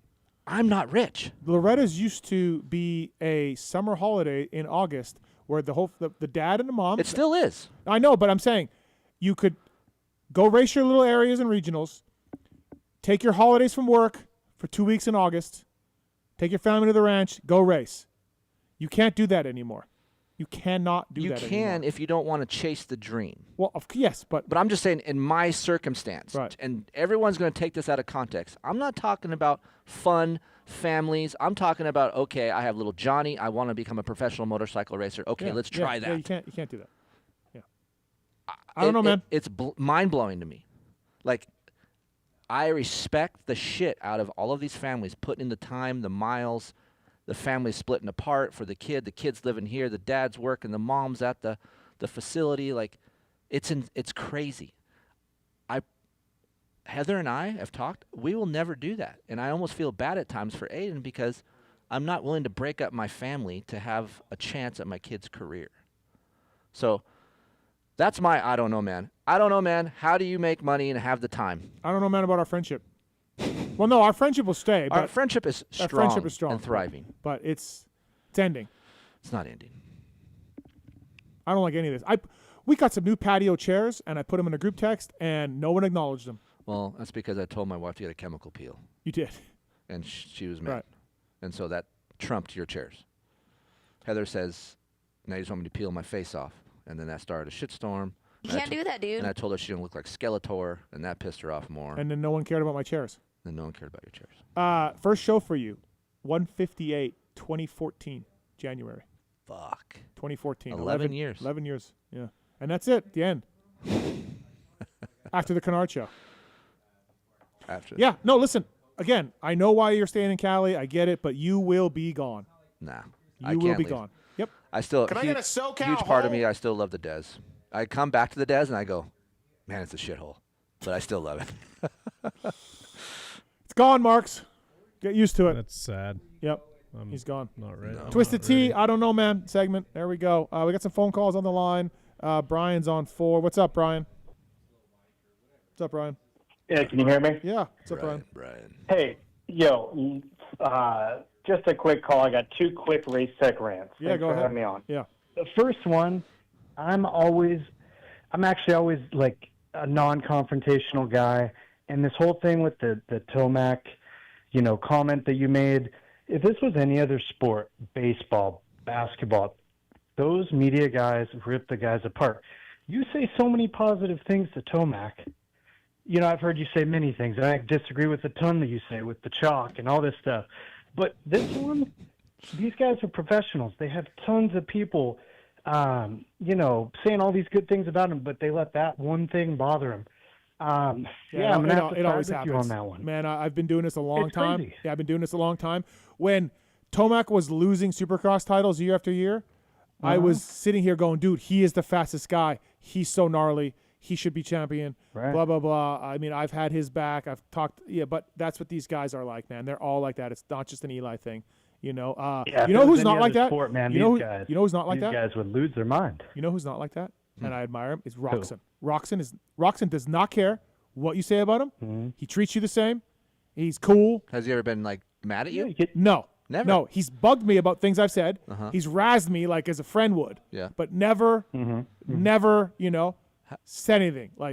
But I don't think when he won the title with KTM on a 450, I was going, what is wrong with him? He's leaving.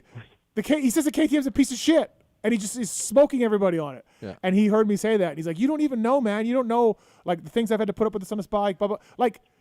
But so he disagreed with me. But dude, in the coolest way. Do you know what I mean? Yeah. Roxon's always been that way. And AC was like that, and Osborne. Those guys, they would call me and be like, you're an idiot for saying this. And they'd explain it, but nothing would be affected. They'd never take it personally, just like what you said, man. You didn't even say anything bad. No. That's what blew my mind. But I don't think he's really pissed. Millions of followers. And, like I said, I'm very non-confrontational. I think a lot of times I side with the riders, and I'm like, But what you said, and it's just like, if it was any other sport, think about the basketball. Those guys get ripped apart. I mean, it's sure. Anyways, but that was my first one. And then the other one was with the whole, not just necessarily jumping on Prado, but Sexton in the past. These guys signed these, clearly they ride the bike, right? Mm-hmm. They sign these contracts. They're cashing that check. They have no problem cashing that check every month. But the way that they're handling these situations of the bike, they pick these bikes, and they're getting paid, tons of money to ride it. And like I said, I love moto. I'm a major fan. Used to race, but yeah, when you're dumping on the team like that, I don't know, man. I don't. No, listen, I don't know how they deal with that. There's so much fucking bike setup talk these days. And do you listen to the re-raceables ever, Brian? Do you listen? Okay, I've heard a couple for you. Yeah, we go back into these re-raceables. We go back into Cycle News. or TV. We watch the old races on TV, or we go back to Cycle News, and we'll read about the races, and then we'll talk about them, right? Dude, I mean, we can go as early or as late as, like, 2000s. McGrath, Larry Ward, like late 90s, 2000s. There's interviews where they're like, dude, I got tired. It's hot today. I got tired out there. I had nothing left at the end of that moto. I just couldn't hang with Jeremy today. He was the better man. It is Stanton, the gnarliest dude ever. We did a Stanton race, and he's like, I got tired. Like mid-90s. You know, like the point is these Stanton, Larry Ward, McGrath, these are the greatest of the greats back then. And they're full on being like, I got tired. It was hot. Didn't feel it today. Do you ever fucking hear that from our guys? When's the last time you heard one of our top guys say that? Like, it doesn't really happen. They mostly go, I got to work on some things on my bike. I got to, blah, blah, like. You're mostly right, but Hunter said that last week at Ironman. He did say that. Yeah. But it's rare. Yeah. These guys now do not take, they don't. But but then the flip side of that, Brian, is I've asked people, and they go, dude, these guys have to have that era of like, I'm the fucking man, I'm unbeatable. Yeah, they don't want to lose that. Right. They don't want to give anybody anything. But why? Right? Because if you start thinking like, I'm tired, I can't do this, you're going to end up being tired. Yeah. There's some of that. Yeah. You need that chip. Mind over matter a little bit. The Chad Reed, I got beat by James Stewart by 2 minutes, and then on the podium, Chad will be like, we'll get him next week. And then he would get him next week. Yeah. That kind of attitude is also needed by riders. So there's a fine line there. But again, Brian, I'm shocked when I go back and read these recaps of these old races or watch them on TVs, the amount of times that the all-time great guys are like, dude, didn't have it today. We've evolved as humans. But that makes it that's respectable when they give you a response like that and honest, because there's no perfect bike, right? But how old are you? I'm 34. Oh, okay. Well, you're not that old. So I was just thinking we're just a bunch of old dudes talking about our day, I mean, he's not that old. I grew up racing, man. I love moto more than I ever did when I used to ride. And I don't know, just certain things, like I'm always, I don't know. I get it. I know where the riders are at. These guys are super tough. They're awesome athletes. But you got to take a little bit of heat and just, I think more people would honestly respect these guys with an honest answer. Brian, the Prado stuff is like, I get it. I relate to you. The Prado stuff is fucking mind-blowing to me, where he's just dude. like not taking accountability. Imagine you're signing that check to him every week. Yeah. No, I can't even imagine. And like, dude, I get it. The bike's not great, but can you take something, Jorge, on yourself? Here's my thing. I know a lot about the motorcycles, right? So for me, I usually side with the riders a little bit more because I know how fast these guys are and how much they hang it out on the edge. And when you don't have a setting, because I know a lot about this, it's really hard to do what they need to do and they're paid to do. So what is the alternative? Okay, bike setup is off. I'm racing in the middle of my 30-minute moto. Okay, fuck it. I'm going to try to please everyone and just show everybody how tough I am. I'm going to hang it out and then wad myself up. And now I'm known as a crasher. Oh, he crashed. And then he's not on the track. So, like, why not back it down, suck it up, get a whatever. I'm not saying Prados. I'm saying other guys. Right. And then just live to fight another day. Yeah, that's fine. No problem on that. I mean, RJ was a classic example of a guy who did not like his 250F and was pretty vocal about it, but was trying his balls off every time he was on the track and coming in and being like, dude, the shock's fading, the motor's not that good. He would straight up tell you that, but you never saw any lack of effort from RJ.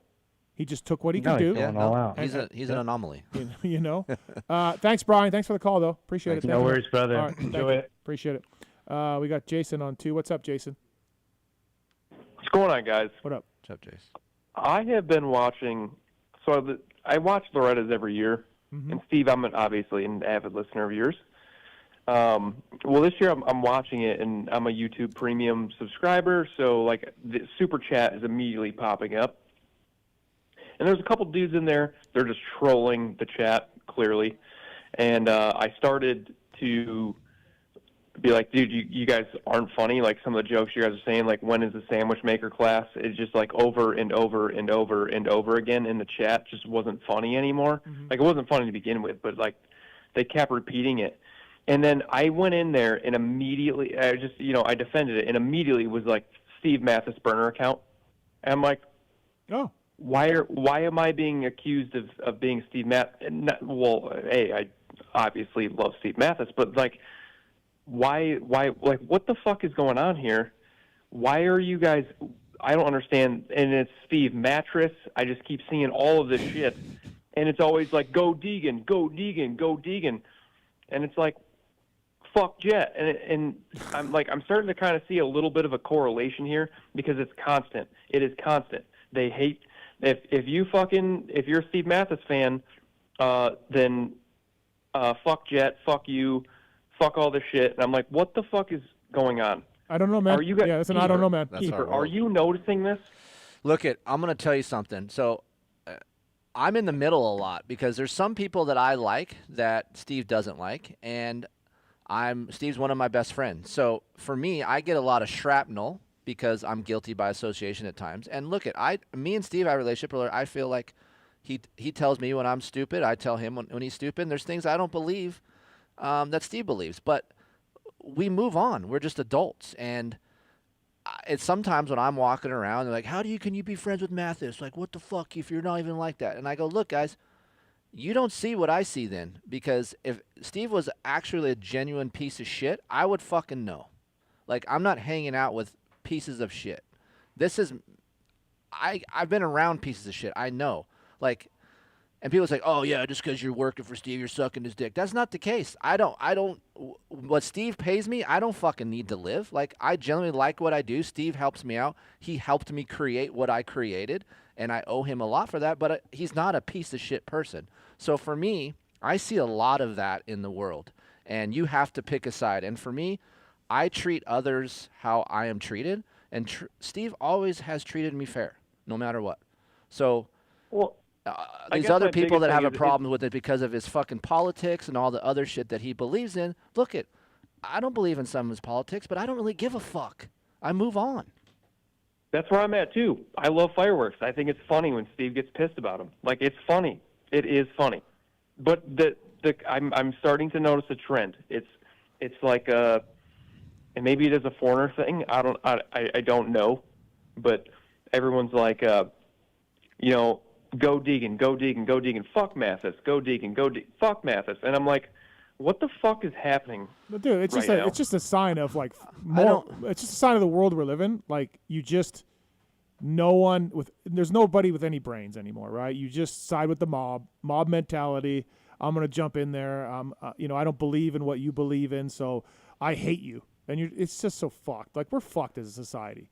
We are not coming back. I don't think we're not giving enough credit for the good people. I think there's way more good out there than what we see. I know we see this bullshit. Yeah, you get the little part of it, right? You get the pockets, right? And our sport is not made up of those pockets. Our sport is made up of equal human beings. They just want to ride their dirt bikes. They're red-blooded Americans.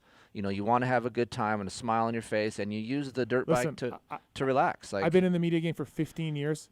I've met so many people at the races and taken photos with them and talked to these people and live shows and done these live shows. I've met one guy in 15 years that was like, you're a piece of shit. Like, so I've met 1,000 people, whatever number you want to put on it, that are like, awesome job. Thanks for everything you do. Can I get a photo? Can we talk about Tim Ferry? Can we talk about whatever? And then I've got one guy. And so, like, yeah, you're absolutely right, Kris. Like, and here's the thing. You want to call me a piece of shit? I almost like that sometimes if someone can tell me, hey, Keefer, I don't believe in your shit. I don't like your stuff. And I'm like, hey, at least you told me. Like, you're not just talking shit about me. It's like, I don't mind a little bit of confrontation. I don't look for it, but I'm not here to be like, fuck you too. Like, I don't care. If everyone likes you, you're doing something wrong. Like, that's how I was raised. Yeah, you guys are right. Like, I don't align with Steve politically, but it's still funny. Like, I'm a grown ass man. Like, I can get past Steve's political views. Yeah, everything that he gives us is phenomenal. He is the best journalist in the sport. There's no way around it. But I'm not just saying this because Steve's here, but like, look at this. How did Steve change the way we take in motocross and motorcycles in general? Like, it's totally changed because of Steve. Like, I was a fan before I even was on the show. I listened to it, and I was like, holy fuck, there's a show. They talk about dirt bikes. There's interviews. I can listen to it. And it changed the way it brought dirt bikes into my world, Yes, Keefer, that's exactly why I listen to him as well. But, some of the stuff is it's so crazy. I was always a Jett fan when he was on a 250, and then when he got to 450, I'm like, oh no, I got to like sit here and watch him dominate for a while, and I kind of don't like that. Well, all this Deegan hype of him going to a 450 and like, oh, Jett's done, I'm like, I don't understand. Yeah, you can't even get why we're involved even in that. Yeah, you can't even get involved in that. It's right. It's stupid. It's getting ridiculous, and you're just driving me farther and farther to being a Jett fan. I'm going to be honest with you. I root for the dude every weekend now, and I've been, kind of rooting for the other guys for a little bit. Not that I hated Jett, but just, I just wanted somebody else to win. But now I'm back. Jett, let's fucking dominate, baby. Let's go. Yeah, it's a wild world we live in, man, with the trolls and, some of it's jealousy with other media guys and me. I really believe that. They just want what we do at Pulp, with the LCQ challenge, and now we got a PulpMX Gives Back, and a lot of people listen to what we have to say, and they laugh, and I think a lot of people are like, fuck that guy, I want that, but I can't have that, So and that's the beauty of America as well, man. Like, we all don't have to be the same. Like, I don't mind if someone doesn't like me or doesn't like the show. That's your prerogative. You're right. Yeah, it doesn't bug me now at this point. Like, I just do what I'm going to do, right? Like, I've said this many times. Yeah. Like, you could rescue a bunch of puppies off a freeway, and some people you're be a pissed, cocksucker. and you're a dick, or hey, I cured cancer. Hey, fuck you, you didn't cure it soon enough. Like, all of that shit. Like, you can't let it bug you, right? There's just fucking useless people in this world that have mush for brains. And so, you can't help the mush for brains. Like, you can't go into that chat room for Loretta's and start saying, logical things. The mush for brains. That's true. It won't work. Yeah, it doesn't won't matter what work. you say. Factual. Yeah. Like, if you went in there and be like, actually, guys, he's given away a lot of money to the privateers and helped a lot of people. And if you don't like him because he doesn't like Donald Trump, you're kind of an idiot because he's done a lot of good things and he just has a disagreement with you. Like, none of that makes sense to the mush heads. There's nothing going on. There's a hamster on a wheel. So, you can't even bother. You can't even engage. Like, on YouTube, I've done it a couple times on our YouTube. Someone has said something that's flat out wrong. I'll go in with a fact, correct them, not an opinion, a fact. And they will write back, that doesn't matter. And you're like, okay, cool, man. Like, no one goes, oh, that's a good point. No one. Yeah, that's why. I guess I'll leave you guys with this, and I'll let you guys get off. I think the biggest thing that was kind of driving me nuts, and normally I will let it go because I don't give a shit what anybody thinks, typically. But I'm sitting here watching the sport that everyone cries about, trying to be so professional, and I'm watching this chat, and it's just over and over again of just ignorance, and I'm like, what? Can somebody get in here and kind of control this? Like, there's legitimate races going on. There's people's kids. There's 65s on the track right now, and you guys are just being absolutely insane. Kick some of these people out of here. Yeah, there probably should be need some to be in MX there. Sports monitoring of that if that's the stuff's going on. The problem is those are not real fans, dude. So that's not our sport. What you're seeing, that's not our sport. So. Yeah, I know, and I just that's what bothers me, and especially because it's the people that are coming across and saying these things are also coming at Steve, and that's when you'll kind of trigger me a little bit, Yeah. But thank you, but don't still worry good. about it. Don't sweat it, man. I'm doing good. Life is great. I love going to races. I love talking about dirt bikes and all of that. So thank you, but don't sweat it. Absolutely. Love you guys. Thank you, Have man. a good Appreciate night, it. man. Thank you. I'm about to piss more people off with my race tech rant, by the way. But Oh boy. Quentin, what's up? You want to talk to Keefer about YZ450s? All right, let's talk about dirt bikes. Yeah. So, little backstory. I actually have a question for both of you guys. Keefer. Yes, sir. So, I like your review that you did, or the comparable you did on the 07 or 08 CRF 450. Oh, everyone liked that, and he was supposed to do another one, but it's already done. The bike just got done. The bike is done? Yeah, okay. So here's my question.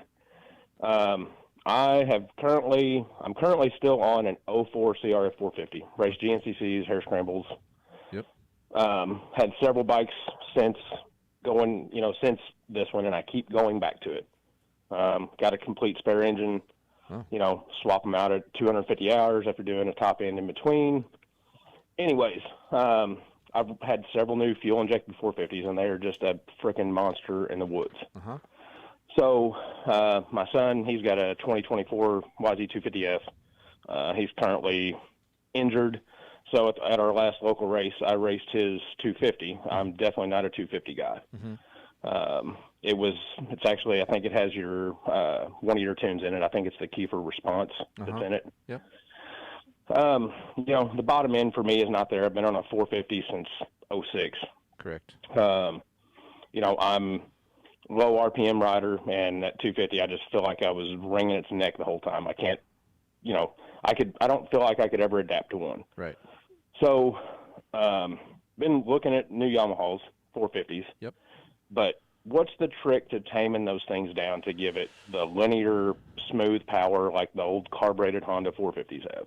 Are you just stuck on a Yamaha? That's what you want, or do you want to expand to a different not color? necessarily. Just,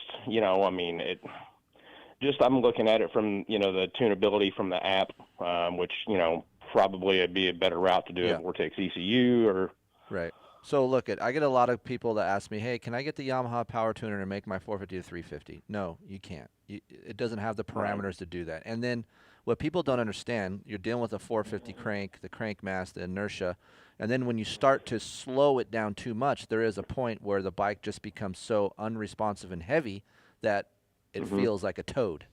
So for me, there is maps that can help it smooth out, but I put a flywheel weight on my current 25 YZ450, and then that really did help the linear smooth feel. Like, it's funny, I talked to Chad Reed about this. We were on the phone. He's like, he hates flywheel weights. He fucking hates them.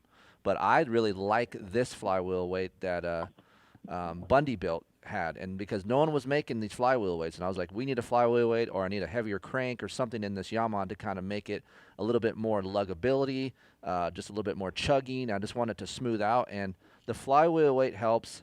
Having a map helps. Of course, if you want to spend money, the Vortex does make a huge difference as far as like linear feel. But I'm going to be honest with you, man. The Yamaha is just a fast motorcycle. It has a light spool-up feel. It's similar to a two-stroke. It revs really free. So with all that being said, what makes it really good can also hurt you in the long run when you get tired. So that's my battle with this Yamaha a lot, is because I love it, and then I fucking hate it at the same time. So it's really tough for me. That's why there's other brands out there that don't have that free feeling, that spool-up, that quick response that can please a guy like you that just wants maybe not a slower 450, but just a smoother, easier to ride 450. And that would be obviously a Kawasaki or even a KTM. Those have that smoother feel. Yeah. Yeah. I mean, I've done, I've been doing some reading, and a lot of people said the same thing: flywheel weight, tuning, and then, a G2 throttle tamer to help.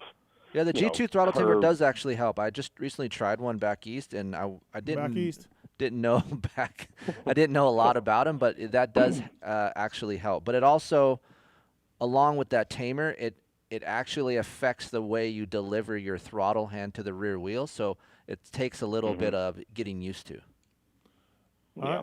Thanks, Quentin. I'm just stuck between that and, maybe going the 302 stroke route. Well, if you can, hang tight until the first part of September. We're going to ride the new 26 YZ450. I just haven't rode it yet, and there's some changes that look good on paper that make me happy to say, hey, this thing might be getting smoothed out and have a little bit more compliance. So if you can hang tight a little bit, we're going to ride that here in a few weeks.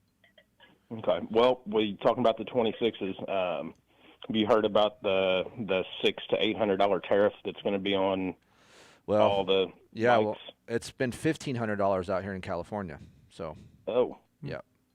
So. All right, Quentin, we got to run, Quentin. Thank you, though. Appreciate it. Okay, quick question for you, Steve. Yeah. Who's going to be your guest at the St. Louis SMX live show? I don't know. I never really quite know until we get there, right, and I figure it out.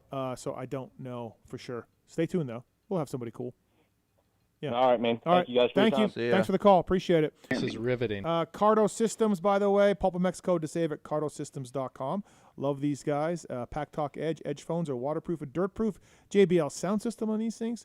PulpMX at Cardo Systems to save. PulpMX 25 at Renegade Race Fuels. Race fuel delivered right to your door. MX4 is what I'm used. You use SX4 from Renegade Race Fuels. They got speaking of Eddie Ray, a Supercross Mini 50 fuel, the latest edition. It's AMA legal. SX50, is that what it's called? Yeah. Supercross Mini 50. Pre-mixed? Yeah. Nice. It's ready to go. Renegade Race Fuels, racers who win, pour it in. Thank you to Renegade Race Fuels. All right, Race Tech Rant of the Night. Oh, boy. How's this going to stir it up? Yeah, people are probably going to get mad. Okay. But I don't care, man. It's my opinion. DGAF, dude. Suspension and engine seminars return at Race Tech. If you want to do the suspension seminars, November 7th to 13th, a lot of guys in the pro pits right now have taken these seminars. Engine workshop, November 14th to 15th at Racetech, racetech.com. Please check that out. If you want to get in to the technical end of the industry, Racetech's a great way to do it. These seminars with Paul Feed and Rob there do great work. So please check it out, racetech.com for that. And Racetech Rant of the Night it's a little media driven, I guess, a little bit. So I didn't know anything about this Slowie Films guy, but he got banned from Loretta's. We know that. I got a bunch of DMs and a bunch of tweets about it, and MX Sports is getting blown up about it. They banned him from Loretta's. So I don't know. I don't follow that world, so I'd send out a bunch of texts to people that would know, and even people that have nothing to do with the situation. I'm just like, what was he doing? Like, what is this guy doing? He seems like a nice guy or whatever. I'd never met him, but like whatever. I went to one of his videos, right? He misrepresented the red flag at Washougal, said MX Sports didn't want you to see this David Hand crash, and said it was a Jeremy Hand? Jeremy Hand, sorry, David Hand, his uncle. And then said that was the reason for the red flag when it wasn't. And yes, he corrected it, but he never took the tweet down. But he made it sound like MX Sports is evil. Oh, like hiding it or something? Hiding it. Oh. When it was happened at the end of the moto. And yes, he corrected it, but he never took it down. Like, that's just misinformation. Like, no one reads the correction. Right. They just see the first part where he says, this is the video they don't want you to see. Right. So I saw that, Okay. and I'm like, okay, that's not that cool that he didn't take it down. It's fine that he thinks MX Sports is trying to hide a red flag. Why would they try to hide a red flag? Who gives a shit? But then I talked to some other people that are like, hey, this guy shows up.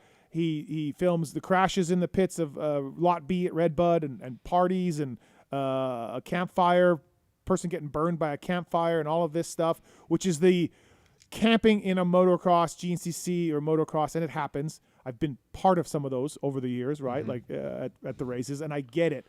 But MX Sports is just like, hey, like, you didn't take down the you say we're have a conspiracy theory against this red flag. You didn't take it down. Your videos don't do anything, and we don't want to give you passes to the races. And then people are all mad. And, like, part of me... Passes as in... Credentials. Media. Yeah. Media. And actually, I don't think... Now I believe he can't even get into the race. Correct. Which I don't know how they can enforce that. But because if he just buys a ticket, who's going to know? I don't know. I think... But anyways. Yeah, go ahead. So if you want to talk about that, though, Chris rode in Racerhead, like, 2 times, and there was a mutual friend of ours who wasn't happy with Chris. But Chris rode 2 times in like a month span. I don't know how fucking people race Loretta's. It's expensive as fuck. I posted up on my Instagram. Yeah. And you rode it on Racer X, Yeah. who's a sister company of MX Sports. Davey Coombs printed it. Yes. Davey Coombs has printed me talking about these dumb wooden spoons, poker chips now, at Loretta's. Like, I've written about these national jumps being dangerous. I've written about payback. I've written about all this on Racer X websites. Like, they will print dissenting opinions on things that people do. But, like, this Slowie guy, and again, don't talk to me about fucking gatekeeping, because I've heard that. Matthes gatekeeps, so there's fucking Hopper bullshit. There's no one in the sport that puts other media guys on their shows like me. Nobody. Kellen, Lewis when he was MX Vice, Anton, me. Don Maeda, you. Right. Name all the Michael Lindsay. All these competing media guys to PulpMX. Yeah, you don't give a fuck. I don't give a fuck. I put them all on the show. Yeah. I don't care. So don't give me that shit. No one has my record for giving people the co-host chair.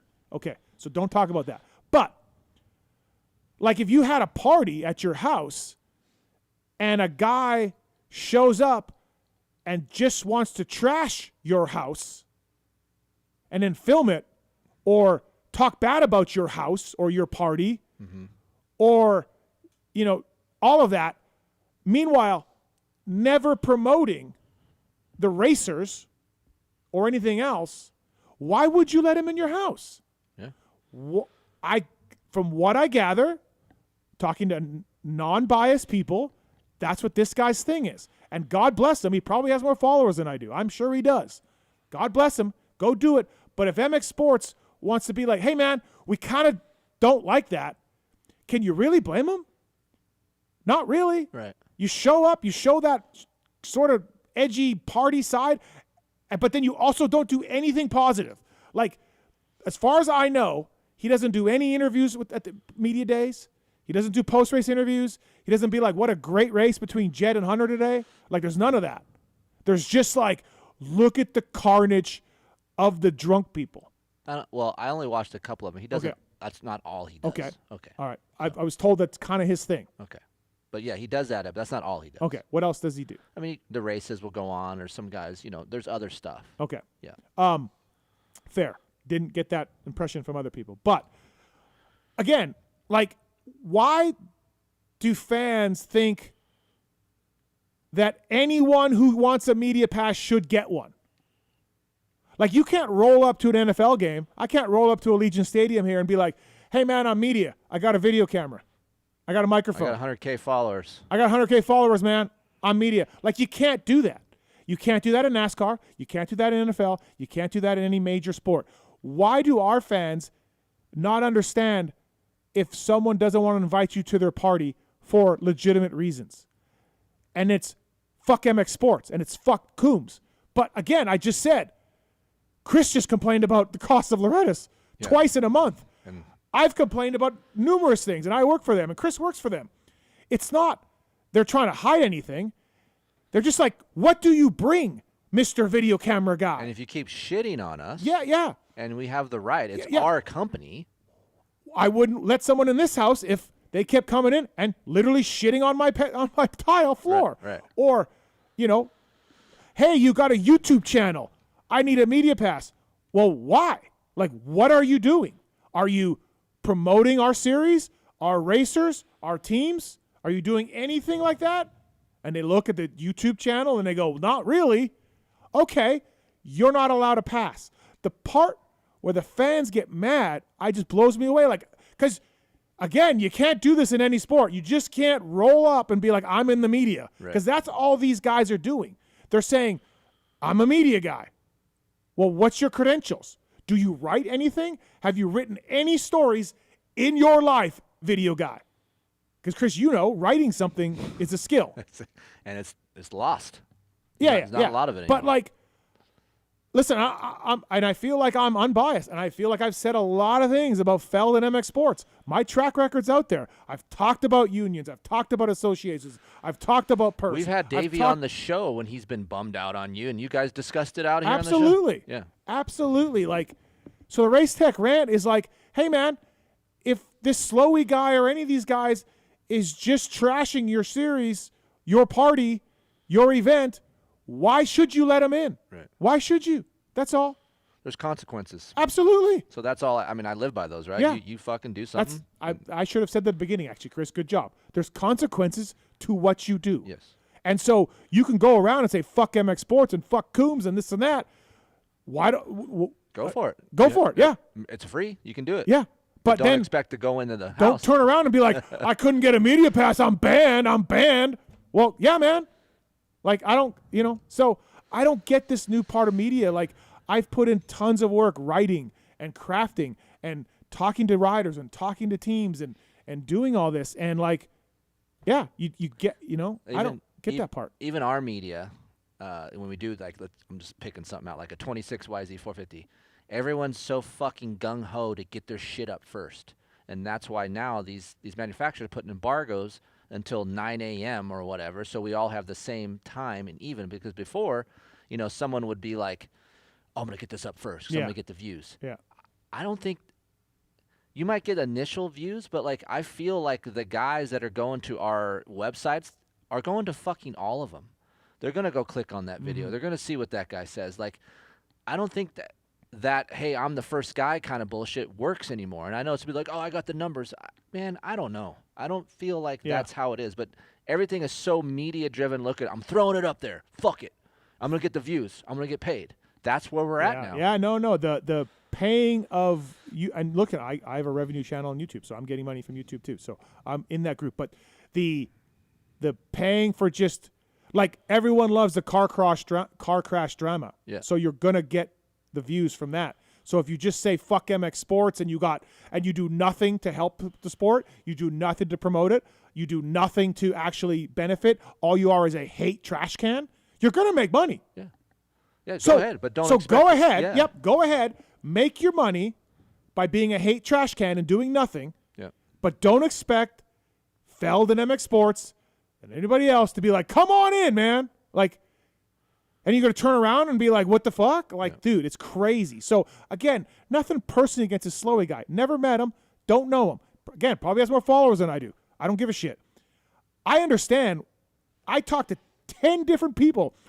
What is this guy? Why is he banned? What's going on? You know? Mm-hmm. And I got 10 responses that were like, dude, he's kind of shitty. Like, he kind of shows the shitty side of drunk people fucking around. And I'm like, does he do any race coverage or any, like, interviews? And they're like, no, not really. And I'm like, okay, well, you can't come to the party. Yeah, and honestly, like, there's a crowd for that. Yeah, I yeah. mean, he's probably got a shit ton of views. Probably making more money than we are. Oh, but shit, definitely more than me. but again, there's consequences. So yeah. But then okay. So if you're a trash can YouTube guy or filmer guy or whatever, don't sit back. If you're a fan of those people, great. Don't come after MX Sports or Pulp or Racer X or Coombs or anything else. Just understand that if the shoe was on your foot and you threw a party and the guy just talked about how shit your party was or whatever, just accept it. Don't send me DM saying, Matthes, what the fuck? You got to look into this. Like, you know? The problem is there's you put something out, now that person's going to have a reaction video to your video. Oh, well, we already went through that with this press conference shit. So right. That's the thing now. We're just going to recap what this guy said, and we're going to get the views. Guess what this guy said? Boom, post. I know. Oh, what? This guy said this. Post. Like, it's nuts. I disagree with the Johnny Hopper question, and I say it in the interview. I like Johnny, but I think this question was bullshit. Yeah, there's nothing. And all of a sudden, Hopper makes 2 videos. Gypsy makes a video with Hopper with my name in it. Like, what the fuck? But do you really care about that, though? I think it's fucking stupid. Really? Yeah, I do. I think it's stupid. I don't think it. I think think that's stupid. the lesser of the things that I would look at. Like, yeah, for but me, dude, like, whatever. They're disagreeing with you, and they're putting it up on their channel. Like, yeah, but that's whatever. It's not even worth a video to disagree with something that I mean. Well, they could beg to differ if they got the views and they're making the money off of it. Yeah. They could beg to differ that, you know? But listen, anyway. if you think about this. I can't, it goes back to our last caller. I can't say, hey, man, I like Hopper, but I think that question is bullshit. Like, I can't say that. Yeah, you like can. respectfully? No, like, you can. Yeah. He could also say the same thing about you. He thinks your shit's bullshit. Yeah, but right? then you make a video and all of that? Like. But that's what I'm saying. So anytime you put your name into something and they say, Steve Matthes says, and they post it, they know they're going to get some clicks from that, right? I know, but do you want to make videos like that? Hey. Is that what you want to do? Maybe their 10-year plan is different than yours. I don't know. And now Slowie's going to make one of this? I'm sure, yeah. Nobody cares. I just think, like, it's whatever anymore. It's like, fuck it. Do what you want to do, and if someone makes something off of that, whatever. Like, fuck it.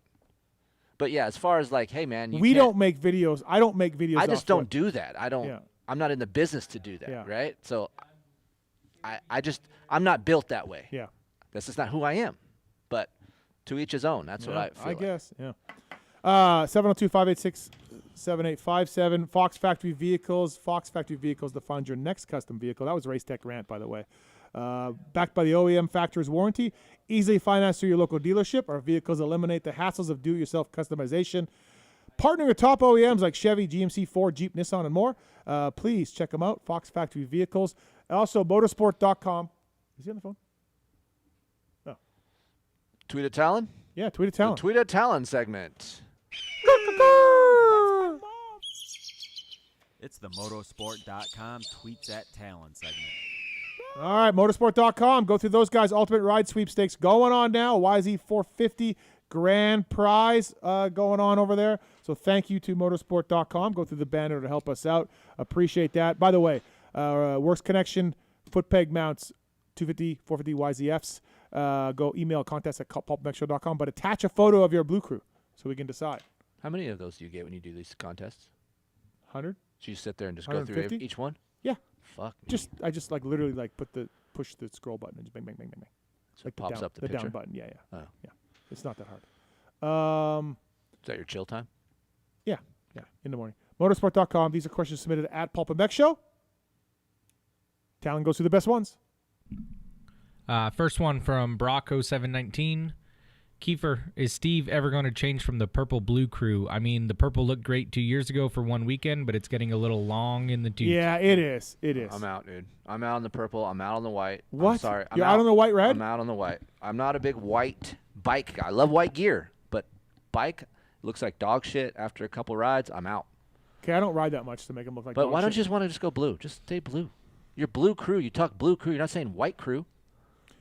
Listen, when I get the new one, look at when I get the when I get the white red one, I got purple A stars for sale, a lot of them. Oh, boots. Boots. I'm just kidding. I'm not going to sell them, but they're not going to. I got no use for purple boots. Yeah, you can't do it. I can't do it. No. No. Do you have any white stuff? Yeah. Okay. Yeah. But anyways, I've asked Yamaha for a white He red asked one. Ulrich today. He's already up Ulrich's ass about a white bike. So. Yeah, white red one. I grew up with those. I saw it up close. Now, I will say I was at Loretta's and I saw him up close. It's better looking in person, but Yeah. I'm still out. Also, as this guy said, I'm kind of limited to my gear choices with purple and white. But white and red, I can wear blue. You can wear a lot of things. No, you can't. Yeah, you can. No. What do you mean? You can't, dude. White, it doesn't look good with a lot of things. You're going to white and red, you're going to put blue? I'm out. That's not good. Okay, well, screw you. You'll be in Georgia anyways. Okay. All right. Saw this one on the interwebs, but I want to see what you guys know about it. From Hot Topic Sports, he says, where did this Roxon to Cowie come from? Yeah, Lewis. Lewis is just banging him out, dude. Dude, Lewis. Has he pissed anybody off lately? Oh, yeah. Oh, that's cool. Yeah. I missed a tweet. What was it? Just rumors that he's going there? If Prado leaves Cowie, there's rumors that Roxon goes to Cowie. Makes sense. Yep. Just, yeah. Moto 5200. We'll say this one's for Travis. He says, old topic, but I got to try. Have you considered allowing people who are state restricted back into fantasy moto? I would be more than happy to pay full cost and just be ineligible for prizes. Full cack. It's much more complicated than it seems, I promise. So We would have done it. Yeah, not right now.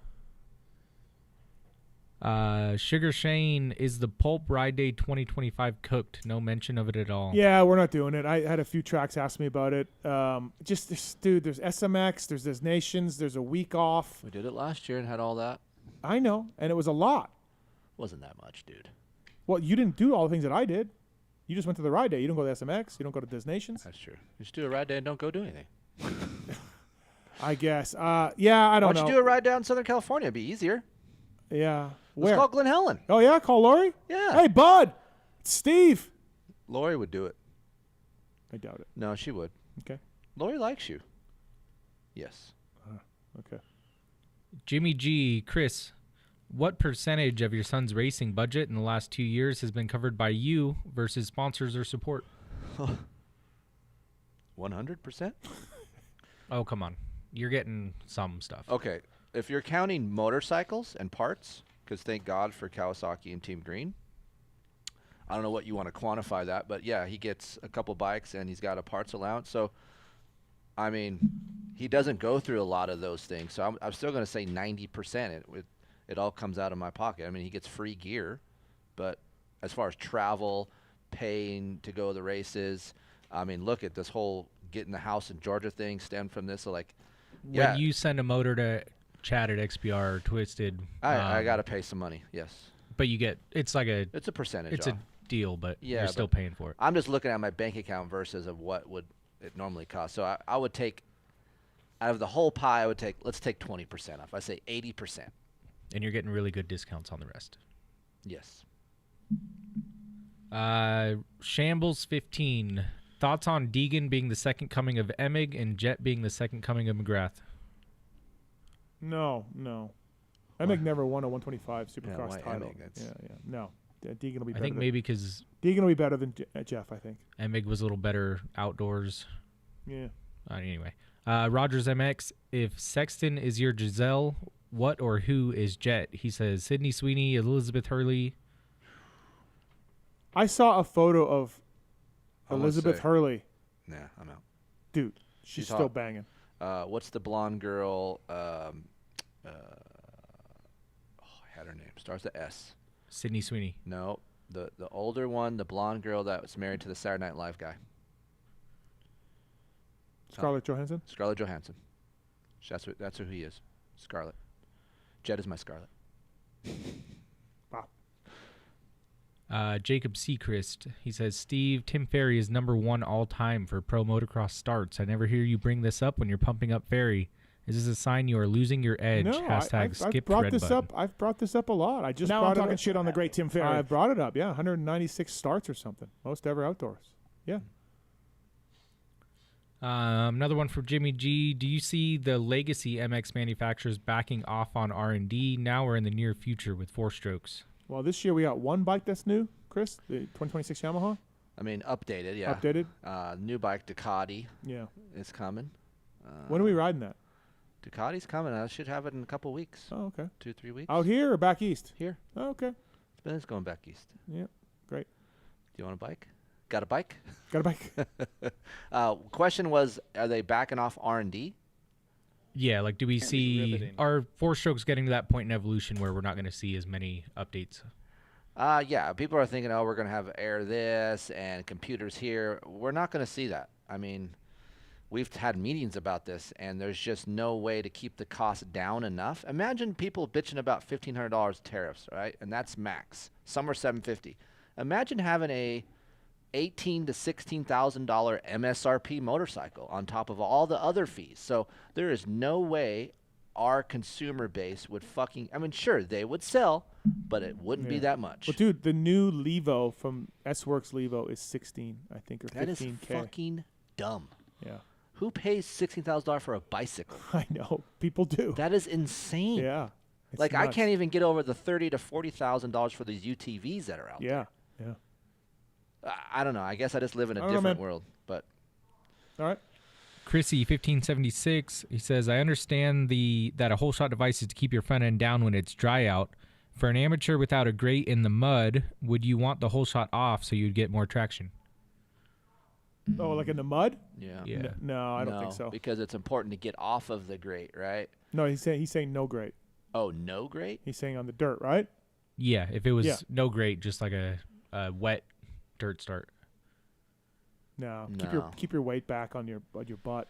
Because what happens is when you have the front end down, it actually gets it more stable. So you'll have a little bit more stability coming out of the gate. You raise it up, and that thing kind of wanders. It's light in the front end. So. All right. Two more. Lax Defense Coach. He says, Keefer, better deal for a B-level local rider for fun. He has a leftover new Beta 450 for $5,500 or a leftover new KX 450 for $69. It's tough. I'm still going to go Kawasaki because I know more about it, and there's nothing against the Beta. I just know more about the Kawi. And I think that there's more upside to doing modifications to the Kawasaki versus the Beta. And then last one from that one donk. Oh, not from him. Sorry. Lax Defense Coach. Keefer, what was the most janky thing you saw amongst the amateur pits in your adventures to Loretta's and Ironman? So Loretta's, this kid had bald grips. His bars were bent. He had like duct tape numbers on his side. His gear was jacked up. He had a bald tire, and I think it was the 125 BC, and it was just him and his mom.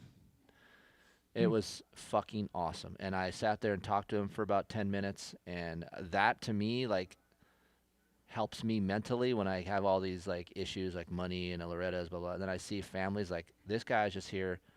It's one of those things that he wanted to do with his mom, and he just wanted to be here, and they got here, and they're on a shoestring budget, and they made it. So I understand how expensive it was for them to get there. So she probably worked her ass off to get her kid there, and for me, that just makes me so happy. Like, not everybody makes it, Chris. Yeah, and he did. Mm-hmm. So that was one of the cooler things, even though the bike was completely like dog shit, because that's what made me look at it. It really like inspired me to like, I don't know, I just got in a better mood after that because it put me in a better mood. Ironman, Nothing. I didn't really see. I saw a guy rolling in on his fifth wheel. He had his whole right side of his tires were off, and he was rolling on the the rotor, and the rotor was all bent in, so he rolled in just like that. Wow. Yeah. All right, motorsport.com. Tweet at Tallon segment. That's horrible. Brunt Workwear. The Marin boot is their best-selling work boot. It checks every single box. The code is PulpMX Show at bruntworkwear.com. Whether it's rain, mud, standing water, your feet stay dry in these Marin boots. They're not just about work boots. They offer a full range of high-performance gear built for tough jobs. Please check them out. Choosing work boots used to mean sacrificing comfort or durability. Brunt thought that was BS, so they built tough boots that feel great from day one. bruntworkwear.com, PulpMX code. Also, motorcycleindustryjobs.com, Yamaha inventory planning and wholesale operations manager in Georgia, Chris. Ooh. Yeah. We're at in Georgia. Full-time at Yamaha, at their headquarters there. In Marietta. Marietta, Georgia. It's a full-time job. They got an excellent opportunity for an inventory planning and wholesale operations manager. It sounds like something Marks would do. To join the team, the inventory and operations manager responsible for overseeing the motorsports supply chain team. Yamaha, good job. Full-time job. I am not smart enough for that. You sir. are too. We got Marks downstairs. Is that what we're doing? What are we doing? We got coffee beans, I think. Oh. All right. So that's motorsport.com.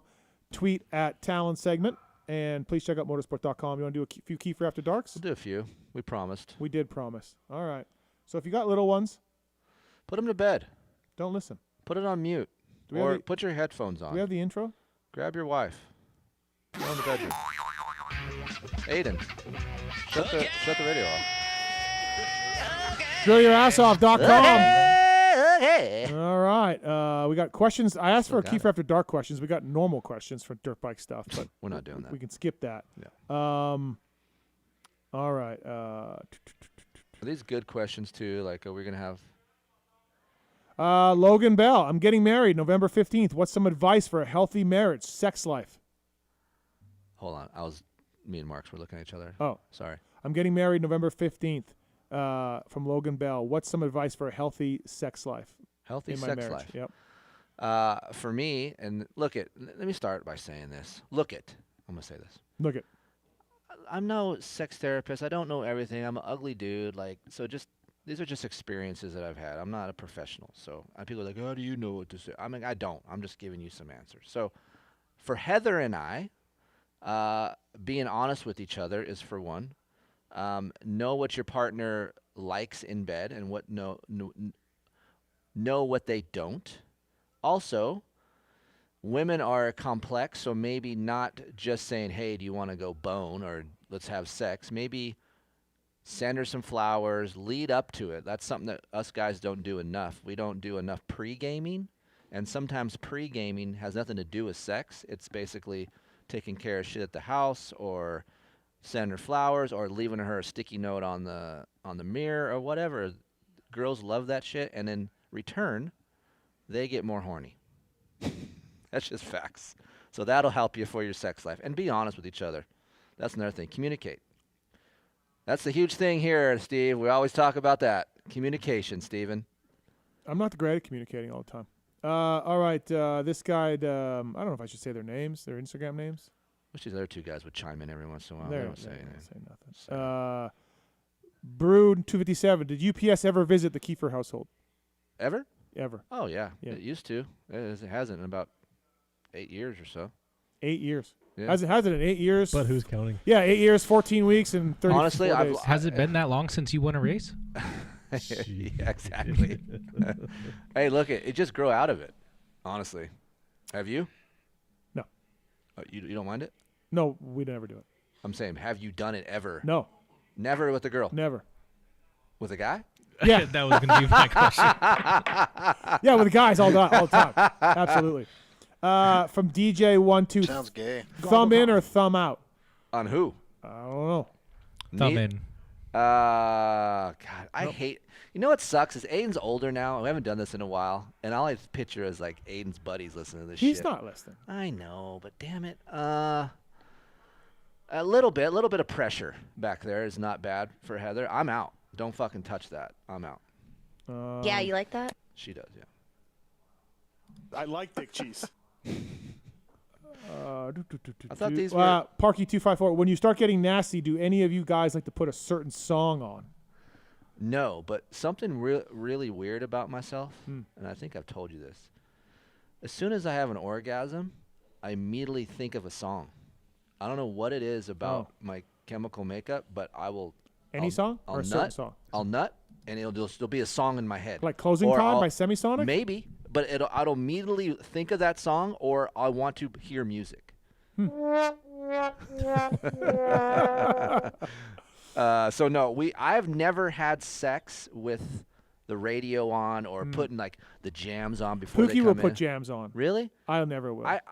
I've seen that. It looks fun. Maybe I should try it. Yeah.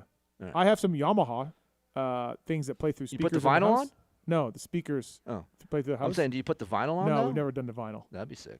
But okay. Are fake boobs just as good as real boobs? Better. Yeah, they're for better. me, I'm better. No, I like them better. They're better. Marks? Man, I like real though. Do you? Like fake is fun, but real is there's just like something about the squish. Fake is real though. I just prefer they have them. Yeah. True that. Are you a boob guy or an ass guy, boys? I'm an ass guy. Steve? Boobs. I'm boobs. Steve, have you noticed any increase or issues in the bedroom after starting testosterone? I'm not on T anymore. I was on T for a while, but I didn't really notice any issues either way with T. When I was on it, I was on a low amount. Everyone was telling me I was on a low amount, but yeah, when I was on it back in the day, I didn't notice anything like crazy. Keith. Oh, sorry. I did notice that in the middle of the night I had boners more, but that's it. Shredder till you're dead. If your wife wants to try other factory bikes, do you let her? No. Anthony, if Keefer's ever considered OnlyFans, probably make well over $70K a year. No. There's a mutual friend of ours that wants his wife to do it so badly. Really? Yeah, but like no face, just so no. She's face got a girl? nice body. Yeah. So just show off the boobs and butt. And she's just like no. And dude, these girls crush it. And this girl, his wife, would crush it. And I think I might do it. I feel like if I didn't have a kid, yeah, I wouldn't care. But if you don't show their face, I'd still like know these people. They'll dissect it. They'll figure it out. You like, think? And Heather and I talked about it, and we're like, Heather wouldn't do it just because of Aiden, and I don't think she's too shy that way. But like, I respect the girls that do. They make a shit ton of money. No, Pookie follows some of them on There's Instagram. fucking And dude, they're loaded. Huge amount of pervs out there that want to see ass and whatever. Big boobs. Yep. It's Emerson, different when you have kids. Emerson, Chris, is it better to have a bike with lots of motos put on or a little motos put on? That's a double-edged question. So I would prefer, and if it's just a perfect world, I would prefer more motos put on it because the bike knows what to do and how to react. Now, is the bike clapped out? Is it loosened up? If the bike is still somewhat fresh feeling when you're on it, I would prefer having some motos on it. You want a nice, comfy practice bike with the frame broken in. Yeah, you just need to know, like, it knows, like, your bike knows the lines to take on the track. It's such a double standard because, like, if you just bang a bunch of chicks, your dudes are like, yeah, that's awesome, good job. And then if you, like, talk about a girl or buddy's wife or whatever, it's like, oh, she's banged so many dudes. But, like, dude, you were just high-fiving your buddy over that. Girls are fucked, dude. Yeah, no, it sucks for them. Yeah, it sucks because if they want to bang, you're a whore. I think it's great. But if we bang, we're fucking I think cool. it's great. More experience is great because they're better at it. He was ramming my guy. All right. Anonymous said, Keefer, I've been riding this XR200 for about 20 years. It's been a great bike, loyal, never left me. Always starts. The problem is I've been riding the same flat circle track this whole time. No jumps, no whoops, no berms. Every now and then there might be a little jump on the track randomly that gets the heart rate up, but not all the time. Is there any mods I can do to get this XR200 to have a bit more power, like a 450? I would like it to take it some new tracks, new excitement, some bigger jumps, maybe a few tabletops. These guys, man, some of these things are confusing as fuck. I'm assuming he's help me out with this one. I assume that he's talking about his lady. Yeah. Okay.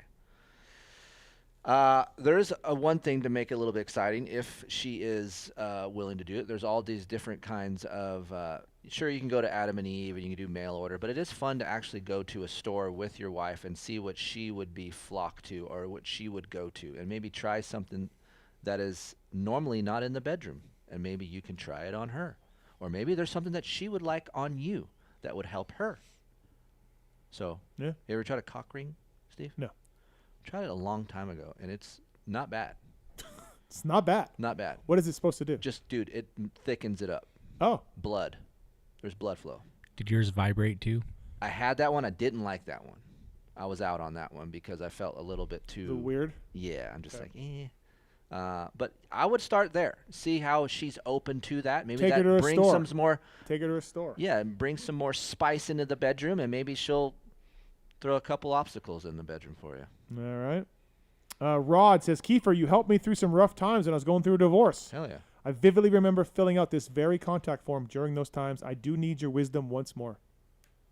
I finally found the bike I want to stick with for the rest of my life. I've tested many bikes, but on and off the track, this bike rules the rest.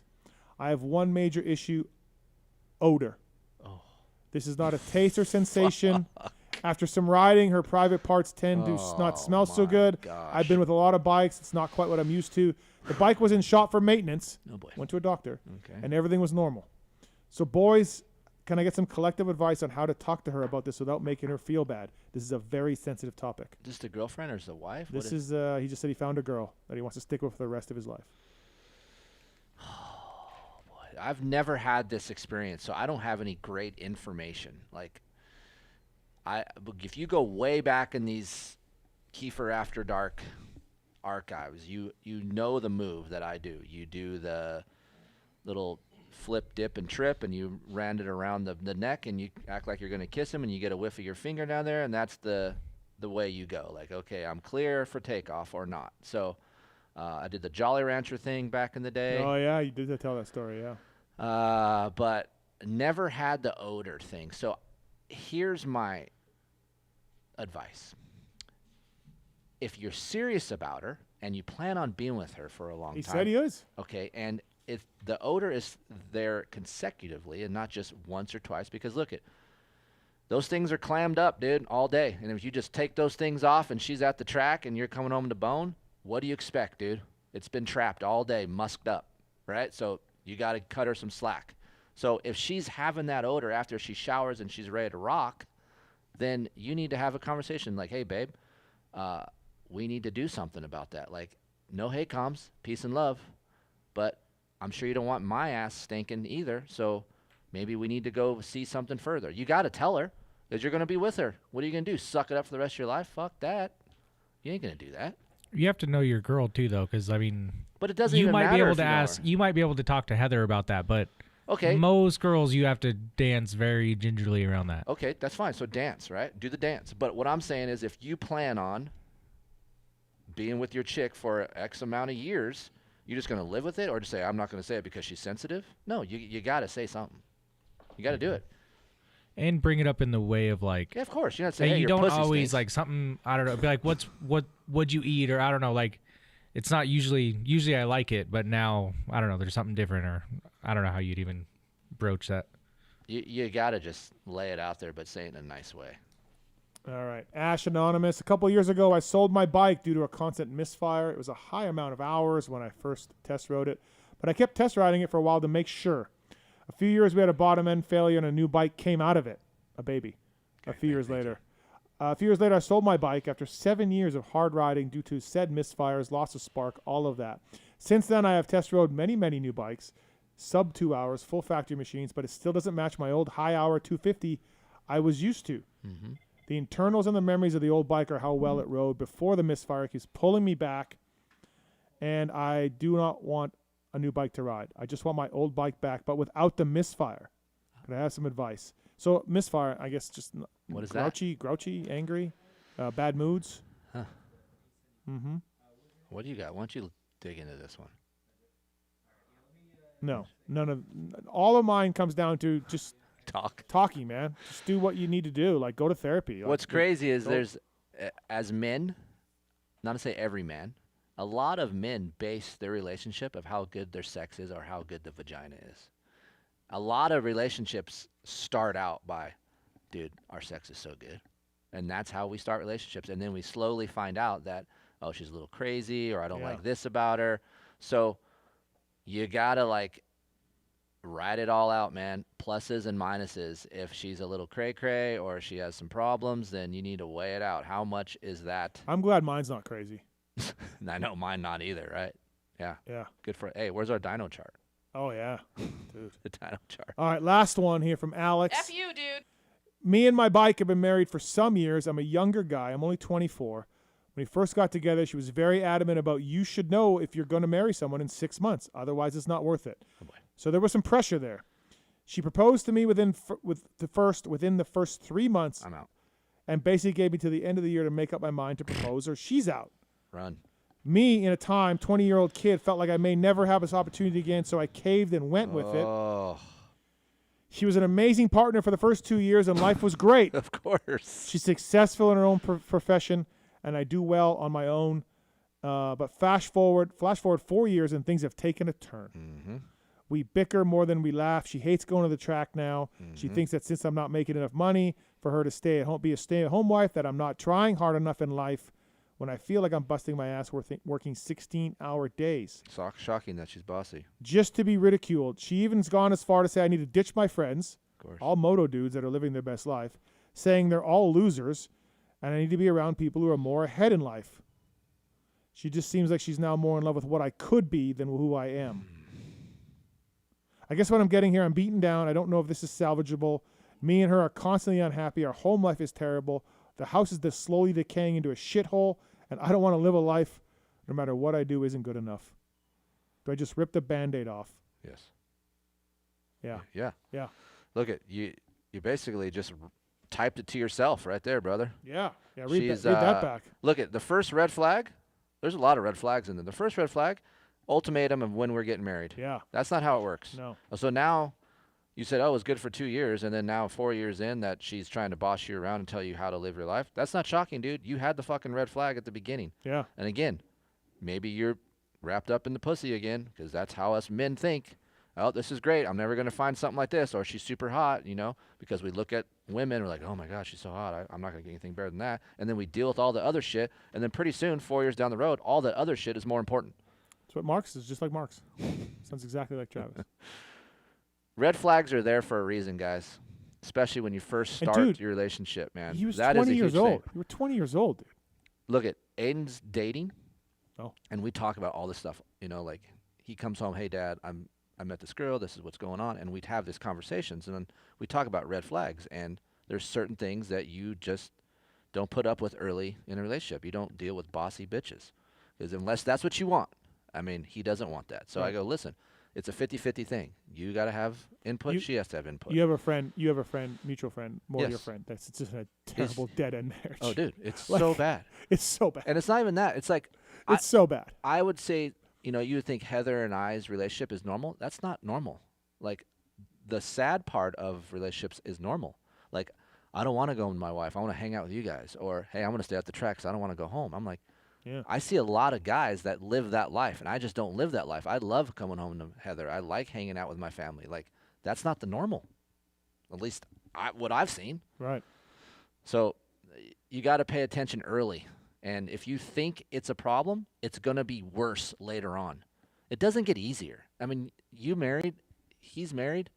Like, I'm 20 years in. When you first get married, it's awesome. And then you get to like the 8 to 12 year mark, and there's like something going on. Something happens within that marriage. Most people. Yeah, then you got to really decide, okay, where are we at? You got to work through that and Yeah. then move on. And then after you get past that point, Yeah. it becomes better. Yeah. And better than it ever was. Like, Heather and I went through our shit, and I was like, well, we're fucked. And then we made it through, and now I'm like, dude, I'm so glad that happened, because now we're here, and we've grown from that bad part. I just want someone to acknowledge my patio chairs. Guess your friend sucks. Yep. Maybe I'll make a fucking video about it. And I'll put it up on YouTube. Too worried about fucking Skeletor faces. Reaction from Chairgate. That's it. GrillYourAssOff.com. Keefer After Dark. Keefer After Dark was back. It's back. Yep. Good job.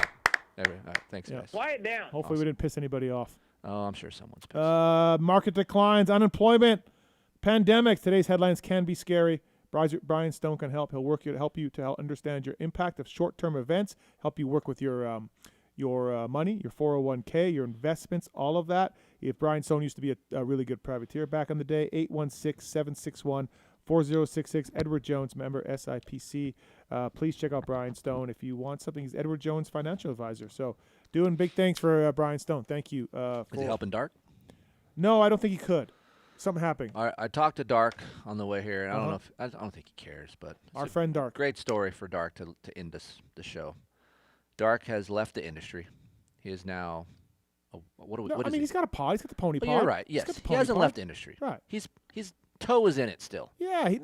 He's do you think he's fully engulfed? He's halfway in. Okay, he's halfway. His dong is out. He's in the shallow end. He's in the shallow end. Dong out. Dong's out. Yeah. Shallow end. Right. And I called him just to check in on him. How's it going, Dark? And he said fine. Then he started talking about me. I was like, no, like, how's it going? You good? And he's like, well, last week wasn't great. I'm like, well, what happened? So there is a big tree in his hometown in, what do you call it, West Texas? Bumfuck. West Texas. Bumfuck East Texas. And he told the city, like, hey, you guys got to do something about that tree because it's going to hit the power line. We're going to have some problems. So the city said, okay, we'll have someone coming out. They hired a tree service. Tree service got there. Guess the tree service owner was on vacation, hired his brother. Brother said, okay. I don't imagine there's a lot of tree services in Bumfuck, Texas. So, yeah. Decided to chop the tree down. Said tree fell on the power line, hit Dark's side of the house, exploded the meter on the side of the house, started a fire. So Dark's side of his house was on fire. So Dark had to put it out. It popped, obviously the breaker system, and then popped his fridge. So his fridge was broke. He had no AC. It's 117 degrees in Dallas, or near Dallas, Texas. And Dark had to work through those challenging times. Yeah. And you know what? He came out the other side. Are you kidding We're me? pulling for you, Dark. Came out the other side. So it's like a new Dark. He's not beat down by life. No. He has some more energy to fulfill these kind of things at home. Mm-hmm. And I was proud of him. Way to go, Dark. Good job, Dark. Way to go, Dark. Jett Lawrence, Parker Ross, Eddie Ray. Eddie Ray. Best interview tonight? I just said Eddie Ray. Mark's best interview? Parker Ross. I'm going Jett Lawrence. Tallon? Shoot, I guess I have to go Ezra then. You guys picked everyone else. Who won Vegas to Reno? Did Campbell win? No, it was the KTM team. Shane Logan. Oh, okay. They won Baja Nice. a few years ago. All right. All right. Please check out the sponsors. Thank you to all those guys for supporting us, man. It's been great. Use the codes to help us out so we can keep affording, because we're going to need a new co-host when Keefer's gone, so we'll have to figure that out. Next week, Cade Clayson is in. And some special people from MX Sports and Feld. Okay. Looking forward to that. We're going to talk about the series. I'm going to ask them a lot of hard questions. I'm going to ask them things that I think, give them some ideas. We'll probably have some healthy debate. But I won't just make a video saying, fuck them. You know? Like, I'll actually, have some respect, and we'll talk about the direction of the series. To go off on those videos before we wrap it up. Yeah. You know who does it good? Matt Burkeen. Okay. Mike Burkeen is an AMA official, Right. but his son Matt raced for years. He makes these YouTube videos. I've watched some of his stuff on and it's cool Instagram, because he goes to these other, lesser known races, these fair races, and he records them. And I don't know, it's fun. It's a fun follow. So if you guys don't know Matt Burkeen, follow his YouTube channel. It's a good one. Yeah, and I think Burkeen's one of those guys that's, probably making a living, but I don't, and I could be wrong, I don't believe he's going around, just trashing everything. I think he has filmed some crashes, and he got talked to, and he cleaned it up, and he still gets to go to the races. I think. I could be wrong. Yeah. But, if you film a crash while you're filming a race, that's fair game. Whatever. Yeah. Like, I just think the Slowie guy was just showing drunk people, pit bike crashes, drinking, partying, that kind of stuff, which does go on. And if you're going to show it, cool. Yeah. But then also show the other shit. The other shit that's really great. Well round. Yes. Lot B it, and then go film the race. Yeah. Or talk about, do an interview with a privateer. Go follow a privateer or something and be like, I don't know. I'm just, again, I haven't watched videos. He seems like an all right guy. This is what I've been told. Love. I was getting DMs and tweets about, like, you can't fucking believe this. The guy got banned. And I'm like, okay, wait, what? Like, it's not my experience that people get banned. Right. So I had to figure it out a little bit. All right. Good show. Thanks to everybody for listening. Kiefer, thank you, buddy. Thanks for coming up. Nice to be on again. Yeah, you'll be in next month, and then no one knows after that. Might be the farewell show for you next time. Try to get here before Christmas. Will you, though? I will. Will you? We got Live Swap. I'm trying. Randy, I'm trying, Randy. Are you? Yep. When have you tried? That Tell text- the people that exactly. Tell the people exactly what we said. The text I sent was, when are we doing this? You thought we were doing it today. You're like, I can't do it next week. I'm like, yeah, I know that. When are we doing this? Our agreement it's on the Monday to text Friday. On the text message, people, was we're not even going to fucking talk about it. Let's say Monday comes, like today comes. You're just going to see me in the fucking chair, and you're like, we're just going to start the show. We're not even going to talk about Live Swap. It's just going to be like, hey, what's up? I'm Kris Keefer. Welcome to the PulpMX show, and we're just going to start the show. And we're not even going to talk about it. We're just going to go do the whole week like that. And we're going to do it. Yes. And I put out a text trying to do it. So we're working on it. It's going to happen. Yeah, just stay tuned, everybody. Just stay out of my bedroom. Yeah. Stay out of my bedroom. I will. I'll stay out of your bedroom. You stay out of mine. All right. Tallon, thanks, buddy. Thank you, Great Steven. work. Travis. Yes. Not bad. I would like to point out the time. You were so close. Yep. Great job on the rundown. This though. is still a win. Hey, we did we did a good job on the rundown. You stuck to the rundown, I think, for the first time in Yeah. the history Didn't you fuck of up the rundown? I was watching it the other day, and it was like it was highlighted two things. Bro, because I just gave up. I just started highlighting all the things all at once. I was sick of moving things around. So I just That's put one. fucking awesome. I just put one big highlighter. That was under all awesome. the I saw things. that. I was like, why is it highlighted? They're talking about both of these things? It's Like, a thing every knows. show. Pre-show, Steve goes through the rundown, and pre-show, Marks yells at Steve saying, "You're not going to follow the rundown anyway." So one day, Travis just was over it. Like Respect my authority. 2 weeks ago, he was like, "We're doing I don't know, man." Right off the top, I was like, "Right off the top, I got to put it first." Yep, right off the top. We didn't do it till like 8:30. I don't know, man. I don't know, man.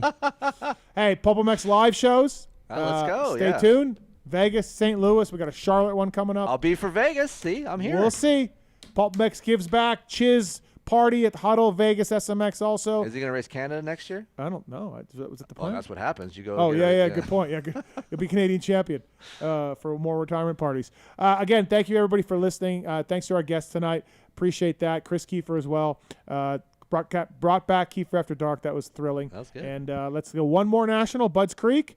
Then we're on to SMX, and yeah, we'll see what happens there. So thanks again for listening. I'm Steve Matthes. Thank you to Kellen, Pookie, Heather, Aiden, Yari, the kiddies, Courtney, Doug, Augie, Moo-Moos, Yep. Little Kitty, pizza. Thank you to the Pizza, Quinn. and the mozzarella sticks. Quinn. Oh, yeah, Quinn. Yeah, I was Quinn. waiting for him to be like, "Who the fuck's Quinn?" Yeah, Fuck's Quinn. Quincy, Talon's kid. My kid? Isla. Wait, Talon's? What's your kid's name? My kid's not Quincy. Oh. That's Travis's Oh, kid. Travis's kid. Oh, you said thanks for Quinn, knowing. so I was like, okay. You didn't know it was Quincy. Yeah, no, I do. I just didn't know what we were talking about. Quinn from I was- Shark? I From was Jaws? hoping Quincy. Like if I said her full name, it would trigger it, but Quintet. he doesn't know. Listen, He no lot going Listen. I was Look just calling her Quinn. It's her nickname. I don't know. on. All right, everybody, we got to go. Thanks for listening. Appreciate Bye. it. See you next week. I go to all the places. I try all cock. There's something I want to get off my chest. And it's about that summer when you went away to community college. I got an offer to do Playgirl magazine. And I did it. I did a full spread for Playgirl magazine. I mean spread, man. I pulled my butt apart and stuff, and I was totally nude, and it was weird. I mean, you probably didn't hear about it because I went under the name of Mike Honcho. But I just wanted you to know that. If you could hear me, if it got into your brain somehow, that I spread my butt cheeks as Mike Honcho.